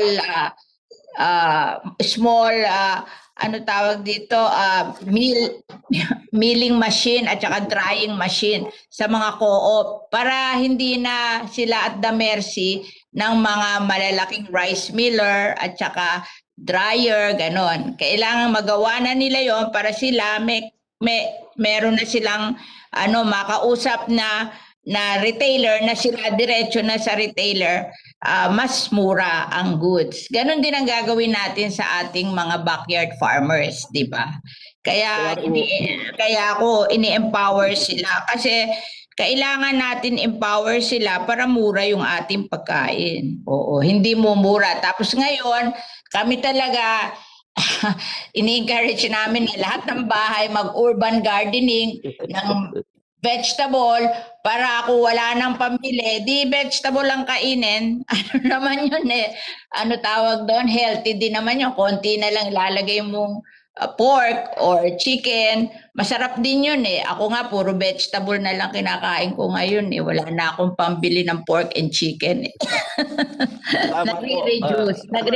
Baka mo na lang po. Sinunod po namin, Madam Chair, yung sinabi nyo, kaya lubos po kami nagpapasalamat. Muli lang, kasi kailangan talaga yung tamang impormasyon sa tao, timely, consistent, care of DTI and DA sa mga executive order na nilalabas ng Pangulo. Kasi sa amin, miski anong basa ko, talaga naman kikita pa rin ng importer even with the tariff. Truly, sa akin yung basa ko dito, talaga kikita yung importer even with the tariff. Kaya lang, baka hindi nila gusto yung ganun lang kalaking kita, gusto nila yung malaking kita, kaya nagkakaroon ng ganito. Pero actually, if you read the figures, kung ako tatanungin mo, kaya naman even with the tariff Oo, kaya. Ayaw nila maniwala na ganun kasi another is gusto nilang bumagsak ang presyo. I think talagang yung pork for a period of time magre-recover tayo sa ASF. Pero more than enough naman yung chicken natin. So pwede ring ng chicken i-replace ng chicken yung some of the pork demand Oo. Yung gano'n, mag-a-adjust lang tayo. Kaya lang, hindi tayo nag-a-agree sa approach. Kaya tayo hearing ng hearing, trying to influence yung palta nila, yung thinking nila about this tariff and this MAV. Yes. 380 pesos po ang kilo. Actually talaga sa ngayon ng liempo. Kita naman talaga na doon. Kita na. Malayo po sa executive order ni Presidente na 300 lang. So hindi nasusunod itong magandang layunin ng ating Presidente. At ang panukala niyo po, mag-issue pa si Presidente pagkatapos nito sa rekomendasyon nyo ng DA ng another executive order. Yung po wala talagang mangyayari doon kung walang susunod at tamang implementasyon na tulong-tulong ng DTI, DA, LGU. Kasi po talaga ang sinasabi po sa palengke lagi, pwede ba bilhin nyo na lang yan sa DA? Kasi nag-aaway na po yung mga suki-suki dahil kasi ang presyo iba, bilhin nyo na sa DTI. Sabi kasi nung nasa palengke, mahal daw ang overhead nila kaya hindi nila maipagbili ng mura. Sabi ko, yung mga LGU, wag munang maningil sa palengke ng alkabala para mabawi-bawi, di ba? Kasi total tumutulong ka na rin lang sa mga tao. Yun namang nagtitinda sa palengke, nagbabayad yan ng alkabala sa LGU. Wag munang maningil ng alkabala para mabawasan yung gastos na retailer para maibenta nila doon sa presyo na na binigay ng presidente. When we have to help each other. We cannot do this alone. All the people should help each other.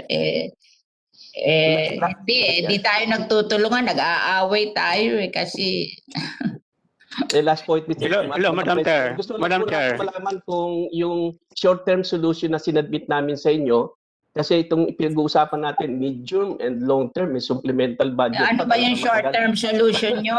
Ano ba yung short-term solution? Sa ngayon po, para mabili lang, matulungan na talaga mapatupad ng maayos yung na executive order ni Presidente Duterte na yung sa price cap niya. Una ho, pwede bang bilhin na lang ng muna yung galing sa Mindanao, yung substantial portion na dinideliver to sa Manila ng mga pork, and then ipakalat natin yung mga dating rolling stores ba na kagaya ng Kadiwa na dadalhin ho dito sa merkado para makabili. Ang bibili po gobyerno sa kesa po hanggang ngayon hindi identify kung saan napunta ho yung mga galing sa Gensan. Wala hong pinipresentahan DA kung saan palengke, saan supermarket, Meron doon nung nakarang, Alabang, Las Piñas, and I think Quezon City. Doon sa unang pagdinig natin. At kasi yung hanggang ngayon price manipulation wala pa rin. So yun lang ang gusto namin malaman kung ano yung short term kasi ngayon wala talaga halos meron sumusunod supermarket 300 pesos per kilo pero walang stock. Sumusunod lang sila. Kailangan naman ng consumer ma'am kung saan sila makakabili. So itong rolling stores na DTI ang kailangan magpatupad, mga truck ho ito ma'am na magsasama-sama para i-roll out sa mga barangay at makabili sila ng murang based doon sa executive order ni Presidente. Muli ma'am, walang mangyayari kahit 3 o extension niya na 30 days ang executive order na mahal na Pangulo. Wala pong mangyayari kung sa merkado on the ground, hindi yun ang presyo. Marami pong salamat ma'am sa sipag niyo at sa mga kasamahan niyo. Madam Chair. Yes. Madam Chair, pahabol na lang po. Sino to? Hello. Sino yun? Eduardo Mora po ng farmer sector sa NAPSI. Okay, sige. Ed, go ahead. Magandang hapon po, Madam Chair. Ako po si Eduardo Mora, chairperson po ng pinagkaisang sama na magkasaka sa Pilipinas at tumatayang sector representative po sa farmer sector sa under ng NAPSI po. Gusto may tatlo lang po punto ma'am. Salamat po doon sa diskusyon, talagang halos hindi kami huminga. Unang punto po namin pinapaabot, yung pong isang pamilya po na magbababoy ng mga magasaka. Tama po yung sabi nyo kanina, isang alagang baboy na papatayin pa na hindi babayaran, umiiyak na po ang mga kasama namin magasaka. Halimbawa sa Quezon, sa Barangay Bigatflor, sa Magallanes, mga barangay po na nagpaabot sa akin ng reklamo na dapat sana malang maibalik yung pera, yung maibalik man lang yung gastos, pinagpagura ng magasaka na ang tawag po na pandugtong buhay namin yung magasaka pero pinatay, hindi ka pinakinggan. Kahit salita na hindi pinapakinggan, nasan ang puso ng DA ng tanong nila ngayon? Yung po yung gusto namin ipahabol po na hinagpis ng mga magsasaka po sa ngayon. Pangalawa dito, Madam Chair, sa Iloilo po, yung po samahan namin ng mga magsasaka, under po ng NAPSI farmer sector, yung presyo po ng palay nila, halos hingin na lang 11 pesos, 12 pesos per kilo. Samantalang ang bilihin naman ng bigas halimbawa dito sa amin sa Cavite, pinakamababa po yung 38 pesos per kilo. Ang NFA po, dalhin nila sa NFA. Ang NFA may budget bumili ng bigas at 19. Salamat po ma'am kasi pabot po kasama po sa akin paliwanag. 7 billion po ang subsidy nila every year, yung NFA, para mamili sila ng bigas. Pero yung overhead, hindi overhead yun, pamimili lang ng bigas, 7 billion a year. Okay, salamat ko pa yung 7 billion kasi hindi po namimili ng malaking bilang ng volume ang NFA. Kaya nga panawagan din namin, meron kami position paper na pinadala sa DA na dapat mabili ang palay ng mga magsasaka sa ganung halaga. Kasi malaking bagay po yun, malaking tulong yun para sa amin. Hindi namin kaya na Marami po talagang magsasaka na hanggang sa ngayon ay naghahanap po ng suporta para dito. Kaya tayo nagme-mechanize at tayo nagbibigay ng seeds para yung cost of production natin ng bigas bumaba from 12 to 8. Kasi gusto natin kahit kung 8 pesos ang puhunan, mapapagbili ng 11, may kita pa rin. Kaya pinabababa natin. Kaya yung RCEP, namimigay po ng equipment. Kasi ang pinakamalaki po nating gastos, labor cost. We're higher than Vietnam by 340 per kilo of palay. Kaya tayo namimigay na equipment para matanggal yung 340 na yon. At kaya tayo namimigay ng seeds para yung seeds po natin pinamimigay will increase your harvest from 4 metric tons per hectare to 6 metric tons per hectare by 50%. Mas magandang seeds. At tuturuan kayo na gumawa ng seed na yon para later on, kaya nyo nang gawin yung seeds at baka maging seed producer pa kayo, kikita pa kayo sa pagbebenta ng seeds. Yan yung inbred seeds. Kaya lahat yan ginagawa natin at gagawin din natin yan sa swine farmer. This year, magagawa na rin ako ng RCEP. Ano tawag doon? Iba naman para sa livestock. LCEF, Livestock Competitiveness Enhancement Fund, para tulungan in the long run kasi kaya tayo nahihirapan mas mahal tayo sa imported. Kaya kailangan ibaba natin yung gastos natin than the imported para kahit sila mag-import, talo natin sila. Oo. Tama po, sa sobrang laki talaga ng gasto po sa pag-asaka namin ngayon, ayun talaga yung isang sa sinisigaw ng mag-asaka. Tapos hindi nga balanse yung mataas na gasto sa pag-asaka, tapos yung produkto namin mag-asaka, medyo talagang mababa ang presyo. Mr. Mora, yung mga nagpo-produce na rice na member mo, ibigay mo sa akin ng lugar at ibibigay ko sa PhilMec at PhilRice para tulungan. Oo. Salamat po. Meron po kami papabutin sa inyo position paper at sa DE din po. I-identify nyo po yung lugar para masabi ko sa PhilMec at sa PhilRice kung saan sila nagkukulang. Oo. I-identify nyo yung lugar para puntahan nila. Okay po, salamat po. Yun lang po yung pahabol, Madam Chair.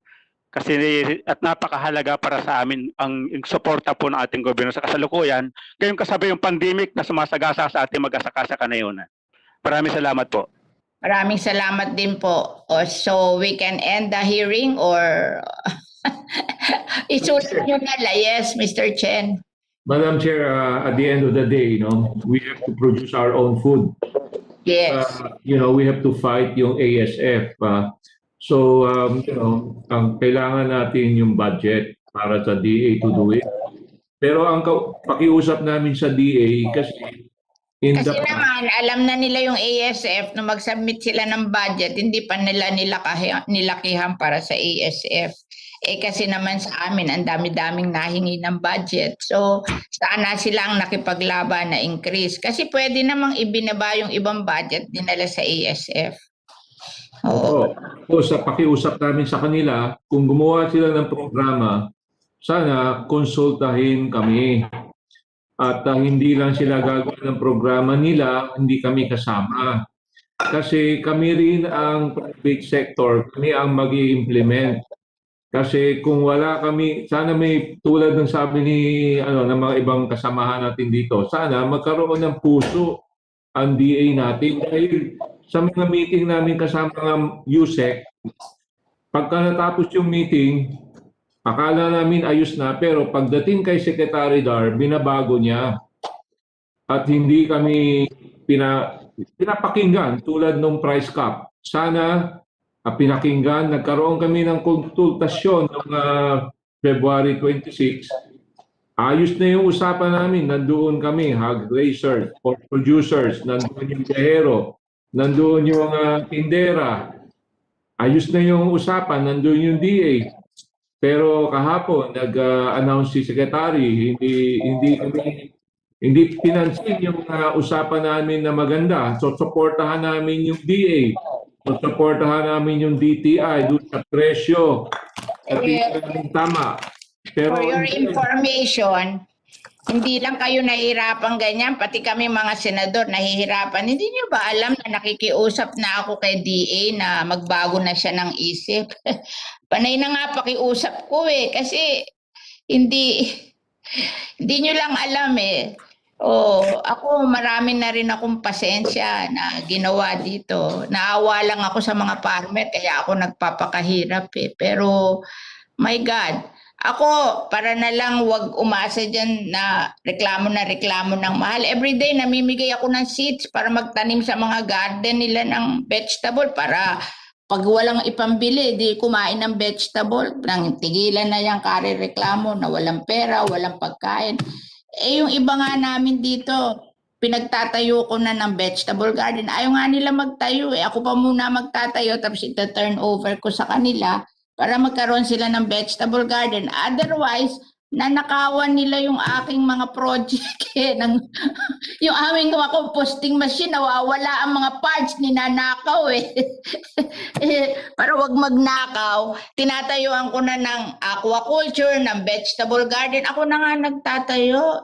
Itine-turn over ko na lang sa kanila para lang sila, kasi alam ko kikita sila Kasi yung farm school ko, nagtatayo ako ng vegetable garden, kumikita ako di kikita rin sila. Bukod doon sa pagkain nila, libre, kikita pa sila. Ayaw Tapos, tinatayuan ko na lang. Pag ayaw magtayo at itina-turn over ko, sila ang aanid doon sa ginawa ko. Pero pinagpapasensyahan ko na para matigil na lang yung complaint na ang mahal daw ng bilihin, wala silang pambili, Oh. Ako nga, kinakain ko na lang ngayon vegetable eh. Maigi nga, namamayat ako. So, we just practice what we preach, okay? We practice what we preach. Talagang hirap na kami. Hindi naman nakikinig sa amin palagi eh. So, hindi ba, Senator Amy, Senator Binay, nakikinig ba sa atin? Hindi lang kayo. Dinidelete na rin kami ng todo. Oo, kaya you know, we just have to, gusto ko na nga sabihin sa inyo, tulungan nyo na ang mga sarili nyo at huwag na kayong umasa masyado sa gobyerno kasi ang hirap talaga, di ba? So, yun lang po, hindi naman sa nakakalungkot kasi pag nadidinig mo maraming complaint. So, we will try to do our best with Senator Binay, Senator Amy, Senator Kiko, and we will write a letter again. Please write your letters also and give us a copy so we can attach it to our letters. And then, tulungan na rin natin yung ating mahihirap na kababayan to fend for themselves. Kaya mag-urban gardening na sila kasi kung merong vegetable, konti na lang pork, konting chicken, pwede na rin, di ba? Para hindi masyadong malaki ang demand for pork and chicken nang hindi tumaas ang presyo. Yun lang po. Yun na lang ang magagawa natin. Thank you very much for coming and write us your letter so that we can attach it to whatever we will give to the President. Okay, thank you very much. Kong Briones. Maraming salamat, Sendo. From San Diego. Madam Chair. Salamat. Ended na ho ba tayo or adjourned? Thank you. Adjourn na siguro. Let's do the bill. Kasi ano ba yan? let's do the bill na para we can pass it before the year end, di ba? Yun ang mas permanent eh. Oo. Salamat po, Madam Chair. Nagdagang patrabaho niyo, magpapalo kayo ng budget. We will do the committee report on the bill for livestock, poultry, and dairy. Okay? Madam Chair, ano ang plan B? Pag hindi tayo pinansin at si Presidente pumirma pa rin doon sa MAV, anong plan B natin? O di magpakamatay na.